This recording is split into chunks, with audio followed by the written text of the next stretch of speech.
Introduction asterisk. 3 altars C meeting deity 8-armed, evil Nezha killer, but not barrier FA high. Wenzhong, Red Boy, Erlang Shun, Sunday, Black Myth series. In the world of Blue Star, an eerie chaos reigns, and the populace undergoes job changes. During the job change ceremony at school, Huoyuan chooses a little brat named Nezha as his career target, provoking uproarious laughter from students and teachers alike. Little do they know the true worth of the 3 altars C meeting deity, the most notorious rebel of the heavenly court, who, at the age of 7, severed flesh from his mother and bones from his father, the most ruthless being across the 3 realms. Physical sanctification, LV1 strength 1000, defense 1000. With a single punch, you may meet your demise. True fire of Samadhi, LV1 an essential spell for immortals, inflicting 300 true damage on demons and monsters. Heaven and Earth Circle, LV1 a treasure of utmost rigidity, unbreakable, a professional tool for cracking skulls. Chaos Sky Silk, LV1 a weapon of immense power to quell the seas, an unparalleled choice for hanging. Henceforth, a merciless deity who governs killing but not burial emerges on Blue Star. Genius asterisk what am I compared to a genius? Huoyuan is the true prodigy.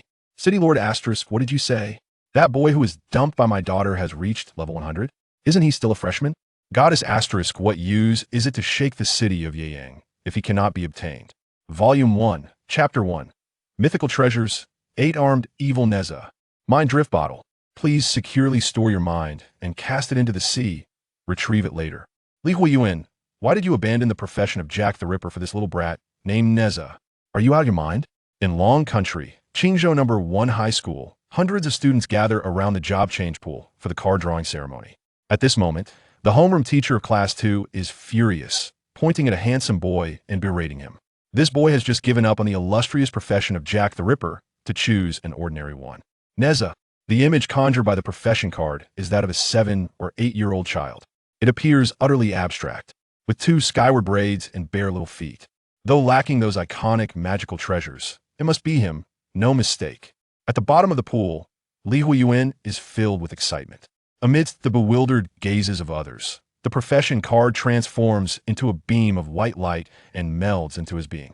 No, Teacher Wang Hua holds his head in despair, as if mourning a loss. What the hell? He really chose that little brat. To forsake his stellar profession for an ordinary one. Has he lost his mind? I think he's not just lost his mind.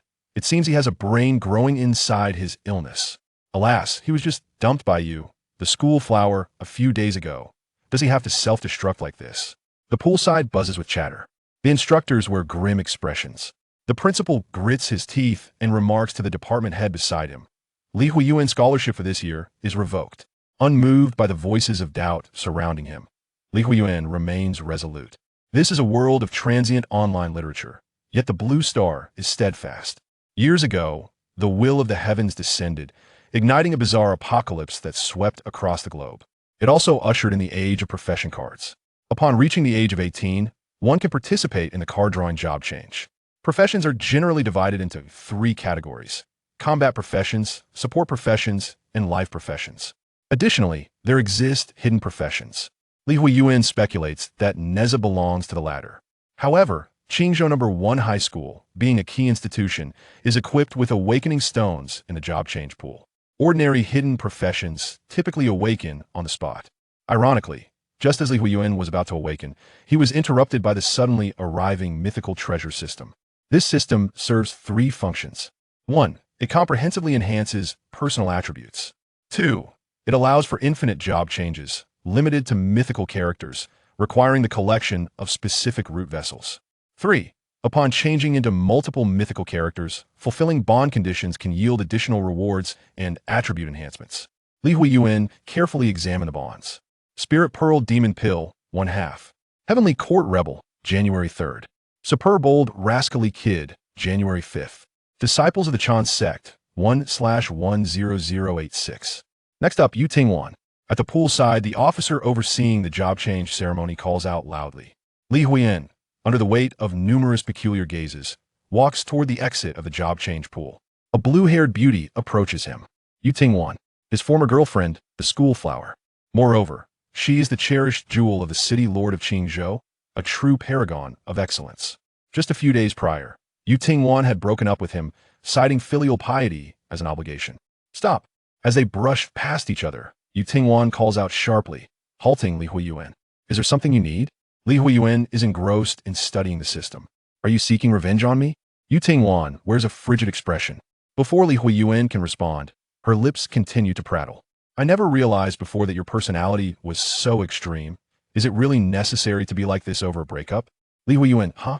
To forsake a stellar quality profession and choose an ordinary little brat. Li Huoyuan, you are ruining your future.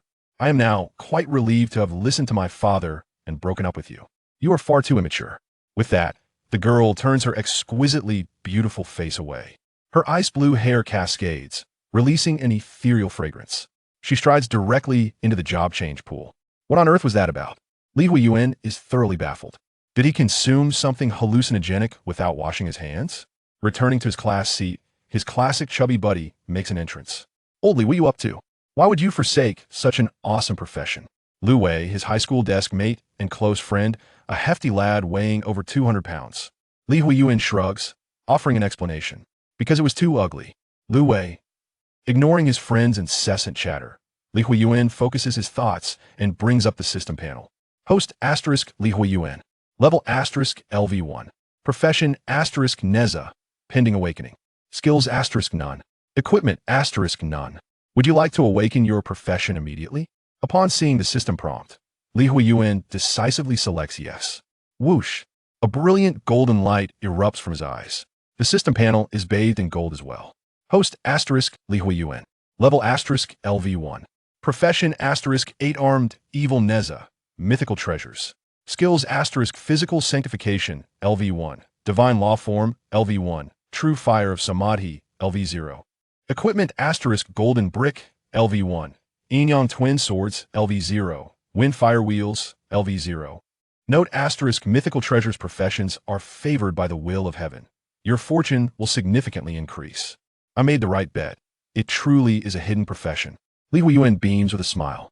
In this world, the mythological heritage of Long Country has suffered a severe rupture. Let alone mythical figures. Many historical characters are unknown to the populace.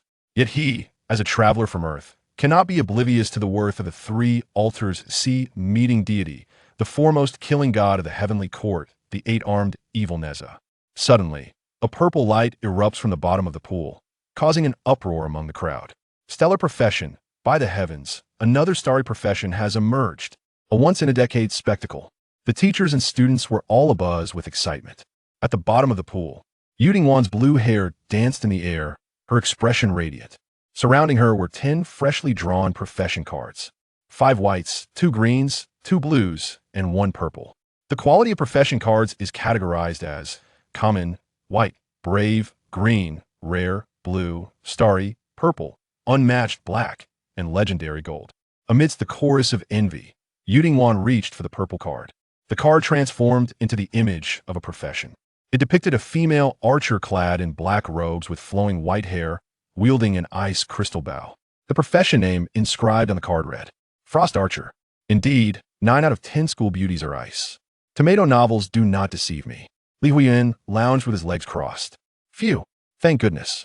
Seeing Tingwan successfully transition to her profession, the mentors and school leaders breathed a sigh of relief. Fortunately, she did not follow the foolish example of another and falter at a crucial moment. Soon, one by one, students approached the pool to draw their cards. Sudan transitioned to the brave profession priest. Pan Hong transitioned to the common profession dog trainer. Yang Qinyu transitioned to the common profession General Yu. Xiao Xinlei transitioned to the rare profession chainsaw maniac. No one noticed that Li Huoyuan had left the venue early. In the Shifeng community, as Li Huoyuan stepped through the door, he was greeted by the rich aroma of food. Yet, his parents wore stern expressions. It was evident they were aware of his antics at school. Let's eat first, his mother, Song Meiwan, approached and patted his shoulder. Li Huoyuan cast a glance at his father, Li Dahai, and said nothing further as he sat down to eat. 20 minutes later, noticing his son had set down his chopsticks, Li Dahai lit a cigarette and inquired, Finished? Yes. The food is a bit salty today. Li Huoyuan took a tissue to wipe his mouth. Then he noticed his father, with a cigarette clenched in his teeth, retrieving a rolling pin that had been prepared in advance for beneath the table. His mother also picked up the remote control, silently turning the television volume to maximum. Li Huoyuan, a sudden sense of foreboding washed over him. Moments later, the sounds of rhythmic screams echoed from room 3208. Dad, let me explain, my profession is incredibly strong. Don't call me Dad. Ouch, my backside. Wife, bring the feather duster, we'll double team him. After a thorough thrashing, Li Huoyuan lay on his bed, clutching his rear. Apply some ointment yourself. Don't blame your father for being harsh. In just a month, the terrifying college entrance examination will come. How can you face the monsters and dungeons with this common profession? I think it would be best for you to drop out and help your father sell beef awful. Song No.1 tossed her son a bottle of medicated oil, exasperated, before leaving and shutting the door behind her. Sigh, my dad is genuinely angry this time. It's been years since he's been this severe. Li Huoyuan sat up. His profession skill, sanctified body, granted him immense defensive capabilities. Even if Li Dahai wielded the rolling pin, he could not harm him in the slightest. As for the terrifying college entrance examination, once he leveled up, wouldn't he be able to slay it, Will? Tomorrow, I'll tackle a dungeon first and see just how powerful this mythical profession truly is. Volume 1, Chapter 2, Wow, you really drink? The following day, at the Qingzhou Dungeon Center, the hall was bustling with newly transitioned adventurers. Several demon-hunting soldiers clad in black armor and wielding long swords stood in a corner, each vigilant and alert. Hello, one ticket to Waterborne Village, please. Li Huoyuan spent $500 to acquire a single-player dungeon ticket and ascended the escalator to the second floor. Before him loomed a series of blue swirling vortex gates. These were the entrances to the dungeons. Want to team up, buddy? I'm a level 5 ranger. I'll carry you. Brother, do you need a healing potion? I'm a pharmacist. I have every kind of potion. Buying equipment materials at high prices, fair rates, no deception. Young man, here's my business card. Remember to reach out? No, just let me through. Li Huoyuan squeezed through the crowd, heading towards the swirling vortex gate. The system panel reappeared. Dungeon name, Waterborne Village. Dungeon difficulty, easy. Recommended level, LV1, LV5. Dungeon description, a small village at the foot of Wushin Mountain, where the villagers, misled by their chief, drank from the elixir of youth flowing down from the mountaintop and became the living dead, endlessly wandering the village. Friendly reminder, those with obsessive cleanliness should exercise caution. All water in the village is contaminated. Do not drink. Are you sure you want to enter? Li Huoyuan nodded in agreement. Before him, a blinding white light erupted. As he opened his eyes again, the scene had shifted. He found himself in a village shrouded in gray mist. You have entered Waterborne Village. Withered vines, ancient trees, and crows in twilight. The entire village was permeated with the stench of decaying wood. From the eerie fog, shadows of wandering figures occasionally emerged. Li Huoyuan extended his right hand, retrieving a brick forged from pure gold from his system space. Golden brick. In myth, one of Nezha's many magical treasures, gifted by his master, Tai Zhenren. In addition to his equipment, upon awakening the 8-armed evil Nezha profession, the system unlocked 2 skills for him. Sanctified Body, LV1 Strength 500, Defense 500. Divine Image, LV1 summons the illusory form of 8-armed Nezha, instilling fear in opponents. Roar. Just as Li Huoyuan was examining his skills, a half-decayed villager spotted him. With a shriek, it lunged forward. Waterborne Villager, LV1. Skill Bite. Li Huoyuan concentrated. The golden brick levitated and erupted with dazzling light, smashing down violently.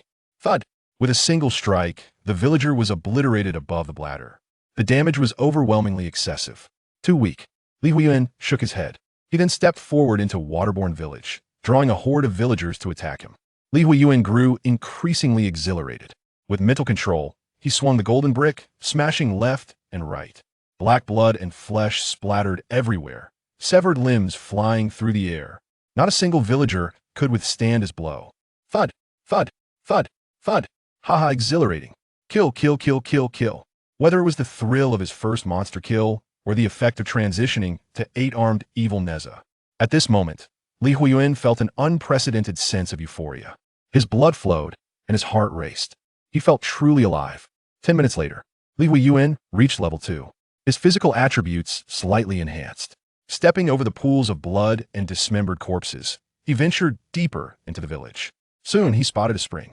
A group of villagers were hunched over, drinking greedily from the spring. Drunkenness swelled their bellies, resembling a pregnant woman in her 10th month. Some even vomited, ejecting black, sludge-like water from their mouths. An emaciated old man, leaning on a cane, muttered nearby, "Drink more. Everyone drink more. The immortal has said, those who partake of the fountain of youth shall achieve eternal life." Li Huoyuan focused his gaze. Water Village Chief, LV5. Skills, corpse water spit, cane throw. "Hey, old man," Li Huoyuan called out toward the spring. The village chief noticed him and, with a furious shout, hurled his cane with considerable force. Whoosh! The blow was tremendous. After Li Huoyuan dodged to the side, the cane pierced through a stone wall. Truly a formidable level 5 creature. Generally, a level 3 class changer would have been instantly vanquished. Li Huoyuan's eyes glimmered. A golden brick descended like a meteor, striking the chief squarely on the crown of his head. Smack! The chief's head exploded, akin to a decaying watermelon. The kill animation unfolded in slow motion. Victory! Defeated. Water Village Chief. Congratulations, you have cleared the Water Village dungeon. You have leveled up to level 3. You have acquired the corpse poison ring. Due to the over-level kill, the experience gained was substantial. Li Huoyuan ascended directly to level 3, along with an equipment reward. At that moment, the villagers by the spring were left in bewilderment, staring blankly at Li Huoyuan. "Nothing to worry about. Continue drinking," Li Huoyuan chuckled, waving his hand. The villagers lowered their heads and resumed drinking. "Wow, you're really drinking?" Li Huoyuan feigned surprise.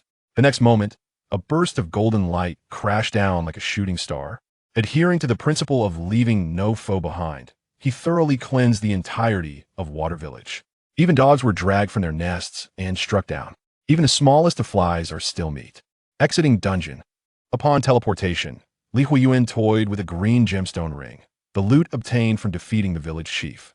After inspecting its attributes, he noted it provided additional poison damage. "Let's sell it. It's utterly useless," he mused. The simple dungeon was far too easy for him. He had needed no skills. He merely smashed through with the golden bricks to clear it. The complication arose from the government's restrictions to protect novice class changers, imposing level limits on dungeon entries. Those below level 6 could only access easy dungeons. Only those level 6 and above could enter hard dungeons, unless accompanied by others. Furthermore, each dungeon could only be cleared once per day, with some advanced dungeons allowing only a weekly attempt. Corpse poison ring? Suddenly, a tall, robust young man carrying a battle axe spotted the equipment in Li Huoyuan's hand, his eyes gleaming with excitement as he strode over. He did not conceal his information, making it visible to all. "Zhang Tai, LV5, strength class. What do you want?" Li Huoyuan clenched the ring in his palm. The demon-hunting army stationed at the dungeon's center maintained order, so he was not concerned about being robbed. "Bro, are you selling that? I'll offer 6,000. The youth, Zhang Tai, gestured to 6 with his hand, his eyes filled with desire. High-level classes above star level had exclusive weapons, perhaps looking down upon other gear. Yet, the vast majority of class changers were ordinary classes, desperately seeking equipment. "Let's make it 8,000, Li Huoyuan proposed, noting the sincerity in his expression. "All right," Zhang Tai, slightly pained, hesitated for a few moments before transferring the money.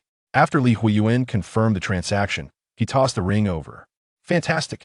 With this equipment, my battle axe will carry poison damage, significantly increasing my chances in the human bun shop dungeon," Zhang Tai exclaimed, delighted like a child.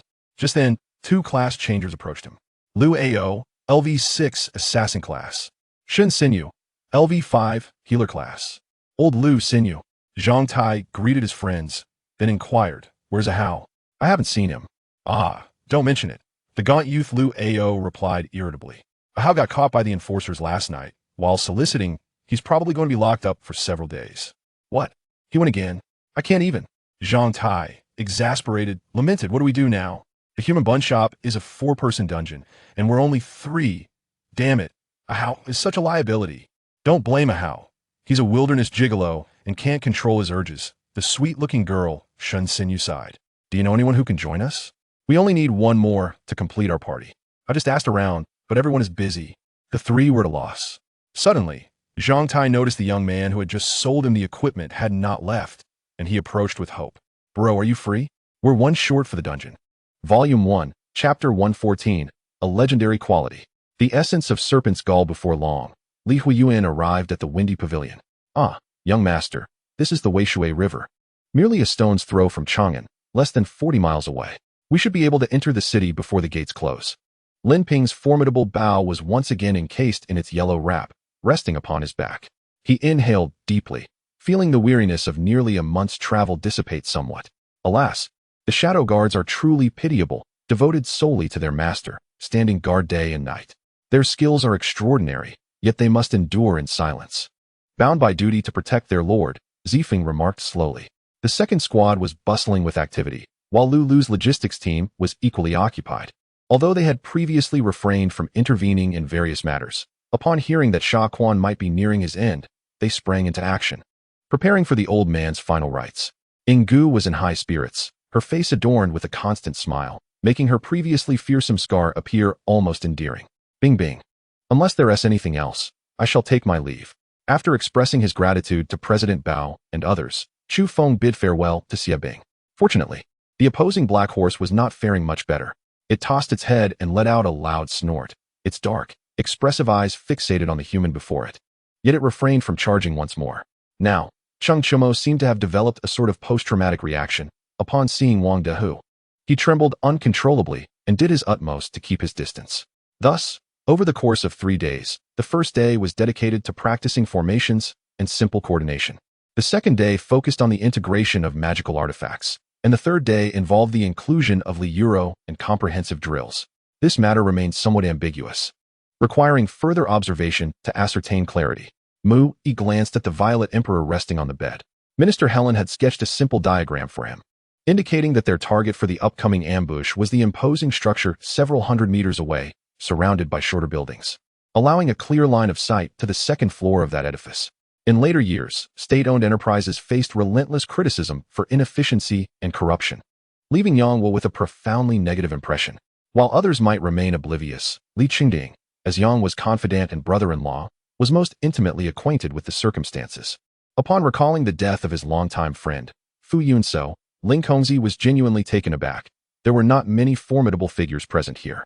The next day, Helian Tua summoned Helian Jinyan, instructing him to compose a letter to the Han court to be delivered to his old friend Zhang Qing, informing the emperor of the situation concerning Princess Jilan.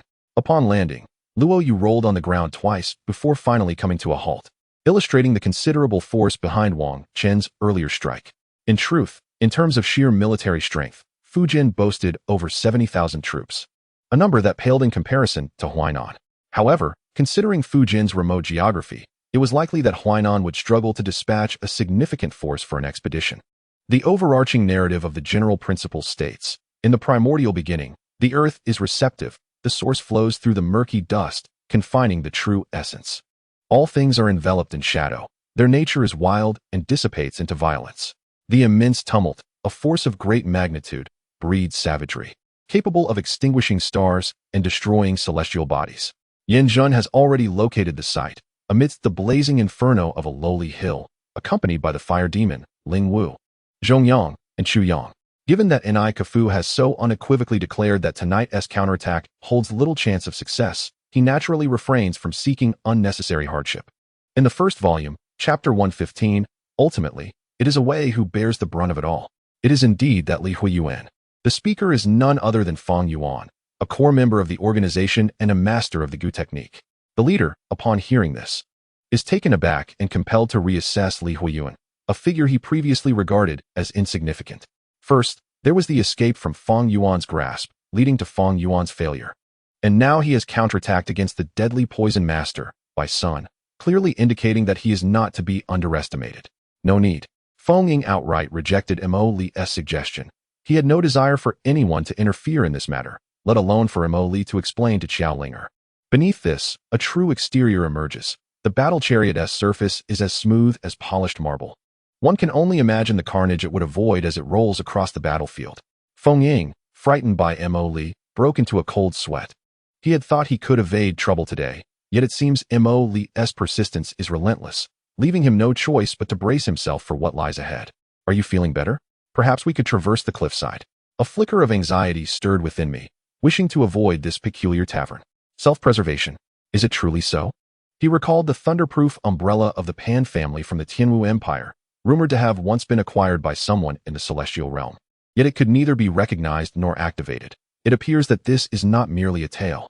Li Tanhuan's subsequent strike with a flying dagger towards Pilu met the same fate as the previous one, crushed to dust by Pilu's grip. What? How did you arrive here? You are courting death. The voice from within the golden tower roared in fury. What shall we do? I was frantic, fearing that my poor performance in the dance might attract the attention of the demon lord. Should my identity be revealed, there would be no hope of saving Shuya. Kristen sat beside Lenny Chen, unable to comprehend the words exchanged around her, yet this did not hinder her from finding solace in his presence. Unfortunately, no one was aware of Lang Yu's existence. Faced with the inquiries from the Tianding Palace, Zhoumu could only mention Yun Li and the disciples from the four clans. Those willing to experience Jiang Miao's first-person perspective were predominantly tech enthusiasts, which naturally included members from the anti-pressure bar. After one person received an injection, they all gradually awakened. Once they were sufficiently alert, Xian Cheng hurriedly led them to the city god temple, preparing to rendezvous with Shun Muji and the others. Ji Shu gazed pensively at Su Youchuan's secret chamber, realizing it was necessary for Su Duku to personally visit the disciplinary court. Ji Shu stiffened, feeling a sudden chill as sweat dampened his back. He quickly lowered his gaze and sidestepped past them. On the other side, after the people from Mengshan had departed, he instructed the third brother to return and rest. However, he did not leave the hall. Similarly, the scar-faced second brother remained. Upon witnessing the prince's formidable weapon, he experienced a sudden panic, causing the ulceration in his mouth to shift from the upper to the lower region, prompting him to hastily flee. Ji Shu blinked, his mind instantly clearing, and he distinctly heard the heartbeat beneath his ribs. Suddenly, someone burst into the living room, and Su Youchuan seized the opportunity to slip outside, shielded by the butler Su Ding to a secure location. King Ling pondered briefly before stating that the only viable strategy was to seek reconciliation with the Jiangsu alliance. However, even in such overtures, it was imperative to convey the court's assertiveness. Huazi, now emboldened, strengthened his grip, confirming the demise. He then laughed and released his hold, sitting at the bedside, laughing maniacally with unrestrained joy. Going to the casino to gather capital? It was absurd that Ling Tian would even suggest such a place. The casino was a veritable den of vice, regardless of one's wealth. Entering could lead to losing everything overnight, particularly once one fell prey to gambling addiction. It transcended mere monetary loss and could potentially ruin a life. This seemed quite normal, for at the conclusion of competitions, we too would face interviews in the locker room. When they failed to procure the news they sought, they would not easily let us go during press conferences, Wade remarked. Volume 1. Chapter 116. I'm out here making a name for myself. Do I owe you an explanation? Lu Wei recalled the last words uttered by those individuals today and refrained from disclosing the true situation to Li Huoyuan. After all, the Yaoxing Society was the largest faction in the school, teeming with experts and possessing a profound background, of which he was already aware. All he could do was chuckle awkwardly. Old Li, I want to be coming back tonight. I've arranged to meet a girl. I glanced around. Apart from the ever-loyal Nualan, there was also the guests Zhang Yi and Shuren. Just as I was about to let Shuren showcase his eloquence, he swiftly defected. Suddenly, Ran received a confidential letter from the patriarch of the Tianyao clan regarding an incident involving the Qijia of the Shenlong clan. Thus, a large convoy set forth, led by the vehicles of 3 major generals. What could one do against fate? As an abandoned child, one could only discover their lineage upon the death of their adoptive mother. Wu Ling contemplated this and resolved to bet everything on securing Lu Feng. This was her final opportunity. The force of the air surged outward, sweeping away countless splintered timbers, forming dozens of whirlwinds that raced into the distance. Chen Wei received a WeChat message on his phone. It was from Lu Jia, requesting a meeting that evening to discuss repaying the borrowed money in installments. All right. Zhang Zuishan scratched his head, realizing that he indeed looked rather peculiar. As for any concerns about money, he had not even considered such matters. The concept of wealth had not registered in his mind. The troops stationed downstream of the Hun River were nowhere to be found, leaving the area desolate, while the forces upstream remained steadfast in their positions. Wang Linlin was correct. This indeed presents a viable solution. If the true culprit can be identified, we shall undoubtedly lend our support, Zhang Rui remarked. Within the exquisite golden coffin lay a lifeless crimson rabbit, its once vibrant form now devoid of vitality, with its dark, lustrous eyes firmly shut. When Hua Yingrong disembarked from the opulent carriage, she had already distanced herself from the bustling streets, arriving at a tranquil alley, standing before a grand residence. It's no trouble at all. Thank you for your concern, leader. Meng Tao feigned politeness, though his nose tinged with emotion. Finally, someone was willing to advocate for him. Following this method, it would be possible to industrially produce novel superconducting materials for the manufacture of superconducting quantum computers. Let me take care of this. Du Yu promptly stood, deftly accepting Hulei's bowl, ladling a bowl of soup, and respectfully offering it back to Hulei. Wang Si fell silent. His chatter abruptly halted as he returned to the pergola beneath the wisteria, listlessly kicking his feet. However, Lin Ji remained unaware that her aunt had already learned of the incident on the very day it transpired, for the matron in charge was privy to her identity. If Lin Ji encountered trouble, the matron could hardly be oblivious, thus her aunt would inevitably be informed. Mimi, how have you been lately? I heard rumors that you are now with Rui Xian. Is that true? Jin's son inquired tentatively. Where have you been?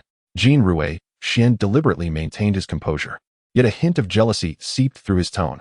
The monk appeared benevolent, with a serene expression, holding prayer beads and clad in a robe, seemingly no older than 30. What has gotten into her today? To alleviate his headache, Qin Yu subtly cast a pleading glance to the side. The wheel of fate emanated golden light through the eyes of the southern witchcraft deity, shattering the soul's consciousness of the southern witchcraft god. Observing Han Feng's furious rampage, Ling Xiu understood that he was not merely acting. Especially after that recent gunshot, had it not been for the timely intervention of the blood mist, Xia Yuanbai would likely now be a lifeless corpse. Volume 1. Chapter 117, A Violent Confrontation with the Vice President. Agreed. But if you lose, you must crawl out of the Yaoxing Society on your knees. As the words were spoken, Fei Ming had already made his move. Clad in a dark, venomous battle suit that writhed ominously, he surged forward like a cannonball, launching a massive black fist towards Li Huoyuan's face. Meanwhile, the Zhang family was engulfed in sorrow over their son's apparent estrangement, feeling hopeless about ever reconciling with their biological child. Facing the advancing Japanese forces, Jiang Shan's gaze grew colder.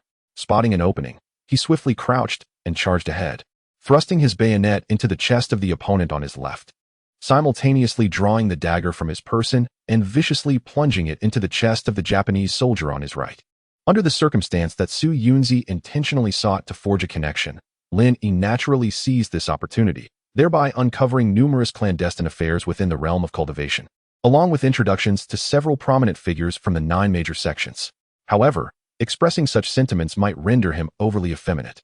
Moreover, he had earlier conceded that Bai Shiyun possessed the authority to decide whether to divulge her secrets. Relentlessly fixating on this matter would only serve to undermine his own dignity. Despite having been exposed to the grander aspects of life, Su Dongmei remained untainted by the extravagant and hedonistic lifestyle, preserving her integrity and maintaining a pure disposition.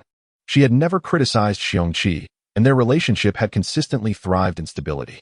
Chu Yi continually reassured himself, believing that Wu Ling would eventually improve with time and that no significant harm would ensue. At the heart of the village stood a 3-story stone-built Taoist temple, inhabited by a stunning Taoist priestess, who had brought the villagers from afar. This is Fengyan City, situated in close proximity to Pingshan City. Once we reach Fengyan City, we shall be safe. The forces behind Fengyan City and Pingshan City are at odds. If we conceal ourselves here for a while and alter our appearances, we can easily evade our pursuers, sighed Niu Chuang. He currently hesitated to delve into why the third prince possessed this knowledge or why he chose this moment to reveal everything. Given that these matters had already materialized, what difference did it make whether they were disclosed sooner or later? Qiu Lei had opposed Qiu Zhao's relationship with Hu Yufang in the past, thus providing him with ample motive for the murder of Hu Yufang.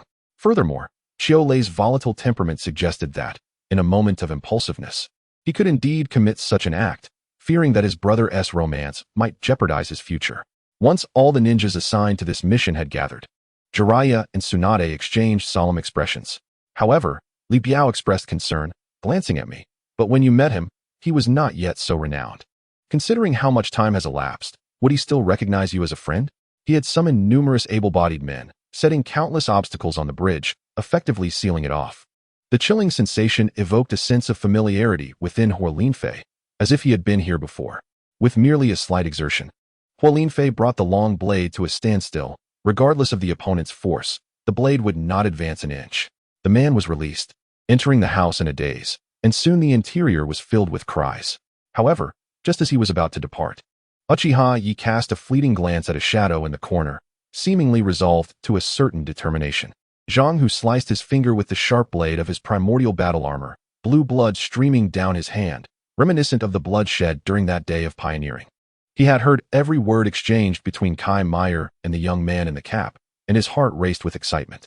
When Kai Meyer unexpectedly fell into his embrace, the intoxicating blend of her perfume and the scent of alcohol momentarily disoriented Qingzhou. As she was lost in a whirlwind of thoughts, she suddenly turned around and realized that Lin Fan, who had been silent for quite some time, was now blushing deeply, his brows furrowed tightly. This notion intensified Chang'e's sorrow, leaving her feeling somewhat remorseful towards the already departed Tang Xun. Fang Xiaowei listened to her words and silently nodded.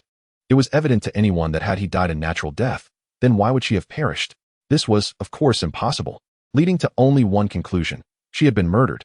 Yet, by whom and through what means remained a mystery. However, in that embrace, she inexplicably felt a damp and sticky sensation on her hands. Meanwhile, the raging inferno had engulfed the entire rear cabin, with the outside transformed into a sea of flames. If they did not escape soon, they would undoubtedly perish in the blaze. When the auctioneer announced the first item for bid, Bai Feifei abruptly opened her eyes, and Chu Haoran noticed that a significant portion of the crowd had paused in their breathing. He quietly pondered whether Bai Feifei's predictions had indeed come true. Had most of them come here for that very reason? Countless monsters were engaged in a fierce battle, yet as some fell, new ones emerged from the depths below. Was it merely fortuitous? It was more than that. There was a profound sensation in Yun City that this blade belonged to him, crafted for his very existence. In such circumstances, the Dragon Prince found himself flustered, becoming increasingly at a loss, unsure of how to proceed, even struggling to articulate his thoughts amidst the chaos. After all, his arrival had been akin to an intruder settling in, and the establishment of factions had effectively overshadowed the Socialist Workers' Party that Hitler had founded. Reinhardt retained those of integrity and capability without hesitation. Very well, let me ask you this. After 2 years of marriage to the Queen, have you not even touched her? Inquired Princess Pingyang. The elder sister, Zhu Yuewan, a quintessential mature woman, lowered her demeanor to flatter Tang Xun, exuding a captivating allure that was uniquely enchanting. The leaders of the Ghost King sect lacked the astonishing speed of Yang Su, barely managing to keep pace with him even while exerting their utmost effort. In Volume 1, Chapter 118, titled Sudden Changes, a few days later, Li Huoyuan officially submitted an application to the Student Council for the establishment of the Pantheon Society. Hua Zhou was the first to join, followed closely by Lu Wei and Nan Zhaoxue. Even the formidable Lei Qiandong, known as Magneto, proactively approached and joined without hesitation.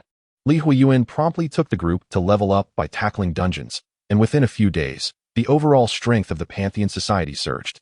Meanwhile, the Qian King performed even better than he had anticipated in creating a prosperous legalist era, without bestowing titles or lands, allowing the populace to live in peace and prosperity. Was it truly necessary to disrupt this? As the elder spoke of past events, he guided Shiqing further inside. Shiqing, upon hearing his words, raised her gaze to observe her surroundings. The area was adorned with vast expanses of cypress and pine, tall and dense. The wind swept through the forest, producing a low and mournful sound that echoed solemnly and poignantly, evoking an involuntary sense of reverence. As the years of my business endeavors stretched on, I found that certain aspects of the past had insidiously slipped away from my grasp. Should one aspire to venture into the forest of 10,000 demons to inflict a grievous blow upon, or even slay, the demon saint, they would undoubtedly encounter even more formidable entities. You, my dear, dare to speak so recklessly outside the confines of the manor. Do you not comprehend the essence of prudence and discretion? Qian Qingxi's expression turned serious, her tone markedly subdued.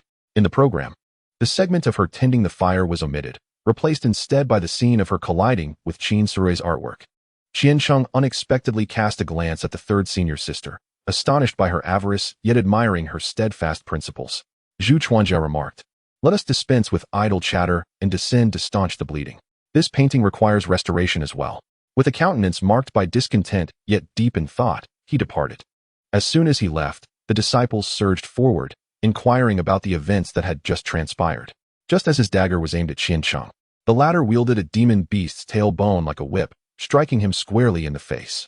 Listening to Leng Qiu's nonsensical ramblings, Qian Qingxi let out a few derisive laughs, considering this opponent utterly feeble. "Very well, shall I not practice? I shall go now." Ling Chun, with a resigned nod, subsequently rose and took his leave. Upon the utterance of these words, the atmosphere in the room subtly shifted, and the expressions of those gathered grew peculiar. Let her observe. Without the support of her silver, The Gu family members would surely reveal their true colors. Before she even reached the entrance, a rotund figure was spotted pacing back and forth. Following the debacle of the last battle, Yichuan Tower had completely collapsed, and Jia Changjun had not made an appearance in recent days, likely hiding from creditors. After all was said and done, the flames had reached an irretrievable state, prompting Zhang Fei to lead the others out of the residence. If this individual were indeed a hired hand, he would undoubtedly possess considerable influence in Southeast Asia. The very thought of abandoning a corpse in Eagle Valley suggested that this person was well acquainted with Lord Bu's territory. She refrained from voicing her stance on forgiving Xie Yunjin. Nor did she wish to broach the subject of returning to the Great Qin, a place rife with conspiracies and stratagems that left her weary. Maintaining the status quo was, for her, a chosen form of evasion. Yun Xiaoning ceased to attend to Tsang Han, raising her gaze to peer through the door's crack, where flickering flames punctuated the inky blackness of night, radiating brilliance. Su Donglai, a functionary in the government, naturally recognized the two individuals and beckoned them over, adjusting his robes as he approached, with the maidservant supporting El Qianqian. At this moment, a youthful cultivator interjected, remarking on the man adorned with a jade belt and golden crown, exuding an extraordinary presence. His interruption stirred discontent among the assembled dignitaries, yet upon recognizing the individual, their displeasure remained unvoiced. GMO pressed onward, continuing toward Li Mao, his palm tracing an enigmatic arc through the air before snapping forward with force. The atmosphere trembled violently, as if an invisible hand had reached out, unleashing a cacophony of explosive sounds as the sword energy was utterly obliterated, leaving no trace behind. In subsequent moments, he refrained from further attempts to communicate with the Eagle Eye, instead contemplating an alternative method of encrypted communication in his mind. The previous dialogue has demonstrated that even after numerous collaborations, communicating solely through thought remains exceedingly challenging. Moreover, she discovered that while singing this particular song, the image of that painting would subconsciously manifest in her mind, as if both held a shared significance. The Dark Blood Demon Lord and his fellow demons quietly observed from the sidelines, retreating cautiously as Mo Fan made his moves. Their astonishment heightened when they witnessed Mo Fan directly assault the fish lurking beneath the water's surface. The yield of spirit stones from the nearby Dead Star Spirit Stone mines is modest, predominantly consisting of low-grade stones, with medium-grade stones being scarce, and high-grade stones even rarer. Thus, it is not surprising that the exchange rate for spirit stones has escalated into the hundreds. If diligence alone could lead to advancement, it is likely that every industrious onmyoji in this world would have already ascended. Should Zhao Mumming be privy to Yi Hao's thoughts, he would surely criticize him for being overly stringent. After all, from his professional perspective, Wang Qingshua's earlier performance could be deemed flawless. Differing positions lead to divergent opinions, rendering these debates futile.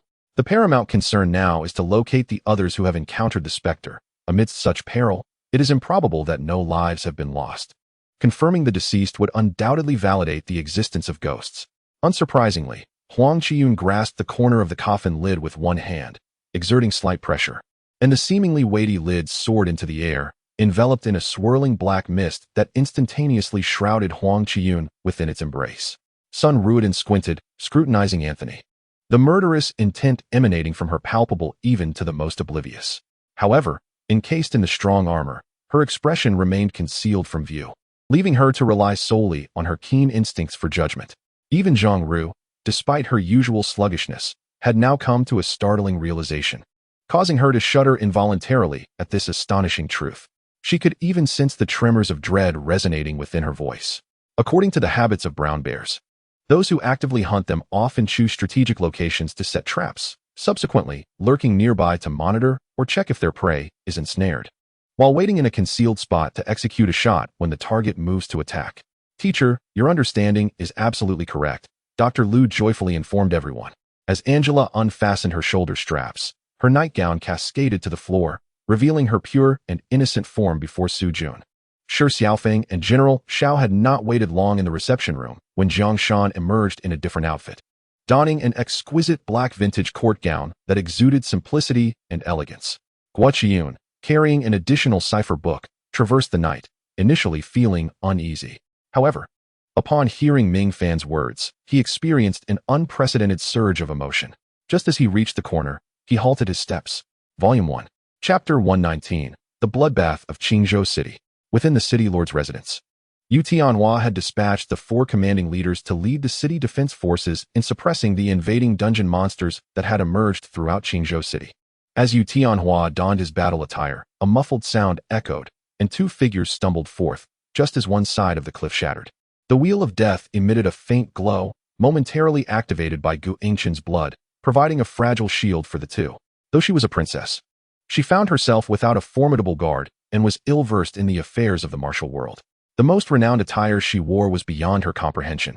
With no one to alleviate her worries, only Meng Yinyu, the one who had saved her, would utter a few comforting words. With faltering steps, she followed Bai Mutong's lead, while the others adhered to the pace set by Bu Qinhuai. Why don't we just linger at the entrance? It seems there's no harm in that, interjected the middle-aged man. Both factions were confrontational. One, a celestial disciple, ranked first in the world, brimming with murderous intent. The other, a nameless embroiderer, albeit supported by a powerful spirit. Regardless of whom they provoked, death awaited them all. They regretted attending this charity sale, deeming it sheer misfortune. Moreover, escape via the elevator was not an option. I believe that even if we fled to the ends of the earth, that scoundrel would effortlessly pursue us. Perhaps we should render him immobile, that way he would lose his ability to act. Zhu Chong glanced back with a look of resignation. What? You haven't eaten? How can that be? Wait here. I shall prepare something for you. The stepmother began to rise, only to be halted by Daisy. Upon noticing Lu Yin asleep, she couldn't help but approach to examine him closely. He was the first man she had ever scrutinized so intently. That brother, transformed from a flowering tree, treated her with exceptional kindness, and she always hoped to see his figure upon her return from school. Seeing Old Nine suddenly attack, a spark seemed to flicker in Tengxi's eyes. This time, Old Nine clearly caught sight of a crimson shadow, the tail of Tengxi. It became evident that Tengxi's speed and reflexes had indeed been significantly affected. However, as Zhang Jiandao was a member of the Wei Xinfei's palace, Zhao Zhen faced considerable difficulty in extracting him. The bell tolled 9 times, and at that moment, the massive blade, which should have struck Li Suifeng's right leg, abruptly halted. Old Wang, I'm stepping outside to inform you. Old Wang, engrossed in his training, was startled by this sudden announcement. After all, among those who had followed Zhao Ji since the era of the Duke of Zhao to the throne, only a few remained. Breaking into the Forbidden Zone was akin to executing a soaring dunk. Westbrook truly went berserk. And even Jefferson from the Wolves' Interior could do nothing against him. No one could halt Westbrook's drives and dunks for points. She returned to her room, shedding her garments to reveal her exquisite, perfectly proportioned figure, preparing to bathe. What is the purpose of your gift-giving? Jadalia suddenly inquired after sipping her porridge. Without delving into the fact that Zhao Zhen has long regarded the Zhao Song court as his own possession, necessitating the maintenance of his image, he dares to choose the occasion of mourning at Guojia village to procure wine, fully aware that the esteemed individuals have congregated there. By causing a stir, he can undoubtedly enhance the reputation of his establishment. Kai Chunhua seized a stone and struck it upon the head of Kang, who realized the impact too late. In the first volume, Chapter 120, Arrival at Qingzhou, meanwhile, under the relentless drive of Li Huoyuan, they finally reached the city of Qingzhou. However, the sight that met Li Huoyuan's eyes filled him with profound unease. Although the dragon boat had appeared in this realm, the ominous fiery aura before him could not be overlooked. After all, the mysterious and enchanting Moon Palace held secrets, and should he let this opportunity slip, there might not be another. While he had no intention of adhering to the rules, he also did not wish to dampen the spirits of the others. The dark aura cloaking him allowed him to remain unnoticed by mortals. Relax, so many eyes are upon us, Ming Yuan remarked, observing a certain individual's rapidly ascending hand. No need to rush, dry your hair before coming down, lest you catch a cold from the wind, Qi Juanza advised with utmost care. Nonetheless, Qi Wei was indeed a figure of great stature. Upon reflection, he discerned the crux of the matter. An opportunity had presented itself, and Zhang Dawei felt that his moment had arrived. Melissa had been reluctant to release Inuo, thus limiting Zhang Dawei's chances to embrace his chubby son. At long last, the moment had come for him to hold his son openly. The two of them exited the cave and meandered aimlessly through the dense realm, collecting peculiar plants and objects, which Huoyuan diligently stored in her storage bracelet. A bolt of dark golden lightning, imbued with the power to annihilate all, instantaneously pierced through layers of space, violently crashing towards Jiangcheng. As the dark golden lightning traversed its path, rifts in space materialized, sprawling like a dense web into the distance. In the blink of an eye, 10 years had elapsed. After Jiangcheng achieved the Yuanying stage, He devoted a decade to solidifying his cultivation and mastering the sword path. It was now time for him to emerge. Gradually, he found himself on par with others, and due to his physique, he even held advantages in certain aspects. Gratitude was due for the assistance received. Wei he had long ago conferred with the people of Weiqing regarding the manner of expressing thanks. In this era, devoid of precious metals and currency, all that could be offered were various tangible goods. Isn't that so? He Miao echoed, still astonished despite knowing for a full day and night. She had a fondness for this food, not only for its deliciousness, but also because her child's name was Ling. Born during the season of harvesting water chestnuts, and the dumplings resembled the chestnuts, making it unforgettable. Mochi first procured several sets of crystal bottles from a supplier named Felicia Duan, with 6 minutes and 40 seconds remaining. Li Yang, with a scowl, muttered to himself. Raising a finger in gratitude towards the system, took several deep breaths, and then proceeded. Raising her gaze, she was astonished to discover no fewer than 5 monstrous creatures within a 30-yard radius. These beings were evidently oversized lizards, shamelessly referring to themselves as earth dragons. This spectacle was enough to captivate the curiosity of potential scholars from the South Seas Academy for a year and a half, prompting them to master 3 distinct principles. What do you mean? I merely wish to converse with you. Is that not permitted? Feng Ru said, her face a picture of grievance, her eyes slightly reddened. Upon hearing this, Thanos was instantly invigorated. Regardless of the circumstances, he was determined to return to Earth, to unravel the mystery behind his current predicament. Was it mere coincidence, or was someone orchestrating events? Lan Xian was thrust onto the sofa by Chu Yufan, and before she could grasp the situation, she found herself ensnared beneath him, the position evoking a flurry of thoughts. Some harbored notions regarding contract durations. Others had demands concerning resource allocation, and still others pursued equitable revenue sharing. Yet, all of these were negotiable, except for one matter, the issue of portrait rights, which posed a significant dilemma. Very well, the previously devised plan can now be formally put into action. However, to avoid inciting unnecessary controversy and trouble, there is no need to rush. We may await an opportune moment for execution, the radiant emperor instructed, his eyes gleaming with intent. Lu Yi had already become a valuable asset, being the sole winning point within the team. Thus, it was imperative for him to avoid being eliminated at all costs. Establishing himself as a beacon of hope for his teammates, dissuading them from surrendering. Due to the limitations of the pirated factory's technology, the general quality of pirated recordings was characterized by rough high notes and inferior mid to low tones. The angel was undoubtedly the optimal choice, as the transition from angelic energy to the cessation of divinity occurred in an infinitesimally brief moment, allowing him to switch with life or death urgency. Otherwise, had it been Jigglypuff, there would have been no time to react before meeting demise. The soldier understood that he had guessed Gu San's identity, and he had no intention of concealing it. Since he intended to reinstate him, trust was paramount. After all, one must not doubt those they employ, lest they be better off without them. For once a topic trends on social media, the follower count on 1's Weibo would inevitably surge. Surely, you cannot mean that it merely glanced at Pani a moment ago? She tentatively inquired, her face a mask of incredulity after swallowing a large gulp of mango juice.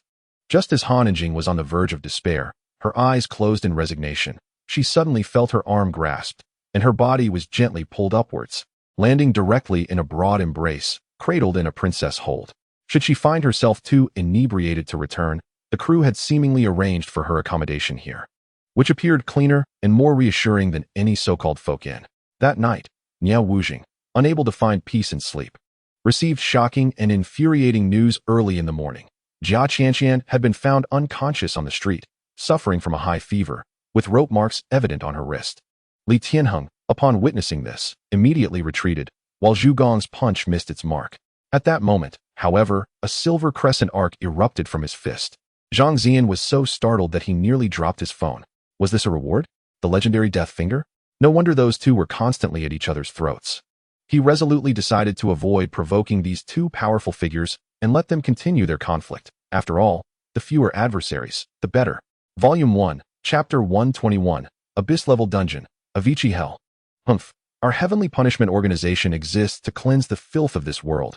What do you understand? Nonsense. Die. Li Huoyuan, unwilling to listen to his rambling, unleashed his skill. Mechanical Claw. The aristocratic politics of ancient China, often termed noble politics, began to take root during the Eastern Han Dynasty and met its demise in the late Tang Dynasty. Just as Mei Lian's dagger was about to graze Wang Jingang's throat, a sudden whistling sound pierced the air from behind him. Years of combat experience alerted him to the presence of an ambush. If he insisted on killing Wan Jinggang at that moment, he would undoubtedly be struck by 2 arrows. Such a mutually destructive scenario was utterly unacceptable to him. Glistening with cold sweat, Li Tianhua gazed at the vanishing figure of Li Yichen. Although he had spent years gathering information about Li Yichen, the intricacies of his life within the Xianyao sect remained elusive. All they knew was that Li Yichen had become the leader of the sect. In these times, seeking death is easy. But being pursued and forced to flee is the true essence of despair. The Shaos had enjoyed their fair share of good fortune. It was high time they tasted the bitterness of adversity. Well, it seems my choice was rather astute after all. To succeed on the first attempt is quite remarkable. Yuan Hao thought cheerfully. Curiosity piqued. Luo Hanqin felt compelled to assist by Jiahua in cooking, thinking perhaps her grandmother had summoned in Jie to discuss matters regarding Ouyangzhen. At this juncture, the only course of action was to embrace the error and portray a good father figure, adopting a responsible demeanor. After all, netizens are notoriously forgetful. And navigating through this crisis was of utmost importance, the agent pondered before speaking. Thus, the Mo family, as part of the organization, could only thrive during the era of the feudal states, a time when the concept of a unified empire had yet to emerge. The greatest threat faced by the rulers of the various feudal states was the enemy nations surrounding them, allowing them to be more lenient towards their own subjects. I already possess a system. If you fear it so, it seems you must be quite incompetent, Tang Ning began to taunt. Initially, he had merely needed to suppress Li Yichen during their confrontation. However, in his desire to build a more powerful attack through this suppression, he inadvertently afforded Li Yichen an opportunity. She reflected on her steward's repeated admonitions to respect hierarchy and not to become arrogant simply because the young master favored her. Disregarding propriety, the 3 masters of the holy sanctuaries, including the madman, remained utterly silent. Jiang Shao could not create a commotion himself and risk being besieged. His objective was to eliminate those who had succumbed to demonic paths. Yet, he lacked the strength to dispatch these foes swiftly and had to learn the virtue of patience. Whoever possessed greater endurance would ultimately emerge victorious. As they observed the tigers, seemingly indifferent to their sudden presence, a sense of perplexity enveloped the group. They gazed towards the direction the magnificent beasts were heading, their minds rife with speculation. The most profound distance in this world is not that which separates life and death, but rather the rain that falls within one's heart while the eyes behold her under a clear blue sky. Every evening, upon awakening, before even washing one's face or brushing one's teeth, one must hastily change Chin Chen's diaper. Furthermore, there is scarcely time for breakfast before rushing to prepare formula and supplementary food for the child. The fissures in the realm were long-standing, yet they expanded ceaselessly due to external threats, leaving the monarch and the royal family unable to focus on internal matters, merely watching as the Balfour family continued to grow in power. There undoubtedly existed connections among these families, should one sell to another. Any leakage of information could jeopardize the subsequent dealings with spiritual stones. Stir-frying with Sichuan pepper oil was Ning Xiu's specialty. He had mastered the timing, extracting the fragrant essence of the pepper and allowing it to infuse the oil. In the first volume, chapter 122, The Profession of the Wrathful Leader, he subsequently summoned the dual swords of Yin and Yang, unleashing a resplendent ink-like sword aura towards the colossal centipede below. However, the centipede's exoskeleton was exceedingly tough, and the normally formidable ink sword aura merely left a shallow mark upon its surface, eliciting no reaction whatsoever. Moreover, participants had the opportunity to gain renown across the entirety of Morley Island, a rare chance for many.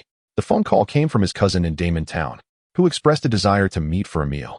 Though Pan Hongjiang understood the underlying intention behind the call, he recognized that, at times, having this cousin who navigated the social sphere could prove advantageous, prompting him to grab his bag and head to the dining location. If all went smoothly, they could ensnare 1 or 2 of the underworld kings. Nightshade reminded everyone to remember that they could only engage in battle once, irrespective of the outcome, and must return afterward. The time to witness the grand spectacle has arrived, declared the soul-devouring celestial lord. I have set my sights on you, demon monkey, he proclaimed, striding forward. Such a maneuver was overwhelmingly potent. The onlookers gasped as they saw Qin Fan pinned motionless in place. What? The defeated sword demon? Could it be the one who fell 500,000 years ago? Upon hearing the name of the defeated sword demon, the master of mysteries felt a jolt of shock, instinctively exclaiming in surprise. He realized he was utterly incapable of vanquishing the level 9 beast before him. Once he reverted to his human form, Should he fall into a state of extreme weakness and injury, he would be left helpless. Are you suggesting that the opponent may also possess formidable experts? Liang Yu inquired, his expression grave. Based on Nightshade's assessment, the team was indeed in peril. I merely wagered with my classmates about the combined length of these bamboo poles. They didn't believe me, so I measured them myself, Wang Lin stated candidly. Upon his arrival, Gongsun Ji was taken aback by the terrifying energy surges permeating the atmosphere, a sight he had seldom encountered in his lifetime. The ferocity of the battlefield and the overwhelming waves of energy were truly remarkable. He mentioned that the remaining 50 million underworld coins would require some time to gather, suggesting that Jiang Ming should return in a few days to collect them. At that moment, as he listened to the discussions among his compatriots from Tianshu province, the expressions on the faces of the team from the Geographic Research Institute reflected a complexity that was difficult to articulate. The performance of Zhen Zidong as Pang Yong wielding the crescent blade appeared rather peculiar, given his short stature and the imposing nature of the weapon. Two unfamiliar Ghost King-level steeds pulled the carriage, accompanied by two Ghost King-level attendants. Warner was equally perplexed by how circumstances had devolved. What was once mere cold indifference from the regent had now transformed into blatant contempt and insult. Jiang Ming, invoking the name of the old doctor, declined the warden's request to accompany the Iron Tower Spectre and boldly stepped into the 5th level of the corroded hell under the gaze of many. Su Ran stood at the center of the martial arts arena, a steel plate firmly pressed against her back, her gaze coldly directed towards the people of Sakura country. Mu Ku, standing to the side, mused quietly that the Regulatory Bureau was akin to the Public Security Bureau of a past life, yet now, a speed-based ability user was to be confined within its walls. Chen Yanqing hung up the phone, and before he could put his device away, it rang once more. And Yin felt tears welling in her eyes, her face aglow with joy. Ning Yun rose, embracing Yin tightly and kissing her forehead, a display of their profound affection that resonated with everyone present. Su Yang scoffed, disdainfully remarking that she was not the sort to alter her path for the sake of beauty. This likely explained why the experts had repeatedly voiced their frustrations. They could not help but critique despite the familiarity of the situation. In other words, the individuals who joined after the initial cohort were not within his considerations. The sound was inaudible to ordinary ears, undulating through the sea, layer upon layer pushing towards E without any aggression, instead carrying a soothing essence, akin to a melody sung by fairies to the woodland beasts. It was no wonder that when her sister offered sweets to Oni-chan, he merely set them aside, untouched until the gathering concluded. C2E approached in a flowing azure garment, a paper fan lightly swaying in his hand, maintaining his characteristic nonchalant demeanor. Upon hearing his words, Ningzhu understood immediately, recognizing that her master possessed a sharp tongue yet a tender heart. Otherwise, why would he sacrifice sleep to research healing salves for Xiaoyu? For instance, during the recent play, Derek Anderson had indeed created some distance. But if he were to unleash his full potential to close the gap, his innate talents might allow him to catch up. Lu Qingyang's remarks effectively belittled Kesha, who remained silent, while her angelic guardians glared at him with ire, their expressions indicating a readiness to draw their swords at any moment. The scene unfurled as if drawn out in a long take, receding further and further from Su Yang's gaze. When she regained her senses, she found herself seated on the sofa in an empty room. In the next moment, Luo Zhang watched helplessly as Bo Hanqing's hand struck out, devoid of any compassion, purely driven by murderous intent. Jiang Qiqi had indirectly taken a life. That individual was a gambler, once a drug addict, selfish to the point of forsaking kin. The lingering remnant that clung to her being now seemed to stem from the purple-robed, golden-armored man entombed on the island, her second senior brother. Naturally, her second senior brother had perished before her, else there would be no tale of her mourning. This sequence of events, though lengthy in description, transpired in mere breaths. As the two returned to their normal state, seemingly oblivious to what had just occurred, their expressions and actions reverting to their initial forms. Ever since that day in Dongxiang, when the Tang family revealed the background of Su Jingxing, Su Jin had instructed her to reduce her breakfast by 1 meat bun and her lunch by half a bowl of rice, assigning Bai Zhu to oversee her. With a resigned sigh, she tenderly brushed the cloth strip and waved her hand to erase the characters formed by the formation on the table. Regardless of the past, since she had survived, clarity would eventually dawn upon these matters, and this extreme sense of sorrow should remain in the past. Volume 1, Chapter 123, The Heavenly Tribulation Talisman. Meng Yuan and his 3 subordinates simultaneously fell, ensnared by the relentless assault of vengeful spirits. This was indeed a case of retribution by the very means one employs. Cui Shi returned to the room with the spiced tea for Jiabao, having observed nothing amiss after Chun Dio partook of it. She proceeded to attend to him as he rested. After speaking, she deftly tugged at the mane of the horse with her right hand, while her left leveraged against the horse's back to leap onto it. Following an intimate kiss that nearly left Shi Jingjing breathless, he reluctantly withdrew. Upon seeing Lu Bu approach, Lu Xing rose slowly, unveiling the satin, while Ling Ji's eyes widened in astonishment, springing up in sheer amazement. Rest assured, I witnessed everything clearly just now and fully comprehend your intentions. Duan Yu gently patted his shoulder. Bai Lu had spent the entire night at Shi Sanyang's residence. Yet Shi Sanyang had yet to return. A trickle of cold sweat ran down his back, and he began to regret working alongside such individuals. Yet the allure of money compelled him to persist. The letter, still from General Feng, hinted that leadership had assumed control and was set to rectify the chaos. A bright future for flower cultivation was on the horizon, and Shi Peng could consider returning home, as the nation was in dire need of talents like him. The delays had prolonged their advancement in comparison to other nations, causing a loss of talent that required replenishing. The old scoundrel remained unfazed, casually drawing his sword across his abdomen, leaving only a faint trace of blood, as if committing seppuku. Moreover, his keen awareness allowed for an internal, all-encompassing observation, granting him meticulous insight into every change within the spiritual medicine. As hundreds of golden core cultivators ventured deep into the secret realm, Lu Yin and Yang Xiao, along with 6 others, exerted tremendous effort to emerge from the debris of collapsed stones. He had no desire to provoke this flamboyant manager. Entanglement with him might lead to unfounded rumors about his peculiar preferences spreading within the circle. The idol he had once revered now stood before him, yet not long ago. The unaware Huopengji had instinctively displayed disdain upon encountering the Qi. Yunling Huopengji found himself at a loss for how to proceed. This was indeed significant. The Crown Prince Shun possessed the most formidable bloodline of the Snow Demon, coupled with exceptional talents, ranking among the top 100 geniuses in the extensive history of the Qigu Kingdom. Cheng Jinzhou gazed down from above, casting a condescending glance at the tumultuous battle array below, fully operational and ready for engagement. Mo Tian was unaware of this matter, but it was not the time for contemplation. He turned and unleashed the Thousand Traces step, dashing through the intricate Dragon Valley. Uncle, we are not tired. Mother said we must send father to enjoy his fortune tonight. We cannot sleep, Zheng Yu replied cheerfully. Unfortunately, Lin Feng and his companions had nearly explored half of the second level of the Juyu tomb without discovering the presence of chasing fate.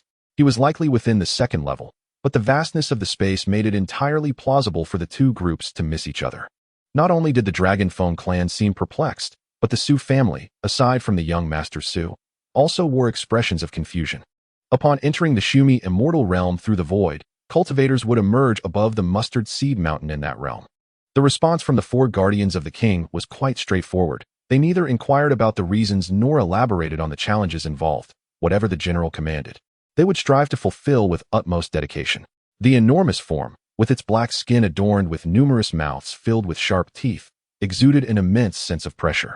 Regarding the search for the blood orchid in the wrath of the python, Wei Ziqing did not recall the details vividly, but knew that in the end, Bill would board the Bloody Mary alongside Dr. Jack Bain and others on their quest for the blood orchid. Wei Ziqing called Su Lingya, initially intending to seek her out, only to discover that she had gone abroad for business. I nodded and, with legs spread apart, boarded the ship, while Guanshana sharpened his Malay saber with a whetstone, frequently checking its sharpness. However, Guanshana seemed dissatisfied. Each time he inspected it, he resumed honing the blade. Understood. The latter responded excitedly before promptly exiting the tent. The general likely intended a night raid, and he was eager for the thrill of battle. Justice, upon your return, make sure to choose wisely and settle important matters promptly. Xiao Yi remarked with a smile, having always regarded Eli as a brother and determined to prevent a repeat of past misfortunes. You should say that my wife is fortunate to have found such a handsome and dashing boyfriend, Lin Feng replied with a bold grin to Bai Ran. Perhaps due to an abundance of recent distressing news, when Shinsu heard about the loss of a fish valued at 7 to 8 million, he felt little emotional upheaval. It was only now that Su Yifan truly comprehended the underlying details of the life and death struggle between Wang Haomiao and Ko Jiashu on the Blackwater stage. Presently, the Imperial Guards, under Yen Xia's command, could execute the commander at will. This was a testament to his cold-heartedness, as he absolutely would not allow anyone to exert control over his soldiers. The Imperial Guards were entirely within his grasp. Yin Qin was searching for Xinu when a sudden presence startled her greatly. The hotel they were currently in was the only five-star establishment closest to Huoyuan, and numerous celebrities had checked in during recent days. Volume 1, Chapter 124, 9 Heavenly Thunderbolts. Yet Meng Yuan was on the verge of breaking through to level 100, which made Li Huoyuan break into a cold sweat. Before long, Meng Yuan led Li Huoyuan to the depths of the abyss. 10 halls of equal kings. 99, surprisingly. When the girl closed her beautiful eyes, her alluring demeanor became even more intoxicating. Thank you, grandfather. Thank you for saving my life. Tiger, moved by the words, shed tears of gratitude. Fang Zheng gently patted Lin Feng's shoulder, shielding him from the oppressive aura. Otherwise, the direct pressure from the old monster would undoubtedly cause Lin Feng to vomit blood. Li Bai pondered for a moment and nodded, then elegantly inscribed his name. As he signed the contract, he secretly resolved that he would not accept Su Wan's 20,000 yuan without merit. Upon hearing the black-clad man begin to curse after only a few words, Yang Ming merely furrowed his brow, dismissing it from his mind. Inside the hall of Zhitian, golden bricks adorned the floor, shimmering with resplendent light, yet under the setting sun, the hall was dimly lit, reliant solely on a row of candles for illumination. Yi Feng understood that these words were inaudible to others, yet the other party had their reasons. After all, as the ruler of a nation, lacking any semblance of authority would undermine the gravitas required to command the state. Long Bufan was acutely aware of the harsh conditions faced by the outer disciples. The spiritual energy here paled in comparison to the inner sanctum, and the training conditions were naturally inferior. Moreover, with no one to guide them, they had to rely on self-exploration.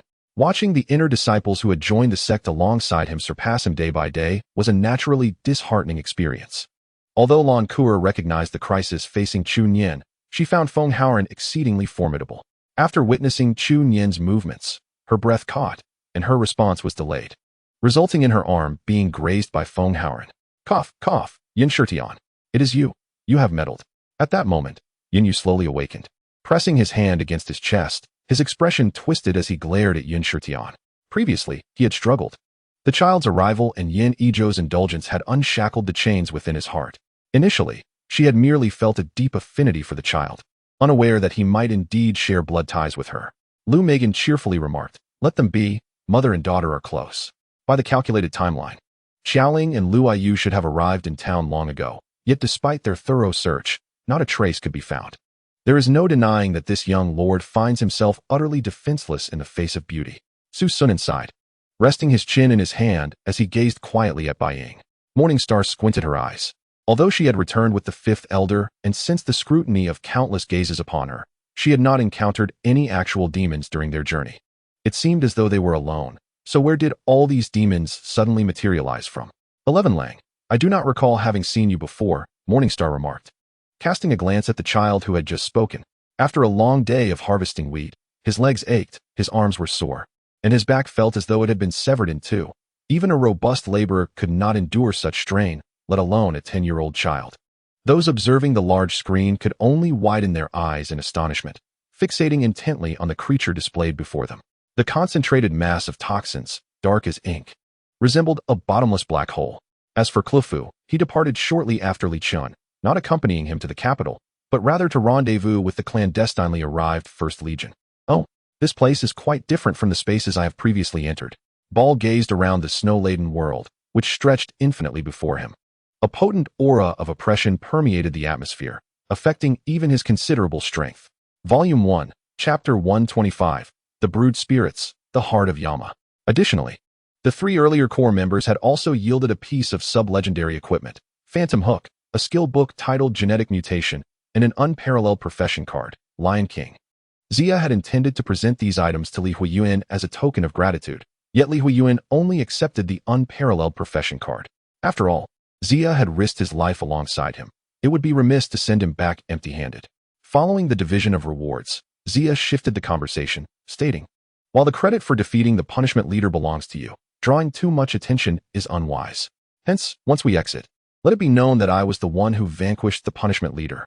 If one were truly a specter, how could such stringent physical examinations at the base fail to uncover it?" Once everything was packed, Su Miao wandered around the room, touching various surfaces. It was inevitable. Having spent so much time in this dwelling, one inevitably formed an attachment. After such an extended absence, it would be disingenuous to claim indifference. It was evident that if they were to employ the secret passage, it implied that their pursuers might be aware of the Wang family's hidden routes and could potentially pursue them inside. Thus, entering the secret passage at the earliest opportunity would be advantageous. As May arrived, ushering in the hottest days of the year, the air was already stifling before dawn.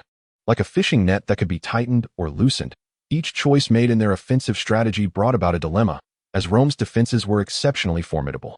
Qin Yiping astutely articulated the realities of the modern political arena, asserting that so-called qualifications and capabilities were mere illusions. Connections were paramount. Subsequently, he ventured into the wilderness, basking in the sun for 2 days, subsisting solely on water and adopting a disheveled appearance. He then ascended Qingfeng Mountain with 5,000 taels of silver. Do you think that by abruptly arriving here and uttering these nonsensical words, I shall forgive you? Xiao Yu exclaimed, unable to contain her frustration. Upon hearing Su Miao's account, Master Qin nodded in agreement, while nearby, Manager Tao felt a twinge of apprehension. Had he been in Su Miao's position, he too might have entertained such notions. Listening to the murmurs behind him, Alfred turned to see that the speaker was Brat, whom he had met at the Glen family's private port, both being practitioners eager to serve powerful aristocrats. After an exchange of words, Bai Yixue was convinced that the occupants of the seaside villa would no longer make any phone calls. Sebastian Rosa, he exclaimed, prompting disdainful expressions from Wang Kai and his companions. The naivety of this individual was truly astonishing. Ling-Yang discerned that although the head of the Li family permitted him to be near Jin Haibiao, he deliberately refrained from mentioning Ling Chu and Tian Bao, clearly intent on maintaining a firm grip on his family.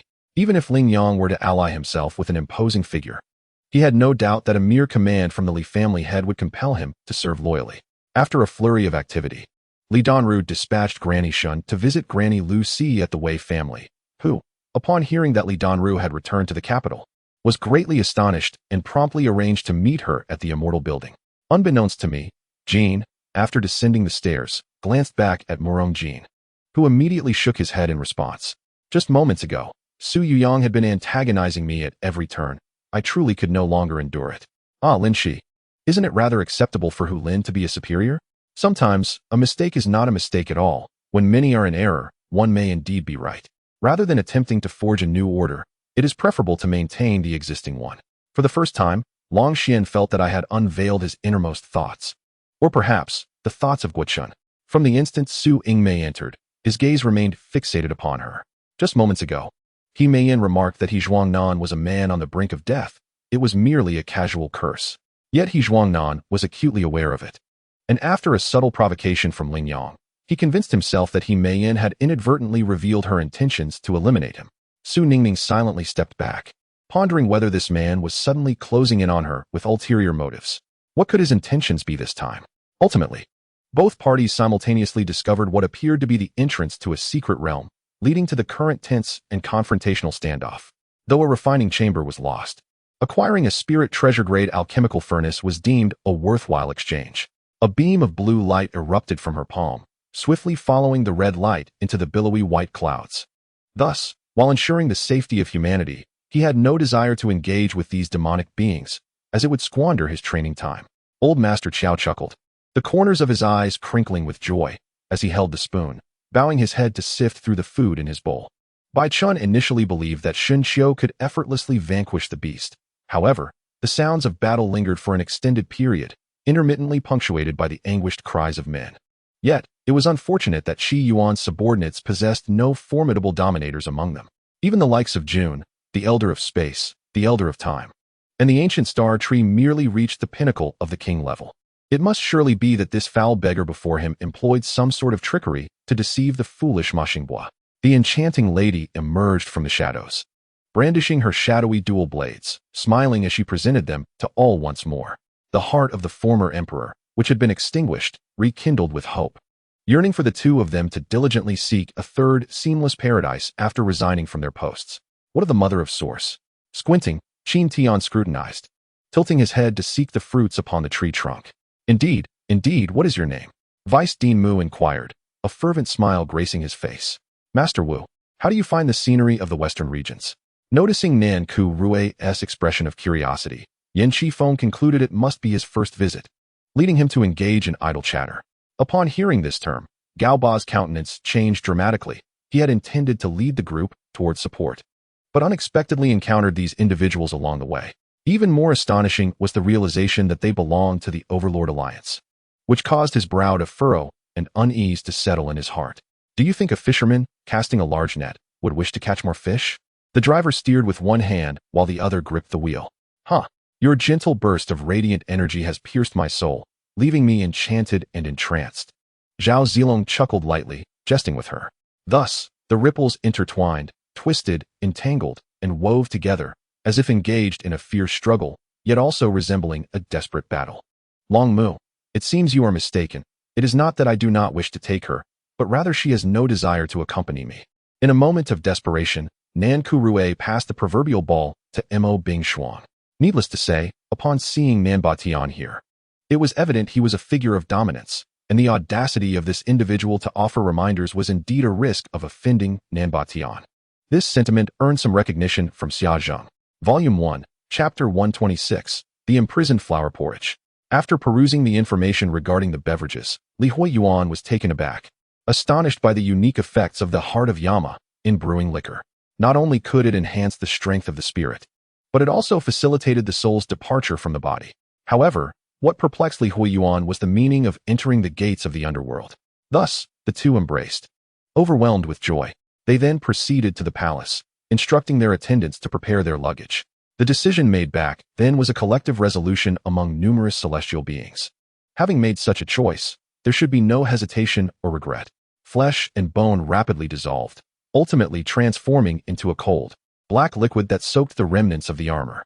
At the site where the thunder descended, the thunderous liquid surged, and the crackling of electricity echoed deafeningly. The spectators were immensely tense, simultaneously hoping that Zhang Jiao would seize the initiative while fearing that events might unfold contrary to their wishes. A scene that seemed to exist solely within the realm of cinema unfolded before the eyes of the unscrupulous rogue for the very first time. As the door creaked open, Jiang Qiqi wandered about the apartment, ultimately catching sight of the kitchen. Lin Lu returned home utterly exhausted to an empty villa, accompanied only by the housekeeper. A self-deprecating smile flickered across Lin Lu's face. After so many years, shouldn't she have grown accustomed to this? Why did she still long for companionship? Countless souls had sought entry into Ling Mountain over the centuries, yet none had succeeded.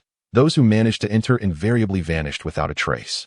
Thus, it seemed that Ling Mountain harbored secrets best left unspoken. I have heard this place is a secluded corner of a secret realm. Why do you reside here instead of the central area? Su Ruashi inquired, her eyes glinting with curiosity. Just then, Jean Lantian called again, and Su Yuntian felt his temper flaring. Damn it, Jean Lantian is calling once more. It seems he won't relent unless I answer. Su Yuntian exclaimed, exasperated. Xia Qingkong unusually refrained from responding to Mantu's words, instead pulling Mantu into the car as it began to move slowly. Qioli sighed, having waited for quite some time, only to find that the old man had fallen asleep. Frantically, she pressed the power button, and a minute later, she noticed a notification on her phone indicating several missed calls. The sound was so loud that Mu Chunhao found it somewhat amusing. Xia Qingkong appeared as if she were celebrating a children's festival. He was unwilling to accept being bested by Su Yuntian, especially after sustaining an injury to his right hand. He had never suffered such a significant loss in a fight. Bring Wendy down and interrogate her rigorously to discover who has bribed her. Styling commanded sternly. As the heavy iron door slammed shut once more, an eerie silence enveloped the room. Mu Chenhao slowly shifted to the wall, pressing his ear against it, quietly listening to the commotion outside, where the voices of the kidnappers finally broke the stillness. This filled Li Ji with joy, prompting him to summon the generals for a strategy discussion. After a brief exchange of ideas, they reached a unanimous tactical agreement. Young Master Rue, you scared me to death. I thought I had fallen into the clutches of these wolves. Wang Guan sighed in relief upon realizing it was Nan Kurue, having genuinely feared being captured by some skilled predators among them, which would have been a tremendous embarrassment. A resounding bell tolled, accompanied by an overwhelming force that immediately bore down upon Yuanhao's body. You may find it curious that I killed Balder, leaving you in such a predicament. Yet now I seek your friendship, Chini stated. This was also a testament to the formidable nature of the undying seal technique, which could integrate with any power, even that of the West. This realization offered Qin a plethora of choices, leading him to understand that this journey to the West resembled a treasure hunt, with untold surprises awaiting in the future. The 3 consecutive instances of the astrology technique were perplexing and infuriating for Chu Xinghan. especially since such occurrences had never transpired in previous encounters with Yuan Qingyu or his father and elder brother. Clearly, this is a celestial phoenix. Having grown to such an extent, some are astonished, filled with trepidation, envious, yet simultaneously overwhelmed by a sense of awe. From the onset of the Marshal combat until now, the Marshal alliance has dwindled from 6 to merely 2 remaining members. One pair felled by the Sword Alliance and the Ghost Alliance, while the other 2 were outmaneuvered by Chu Xinghan. Now, only Elder Zhang and I are left. He is a youth, a martial artist. His brows resemble a deep abyss. His demeanor resolute, and his presence exceptional. Despite his tender years and modest cultivation, in this moment, no one dares to utter any derisive remarks or scorn. Kai nodded earnestly, understood. Rest assured, I shall make arrangements forthwith. He spoke no further, rising hastily to depart. What has transpired?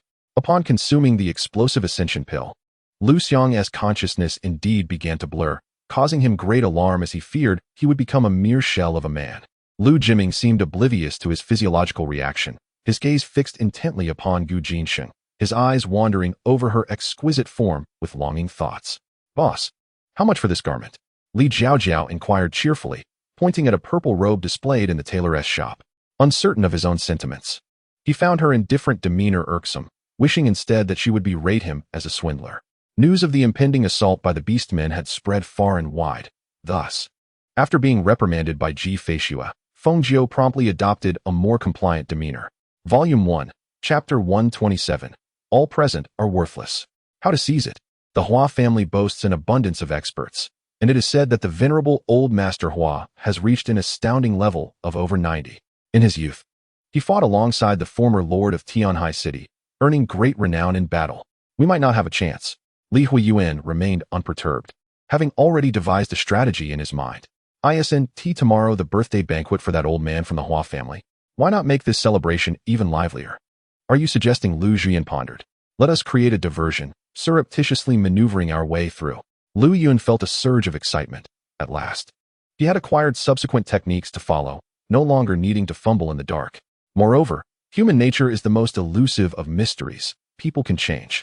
Those who may seem virtuous now could very well turn malevolent in the future. This is a certainty beyond anyone's grasp. I shall grant you a 10% commission on this. After speaking, Gu Mingtang presented the box to Zhou Aijuan, then turned to inspect the ingredients simmering in the large pots. There are only a few offices on the 5th floor. The rest are perpetually empty. Had someone been present at that time, it would not have been so stifling. The infirmary is, of course, off limits. Even the former subordinate Severus Snape would not dare to trust such circumstances under the Dark Lord's shadow. Lu Yun's body trembled. Although he was at the 9th level of self-mastery, given Zhao Junran's age, it was commendable. Indeed, while Lu Iran still recalled that they should head south, the palace was simply too vast, and as they walked, he found himself uncertain of which direction to take at the next intersection. Lu Yun was at a loss for words. Did he truly have to sell his valuable weapons and garments to procure some urgent funds? Mo Shang, observing the other party's capitulation and influenced by the 9th princess, chose not to pursue the matter further. He dissipated his aura, a serene expression gracing his face as he elegantly lifted the tea from the table, savoring its flavors. With a swift arc of the black spirit blade, a faint azure blade aura, barely 3 feet in length, sliced towards Yamabiko. A massive screen descended from the ceiling, and moments later, an image appeared. A robot reminiscent of the one Levi had once employed came into view. Stand aside. Ike rushed forward, making no discernible move, when suddenly 2 bright fireballs erupted beside him, emanating a faint magical energy. Sensing a disturbance within his body, Long hastily summoned his magical power, attempting to levitate himself. He had anticipated such a scenario, secretly mocking the naivety of those in the prince's faction. Upon his return, he was met with this unexpected spectacle, leaving him somewhat astonished and bewildered. The sound of clashing metal reverberated throughout the grand hall, as a full-force strike left only a shallow mark on the giant claw wielded by the demon. Yet, the ancestors of these monstrous beasts had long faded into the annals of history, taking with them countless mysteries. Under the onslaught of this power, the lightning forces within the celestial garden swiftly grew subdued. This indicated that the eye plucked from the nation of Lulan by Temujin was quite possibly the Eye of Night. Liu Guang was known for his purposeful endeavors. Since crossing over Junliu would grant him access to the rose, there was no need for unnecessary entanglements. The once verdant valley of Qingzhou had gradually descended into desolation, shrouded in sorrowful clouds and mist. The stone tablet, which had receded like a tide, now surged back, returning to its original state. Jian Kong pondered deeply, fully aware of Tang Ming's identity and the existence of Tang Ying, yet he had never inquired about the latter. Forget your rewards. Why act like a big shot in front of me? Shang Pei exclaimed, both irritated and amused.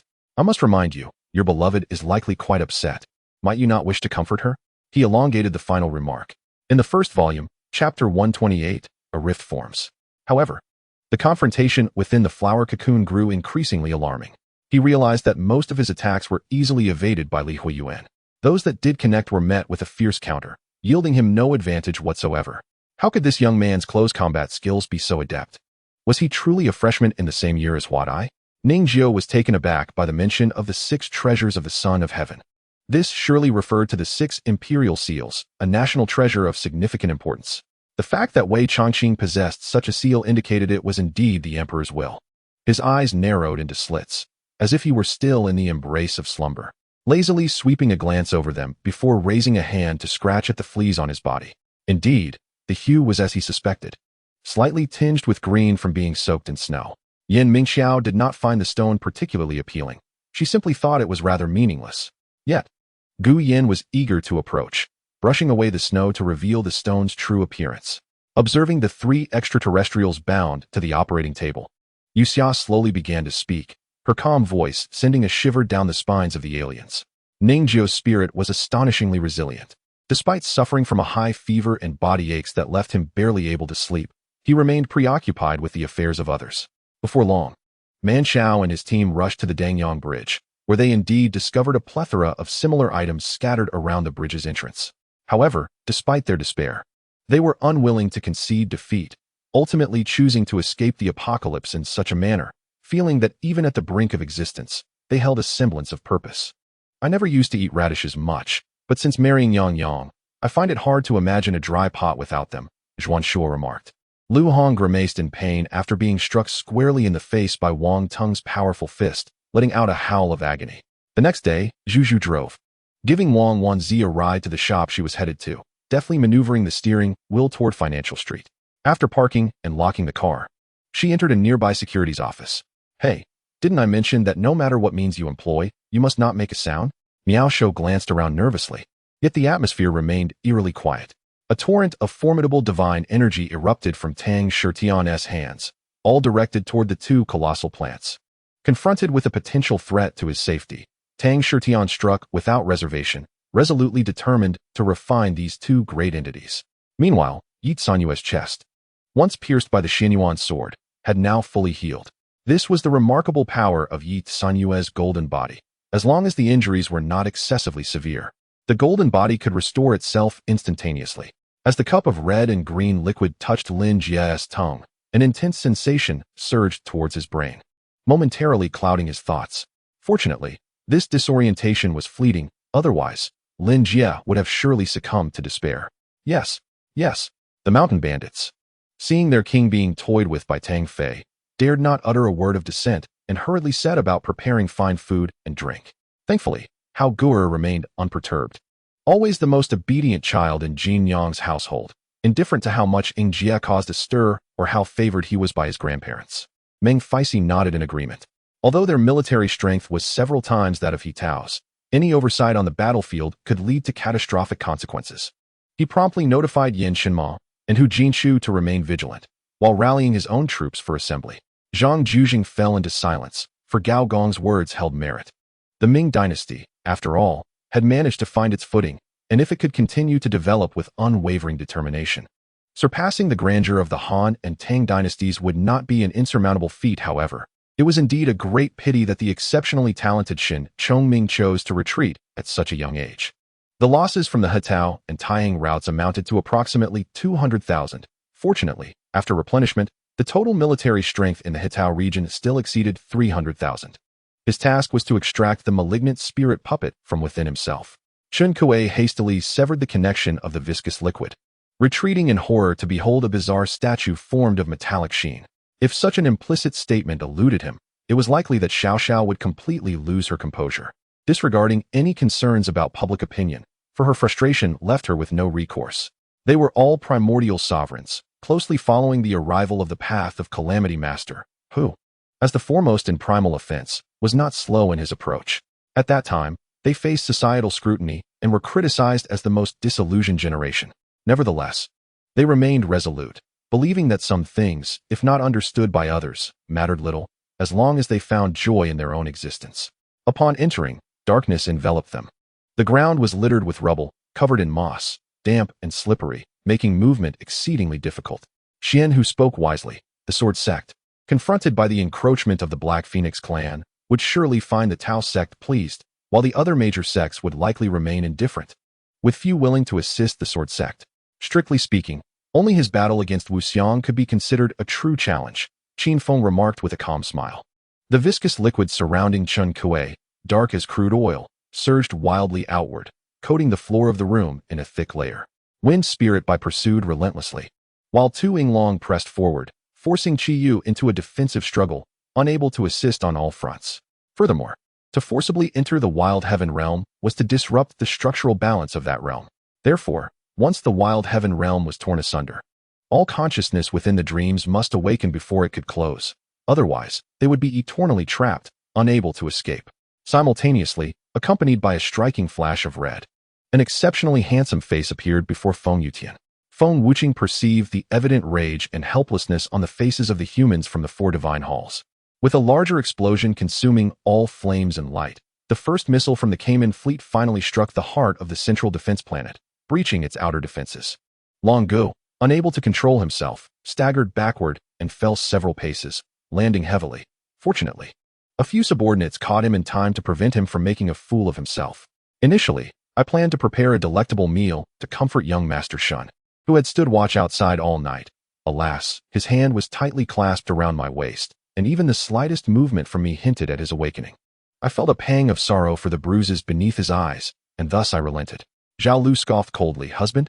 County Prince? Then what am I? His heart was rent asunder by Jio's unabashed defense of Qi Yao. I apologize for my tardiness. How are Du Wei and the others? The towering figure of Pangu saluted crisply, inevitably exchanging pleasantries with Zhang Heng and the others. From the darkness emerged a series of resounding thuds, which persisted for nearly the duration of a tea time before subsiding, leaving only the labored breaths of a certain individual. In the first volume, Chapter 129, High-Quality Wine, Hua Qingfeng concluded his words, and a barrier of wind rose around the Hua estate, completely severing Li Huoyuan's retreat. Moreover, a magical arrow of wind materialized above Hua Qingfeng's head. No one knew that this seemingly arrogant and somewhat rotund figure was, in truth, far from simplistic. Upon his arrival, he adeptly disguised himself, a skill that even Chen Langya nearly fell prey to. Lin Xingqing, I find you increasingly incomprehensible. Even if I have someone outside, what does that concern you? Li Zekin coldly remarked. Xianger, what have you discovered? Upon hearing the tone of El Xianger, El Hong felt a stir in his heart and stepped forward to her side. The Empress Dowager laughed heartily, clearly unfeigned, unlike others who hesitated to touch their chopsticks, eating as if it were cat food. I have no desire to indiscriminately kill in the game when it is unnecessary, Dainyu asserted firmly, his eyes brimming with conviction, which took me by surprise. With this thought, Xiao Jun tilted her head and smiled at Yu Jinghao, who, for an instant, felt an illusion of murderous intent reflected in Xiao Jun's gaze, causing her to involuntarily shrink back. It seemed that even though she had reminded Qing Luo of their emotional entanglements the night before, the effect was not to deter Qing Luo's affections, but rather to intensify his desire to possess her. Although previously scolded by others, one could at least hope to leave the palace upon reaching a certain age. Now, being with the crown prince was not without its merits. Yet this ambiguous predicament was indeed distressing, igniting a sense of unease. Seeing that there was no water left in the barrel, El Ernyang went to the courtyard to draw water from the well. El Hong and El Xianger chatted and laughed as they tidied up the wild vegetables scattered about the yard. The three of them appeared as they normally would, unaffected by the recent events, which astonished Aunt Zhao, who entered the courtyard, leaving her in admiration. After following the online steps once more, Shun Yin still failed. She set her phone down, deciding to let her creativity flow freely. It was precisely the state of transcending life and death, remaining unperturbed and free of worries, shedding form and departing from knowledge, sitting in a precarious state of focused calm. These 4 lines of mantra. After the signing in 1860, Russia officially gained sovereignty over a significant portion of Lake Xinkai, which has since served as a boundary lake between China and Russia. Almost simultaneously with her rejection, Lan Yi's large hand, holding the bathing flowers, encircled her waist, and his tall frame gently pressed down, pinning her slender body between his and the bathtub. On the offensive front, Bayern Munich adeptly capitalizes on Thomas Müllers' ability to maneuver within the flanks. The creatures, akin to shadowy lizards, are likely manifestations conjured by tree spirits, intended to confront the seal spiders gnawing at their corporeal forms. The remaining words lingered unspoken on Qing Shuiyao's lips. She believed that soon, Su Linggu and He Lianchun would come to understand. Her voice, choked with emotion, rendered her utterances intermittent, each word saturated with her tears. After listening, Tai Dan nodded and began to shout in a guttural manner, reminiscent of a haunting wail that sent shivers down the spine. Lin Xiaomo found herself at a loss in the face of the distraught Mu Xian, uncertain of how to respond. Her thoughts strayed from observing Mo Shi's actions. Her head bowed in distraction, until Mo Shi offered her a tissue, jolting her back to the realization of her profound sadness. The exit led directly to the mountains and rivers, and the panoramic room above, aside from the piano, was a perfect place for daydreaming. She had not anticipated that her days of devoted alchemy practice had not yielded any significant improvement in her skills, yet had allowed her to transcend her realm. Moving from the pinnacle of the yellow realm into the green realm, they were born pure and innocent, meant to be cherished by every parent in the tenderest embrace. At this moment, neither departure nor staying seemed feasible, and in a moment of despair, she unexpectedly hurled herself towards the ship's side. She gazed at her son, who was laughing heartily, and at the expressionless Gao Yan. Unable to restrain herself, she buried her face in Gao Yan's embrace, her body trembling slightly. Wei Lan Yao lay on the bed, her typically stoic face marred by a sense of grievance, tears flowing uncontrollably.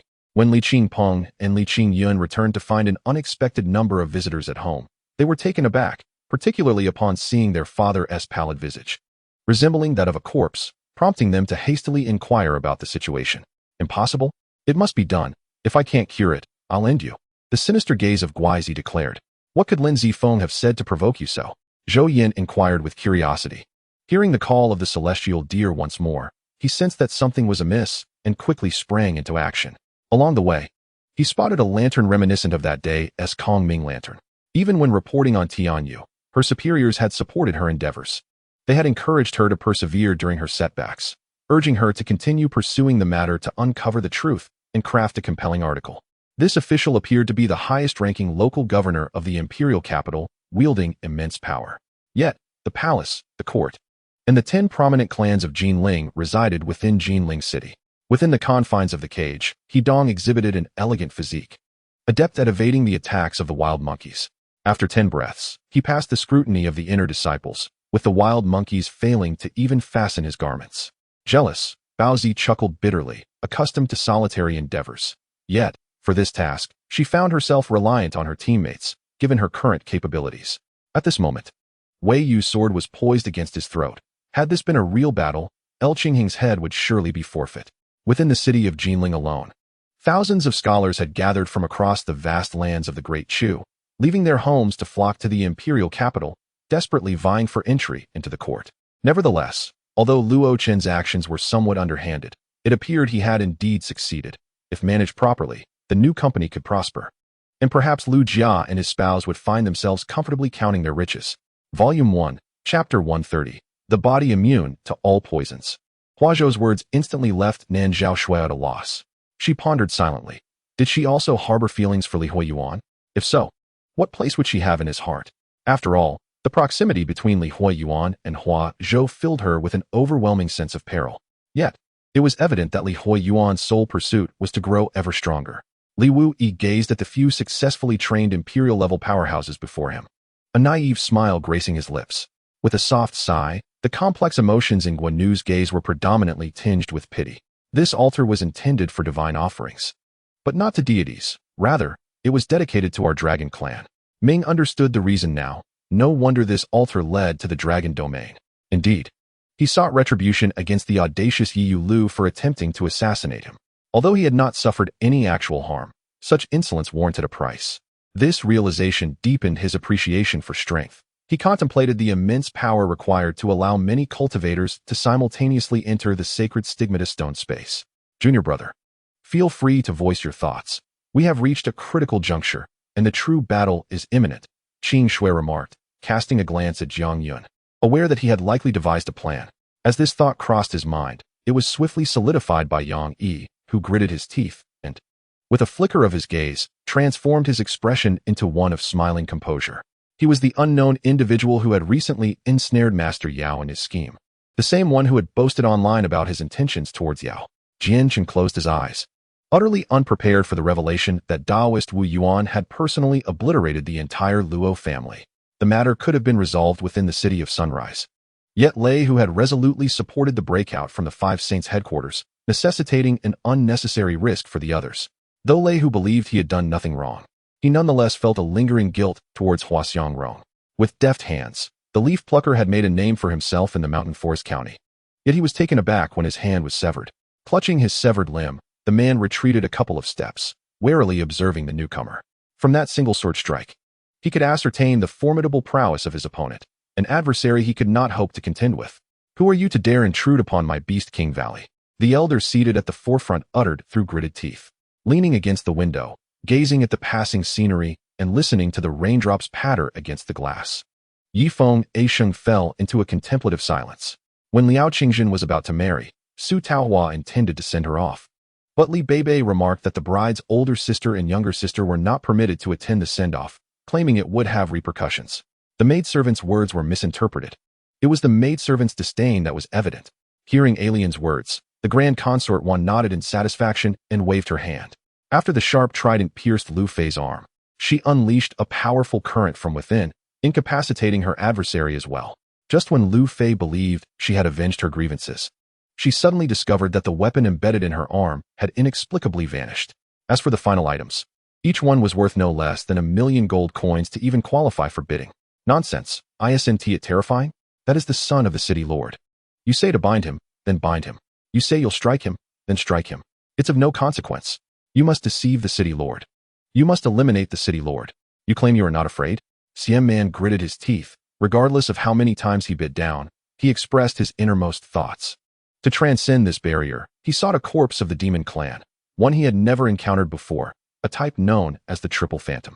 In Chapter 131 of Volume 1, Feng Yuan reacted swiftly, manipulating the jade golden toad to swing its right leg, unleashing a pool of highly toxic slime. After dodging, Li Huoyuan turned to find the ground behind him corroded into a large pit. It turned out this slime possessed formidable corrosive properties. Observing the jade golden toad, which was entirely coated in this slime, it was evident that caution was warranted. She refined the soul of Feiyue Luyun, merging it with her own body, and astonishingly acquired a beauty akin to that of Feiyue Luyun. Gazing at her reflection, she felt a surge of excitement. With such a visage, what could she not accomplish? The Blood Clan is a faction of the demon race, one of the 4 protectors of the ancient demon god November, with Qingqiu as the leader of the Blood Clan. Do not hold it for too long. Weapons of substantial rank exude powerful divine energy that can enhance human constitution. The priest exhibited a slight grimace, clearly not accustomed to such treatment himself.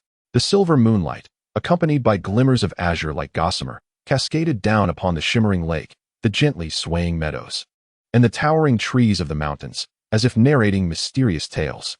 Observing the multitude of marks on her snow-white skin, especially the dense cluster of strawberry prints from her neck to her chest, she found that sitting in the tub had alleviated much of the sticky discomfort, and her body gradually felt refreshed. The entire process of repaying the debt made her feel as if she were committing a robbery. Indeed, no matter the era, those in debt are the true masters. Lying on the cliff of Shunyu Mountain, gazing at her mother's colorful hula hoops, they glided slowly from the mountain top to the base.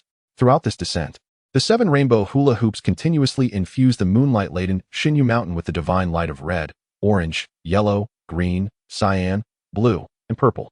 Lin Qing was acutely aware that her time to exit had arrived. It sufficed to gauge the number of venomous ants hiding within the bell. Moreover, continuing further would inevitably lead to the destruction of her protective spirit bell. The 3 sovereigns did not divide humanity into 3 tribes due to discord, but rather because humanity had gradually proliferated and settled across various regions. To lead humanity more effectively, the 3 sovereigns established tribes in different locales. Simultaneously, the results of the other quarterfinals in the German Cup had been announced. The team Hertha Berlin, featuring Chinese player Zhang Ningpeng, had drawn 0-0 at home against their opponents and triumphed in the penalty shootout with a score of 3-2, advancing to the semifinals. As the football was dispatched, the winger from Dortmund surged past Pedro like a gust of wind, racing towards the ball with great speed. Sierra nodded in relief, fully aware that this conflict was instigated by the Parthian Empire. Should the Parthians and the Liang kingdom coexist peacefully, she would welcome it wholeheartedly. The breeze caressed her face, stirring her flowing dark locks. Amidst the blossoms, she resembled a fairy among flowers, appearing both simple and exquisite. The Blue Saints were momentarily bewildered by the enthusiasm of Deacon Xiao Tang, and they could only follow Zhuojian and his companions into a spacious hall. A sudden clarity appeared in Zhuojian's gaze, and in that moment, the enormous scythe, exuding tremendous might, loomed before him. Zhuojian merely raised his hand, and the crystal of snow and bathwater met the scythe in a collision. As the dark clouds drew nearer, the sky became increasingly gloomy, and haunting howls echoed from the clouds, resounding incessantly. Wow, Victor, you are truly remarkable. I knew that with you around, we would never lose. Samadhi exclaimed excitedly, embracing Guzhun tightly and roaring with passion. Those attending the match for the first time were instantly swept up in the fervor. The atmosphere was undeniably overwhelming. Now, these spectators eagerly awaited the commencement of the match, their anticipation palpable. In the first volume, Chapter 132, entering the Gate of Ghosts, in an instant, Feng Yuan's eyes widened in disbelief as he finally comprehended the nature of the monster he had provoked. Impossible, impossible. You are only level 59. You cannot defeat me. My golden devouring worm king is impervious to weapons and fire. You are certainly no match for me. With that declaration, Feng Yuan commanded the golden devouring worm king to lunge towards Li Huoyuan with astonishing speed, akin to a bullet. To his surprise, Nangongpa did not even lift his foot. Instead, he extended his left palm, channeling internal energy to grasp the descending sword, halting its fall. In the blink of an eye, like an arrow released from its bow, the sword shot upwards, aimed directly at Nangongpa's palm. With a gentle maneuver of his left hand, he securely seized the sword. The audience and judges took their seats one by one. Lu Chenxi casually scanned the area, only to find no trace of Cheng Yan, leaving her with a sense of disappointment and confusion. It would be best if both sides revealed their trump cards in this preliminary match. This way, the Academy of Jinghua could gain insights into their future strategies. What are you lingering for? Why the silence? Long Jinfei's keen gaze caught a fleeting exchange of glances between Yi Ling and Shan Shan. On the mortal realm of Hongfeng continent, the spiritual energy is scarcely sufficient to nurture a single spirit beast, let alone reach the pinnacle of the spirit beast realm. Level 10 spirit beasts? Ling Dongyun coldly declared. If it weren't for you, how could the trio of Wuxin have emerged? Since you wish to save them, then you shall perish. His spear thrust forward with great swiftness. Without having discerned the opponent's strategies, Long Jinfei dared not confront them head-on. As the adversary's arms circled towards him, he nimbly sidestepped, causing the black wolf to miss and nearly stumble. Bai Tianmu refrained from intervening, blocking Shangguan Yun's retreat in case he attempted to flee without a fight, while also keeping a wary eye on Nangongpo's potential rescue efforts.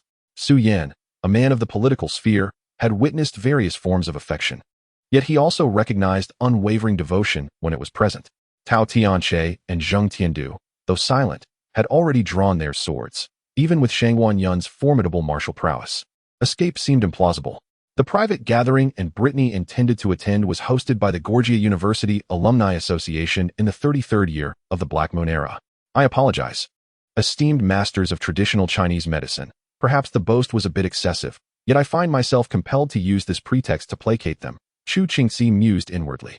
Quan Ti Buddha sighed softly. It was indeed a reasonable rationale, yet no sage would wish their disciples to voluntarily enter the heavenly court. She intended to prepare the medicine before her return, allowing Rinding to brew it promptly for the children to try. Huang Longzhen's expression turned cold, hailing from the dragon lineage. His origins were exceptional, yet the three-clan war had shattered the primordial world, leading to the dragon clan's disfavor with the heavenly Tao and a resultant weakening of their fortune. Now, he sought apprenticeship, barely achieving the realm of a golden immortal. Remaining calm, the control line could only dictate his physical actions. Soon, he would need to embody this fool's true nature. Their fates rested entirely in their own hands. If they bore no murderous intent towards Tang Hongyu, they would not have fallen into his grasp. Though the wind was not particularly fierce against Zhou Ziyan, he witnessed Li Zhihai being toppled to the ground, grimacing in pain. Li Yunjing, an expert in thunder techniques, understood the severity of this thunder tribulation all too well. wielding the supreme innate spiritual treasure, the purple lightning hammer. He could also unleash the Zixiao divine thunder. Should this lightning strike, even a quasi-saint could meet their demise.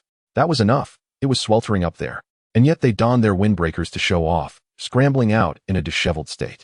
Let us go, collect some money, earn a bit more, marry a city girl, and return home in glory, Li Ziwan thought eagerly as he prepared to head towards the sky bridge. Only to suddenly remember he had left his 2 new outfits on Roman's vehicle. I will first handle Xiaoping's discharge procedures, then take her to see my father-in-law. Yin Beixuan stated. Although Yi Xiaofeng has ascended to the status of the supreme creator of the universe, concerns still linger among the people. In the past, Yin-Yang expressed her gratitude to Zhang Haoyin for saving her life by spitting at him, which struck Zhang Haoyin as quite amusing. However, the progress was painfully slow, and by the time she achieved her breakthrough, it was feared that the man would have already approached her and taken action. The formidable demonic entity effortlessly penetrated the illusory forms of the 10 saints, shattering their physical bodies in an instant with a terrifying display of power. Yet, in the next moment, the specters of the 10 saints reappeared once more.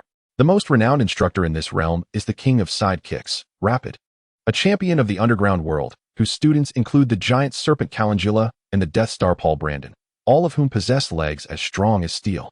Under his tutelage, his students likewise develop legs of iron. At this moment, Dugu Wuji was indeed groping in the dark, but it was not aimless. He had finally uncovered the secret of this ancient prison. Everything would return to its origin. Ling Zixi was enveloped in complex emotions, pondering whether Xiao Machin intended to use her as bait to lure the 2 masked figures. She had faith that with their ancestor present, the Yin-Yang sect's rise was merely a matter of time. Once the sect grew powerful, they would reclaim everything, including interest, from Mi Hongxue. It had been a long time since such a torrential downpour had graced the city, as if the heavens were pouring forth to obliterate the entire metropolis. Sighing at the sight of Wang Han retreating, Teacher Li exhaled deeply and hurried to catch up. He understood that failing to repay the debt meant he would not reclaim the gold. There is a set of attire worn by the shadow guards. Don it, and it shall lead you to the prince. Feng Ying retrieved a clean outfit from a chest within the hall and handed it to Ling Zixi. Blind one, your technique possesses considerable might. Yet to me, it feels no more than a mere tickle. The once indifferent voice abruptly ceased, transforming into a frantic scream. Kat was eager to uncover the mystery behind Yuding's miraculous recovery. Logically, Yuding had never exhibited signs of improvement before, and it seemed illogical for such a sudden healing to occur just before death. The brutish man and 2 lean figures escorted Wang Han far beyond the city limits to a remote farmhouse. Li Yugong, somewhat bewildered, received the work permit and examined it, uncertain of their intentions. However, as their connection was still new and the immortal's lifespan exceedingly lengthy, both parties tacitly refrained from shedding their garments, opting for only a fleeting taste. Volume 1, Chapter 133, Slaying the Oxhead and Horseface, 60. Could it be that the 10 kings of the abyss are not the authentic ones? After a moment of contemplation, Li Huoyuan hastily prepared to flee. After all, his sole aim was to retrieve the divine soul of Nanzhao Shui, and with that objective achieved, there was no reason to linger further. Lei Xiaoxian did not believe he would survive. Despite his reluctance to meet death, he would fight for his life. However, if he were indeed to perish, he would ensure that his mother remained unaware, quietly slipping away into the void. The gaze directed towards Zhao Shanhe was laden with a palpable desire to deliver a sound thrashing. His actions had been utterly intolerable. In light of the recent events, it was evident that everyone should have been united in purpose. Even if one were to adopt the stance of Nangong Bubi, Zhao Shanhe would still find it comprehensible. Within the Hanhai Tower, there existed elders whose responsibility it was to address the inquiries of the disciples, yet these elders often remained shrouded in obscurity, their voices echoing without revealing their forms. A cascade of notifications materialized in Zhao Shanhe's mind, prompting an unusual expression. Surely this system was flawed? How could it possibly shift the blame onto him? Regrettably, all of this was swiftly receding, akin to fleeting light growing increasingly distant and ethereal, resembling a mirage. The acquisition of 400,000 spirit stones was no trivial matter. If one were merely to safeguard the Bibo Mountain Manor, where would one procure a few golden core cultivators with such a sum? He wondered if his mother and the others would be concerned. Fortunately, she had made it abundantly clear that his father's injuries were not serious. Old Chun coughed a couple of times, gestured to the teacher outside, and personally closed the door along with several windows, activating the recently purchased air conditioner to alleviate the sweltering heat within the classroom. A message arrived on Chai Ai's phone, and she opened the email to download the attached documents. This posed a dilemma. The royal invitation was not something he could refuse face to face. After all, she was a princess, and declining might be deemed quite improper. Yet, Ji Shiding did not depart immediately. Rather, he turned his attention to the onlookers, particularly to Xiao Ruilong. Wei Hanjue had always been known for his drinking prowess. After a few glasses, his expression remained sober, while Feng Jiandong had succumbed, his face flushed from the alcohol.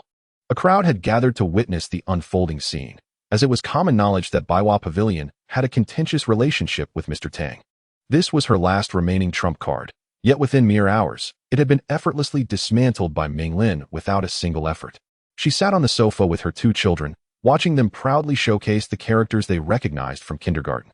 After an indeterminate period, she heard a noise and turned to see Ji Shiding approaching them. They had walked for quite some time without encountering the bamboo grove mentioned by their leader. The surroundings were still densely wooded. Tang Song found himself halting, extending his consciousness to scan the area with his heavenly eye. On the return journey, it was Duan Zhu at the wheel, and Jing Tong felt a twinge of embarrassment, deliberately positioning herself at a distance, fearing that Duan Zhu might perceive something amiss. Ji Shiding had been in a meeting when Xiao Yinza had specifically called to remind him to check Weibo, revealing that Tang Ranran had indeed kept a card close to her chest. Don't come any closer, don't come any closer. Lin Quan was forced back into the corner of the courtyard, his back colliding with a hanging basket, which fell with a clatter, showering him with dust. For over half a month, while you all indulged in slumber, Luo Quan has been tirelessly perfecting his secret techniques, scarcely pausing for a moment. Lin Kuan pondered the historical presence of the Japanese army in this very location. Without roads, how had their transport been managed? Boom. The terrifying force of the collision sent the lion tiger dragon flying, while the nameless figure remained steadfast, only a sound reminiscent of clashing metal echoing forth. Volume 1. Chapter 134, The Xuanwu Token. After speaking, Zhong Qiming elegantly swept his sleeves and departed. Su Jisher, having confirmed that Li Huoyuan had no further inquiries, swiftly followed suit. In the room, only the 4 of them remained. At that moment, Lei Qiandong and Hua Zhou were filled with curiosity. They were eager to discover how Li Huoyuan had managed to rescue Nan Zhaoshui, who had seemed lifeless just moments before. You asked us to provide protection. What transpired afterward that enabled you to save her? Third brother, should we not detain Duke Yongwu as well? Lu Wu suggested as he left the Wuwei Marquisate, prompting Rui Wang to address Fu Wang. If that were the case, those supporting the crown prince and the neutral aristocrats would become a disorganized mass, posing no threat to you. Sun Wukong entered shortly after, unable to contain the tears streaming down his face, overwhelmed by the weight of his royal lineage. Suddenly, several ghostly gladiators spotted their captain with black, unidentified items protruding from his back pocket. Upon closer inspection, they realized they were betting slips. It seemed their captains standing among the subordinates had plummeted drastically. Go ahead if you must, Mu Xing said, rubbing his aching forehead through the Black Dragon King's helmet. The Haoma demigod possessed formidable defenses, impervious even to 6th and 7th tier demigods. Once the 10,000 Thunderfire Flower fell into the hands of the Haoma demigod, Su Ming and Yin Ran would find it exceedingly difficult to reclaim it. Sun Wukong's eyes sparkled. Another Deluo. Could it be that Shiryu has further intentions? This exceptional level of combat technique, while merely of moderate caliber, was nonetheless a rare treasure. If they were to follow a master whose future prospects were bleak, they would rather remain in their current predicament than align with such an unworthy leader. Steady your positions. Multiple angelic warrior commanders shouted, ordering their ranged troops to open fire and resist the charge of the ghostly race. Among the myriad of assorted items, Chung Lingyu discerned the essence of spiritual herbs, elixirs, demon cores, spiritual blood, manuals, and spiritual artifacts, carefully collecting them. He then retrieved the origin pearl to appraise the remaining items and indeed discovered some valuable treasures he had previously overlooked. The atmosphere in the grand hall of the governor's mansion was both fervent and eerie, embodying an impending storm. The people sat on pins and needles. Very well. Kong Fanny nodded, contemplating the brewing situation. If Su Rui were to learn that Han Bin was not only alive, but thriving and unwilling to see her, he might very well spend the night in restless turmoil. With a swift motion, the old man unleashed a palm strike that tore through time and space, instantly appearing before Chung Lingyu, leaving him no time to defend himself. The young man in black, upon hearing someone insult him as foolish, unexpectedly turned to glare at her, his face contorting with rage as he shot her a fierce look, startling Ming Qian. He strode forward in a fit of rage to challenge them. causing a commotion in the hall. The guards from Beijiang rushed anxiously toward Prince Liang and the princess, while Feng Jingyi pulled Ming Qian aside. Guests scattered in panic, leaving the grand hall in utter disarray. Hang Yi exchanged glances with his companions, as they struggled to fathom who else could be involved besides Lien In and Dong Manny. Amidst their suspicions, the sound of footsteps behind them prompted everyone to turn around, revealing an old friend. "Ah, splendid," said Kong Fanny, observing Wei Hailan ascend the stairs. Just as she settled back onto the sofa, her phone on the coffee table began to ring. The rope was long, and for safety's sake, I had tied his feet as well. The sight was quite comical, a formidable man rendered helpless in such a manner. They foolishly believed that a single call to action would summon a multitude of supporters. However, the ideological indoctrination by the Wagong army had led most to internally align themselves with its cause. Volume 1, Chapter 135, Mending the Fold, It is Not Too Late. Fortunately, Li Huoyuan was a distinguished member and received a discount, making the purchase just manageable. Until the moment of payment, he remained perplexed, questioning whether he had been taken advantage of. How could he have spent 1.6 billion so bewilderingly? Now, he had barely over 100 million left. Nonetheless, he had secured the items, and it was time to set off for the Qinling Mountains. Before departing, Li Huoyuan sought out Lu Wei. During this period, Lu Wei had been diligently leveling up, having become notably more hardworking since the last incident. "I don't know, but you can skip the night call," Ajio coldly remarked, seizing her hand and heading toward the rooftop door. Furthermore, these individuals were at least half-stepped celestial generals, representing the pinnacle of combat power in the high cosmos. Hua Jinxia deliberately shifted to allow Butler Jun to behold the lavish betrothal gifts filling the hall, each box brimming with abundance that would entice anyone who laid eyes upon them. Although he endeavored to create a beautiful first memory for her, it was foreseeable that upon awakening, she might not appreciate his heartfelt intentions. Listening to Egg's commanding presence at the free mic, the Chengwang Temple team quickly maneuvered their characters to access the special skills panel. In a moment of desperation, Jiang Xiaomu gritted his teeth, retrieving the Guiyuan mirror and flashing its silvery side towards the furnace fire. This battle proved to be significantly rewarding for Jiang Xiaomu, with the greatest achievement being a breakthrough to the 6th level of the Earth Demon technique, which provided substantial assistance and often yielded unexpected results at critical moments. Although Dr. Su's explanation held some merit, it would be wise to consult Mr. Guqi to hear his perspective, Huang Zhuji advised. As the interface buffer processed the exit from the sunken ship's teleportation portal, the hypocrite following closely behind witnessed Yi Jian pulling out the bubble baby for display. And without hesitation, he produced a mutated sea caterpillar in response. Moreover, perhaps this unnecessary worry would lead to a change in how her second brother perceives her, helping to alter the image of fragility he held in his mind. Furrowing my brows, I gazed into the swirling smoke. After a considerable while, as the haze dissipated, a vast pit, measuring over 10 meters in diameter and several meters deep, revealed itself before me, yet the figure of the white tiger guardian was conspicuously absent. I signaled to Qin Yang to take a seat, while Mo Xian glanced towards the entrance, and upon seeing two figures entering, a faint smile graced her lips. Departing from the restaurant and strolling along the coastline, night had already fallen after our meal. The sky was adorned with countless twinkling stars, and a luminous moon hung above, casting a phosphorescent glow upon the sea, rendering the scene exquisitely beautiful. Numerous visitors gathered by the shore, captivated by the enchanting vista. It is no wonder that the location of Qianhan Peak has remained a mystery for so long, deep within the Tianshan Mountains, where peaks abound. It is indeed a challenge to locate. Without a guide, finding it would be nearly impossible. Cui Shunning abruptly felt an overwhelming weariness.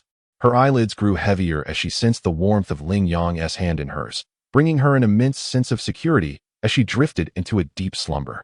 Lin, you must be aware of Zhang Zihao's predicament. Otherwise, such an incident could not have occurred so suddenly. Who informed her? Was it Zhang Zihao? After all, I had splashed coffee on his face that day. Was he seeking revenge? As Cian reflected on the tumultuous journey of the past 3 years, the term heart-stopping aptly described certain moments. Had it not been for the support of the Earth Dragon at critical junctures, Cian could scarcely fathom the current state of affairs. Would the Qing dynasty undergo transformation? The Honduran military police stationed in the rainforest across the ridge, along with several security personnel led by Mattis, were relentlessly engaging in a fierce exchange of gunfire, creating a tumultuous scene.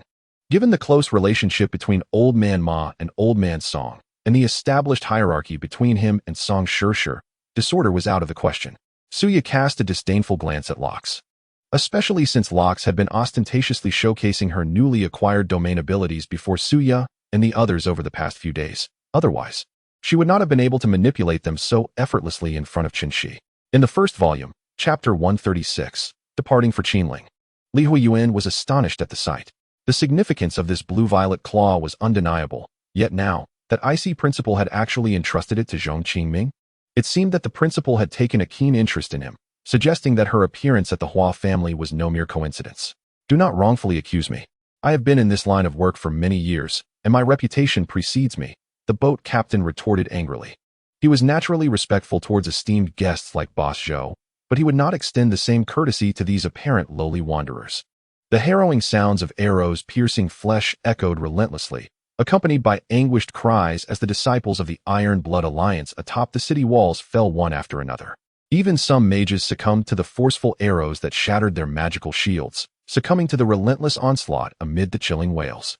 Even more astonishingly, Shirlei-Yin was capable of conjuring lightning or stones in the shape of wind blades, or crafting figures of various elemental attributes.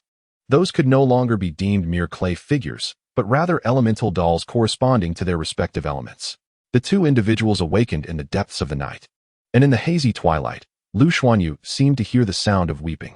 Rubbing his sleepy eyes and focusing his gaze, he beheld Li Root sigh. No, there is no need for gratitude. If you do not meet the standards for residence, even as my disciple, you cannot dwell in this place. This is the most treasured abode of the spirit realm's genius camp, the Minter stated, his white hair stirring without wind, exuding a sense of self-satisfaction. Excellent, well done. Let us not squander time. Let these inept individuals serve their intended purpose. The steward remarked with a cold, sinister smile, devoid of any sympathy. Pronouncing a grim fate for those unfortunate souls, Lu Xuanyu shouted at the top of his lungs and, disregarding the peril of being consumed by the koi, leaped towards the river. The two stood locked in a tense standoff, and gradually, the air became thick with tension, even the dew in the atmosphere suspended in time. At that moment, it seemed the heavens also recognized Zhang Liulong's sorrow, as torrential rain began to pour.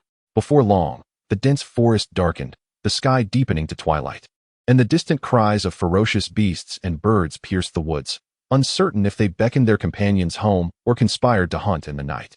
Everyone's words hold merit. I yearn to hear more opinions on the current chapter, both positive and negative. Please share your thoughts, whether in criticism or praise. I wish to know your views on the recent developments of the plot. What of conspiracies? Even if the god of death were to descend, we could carve our own bloody path, Chu Yun proclaimed with confidence. However, why did she not choose to let go now that they had reached this juncture? Tong Mai's heart began to waver.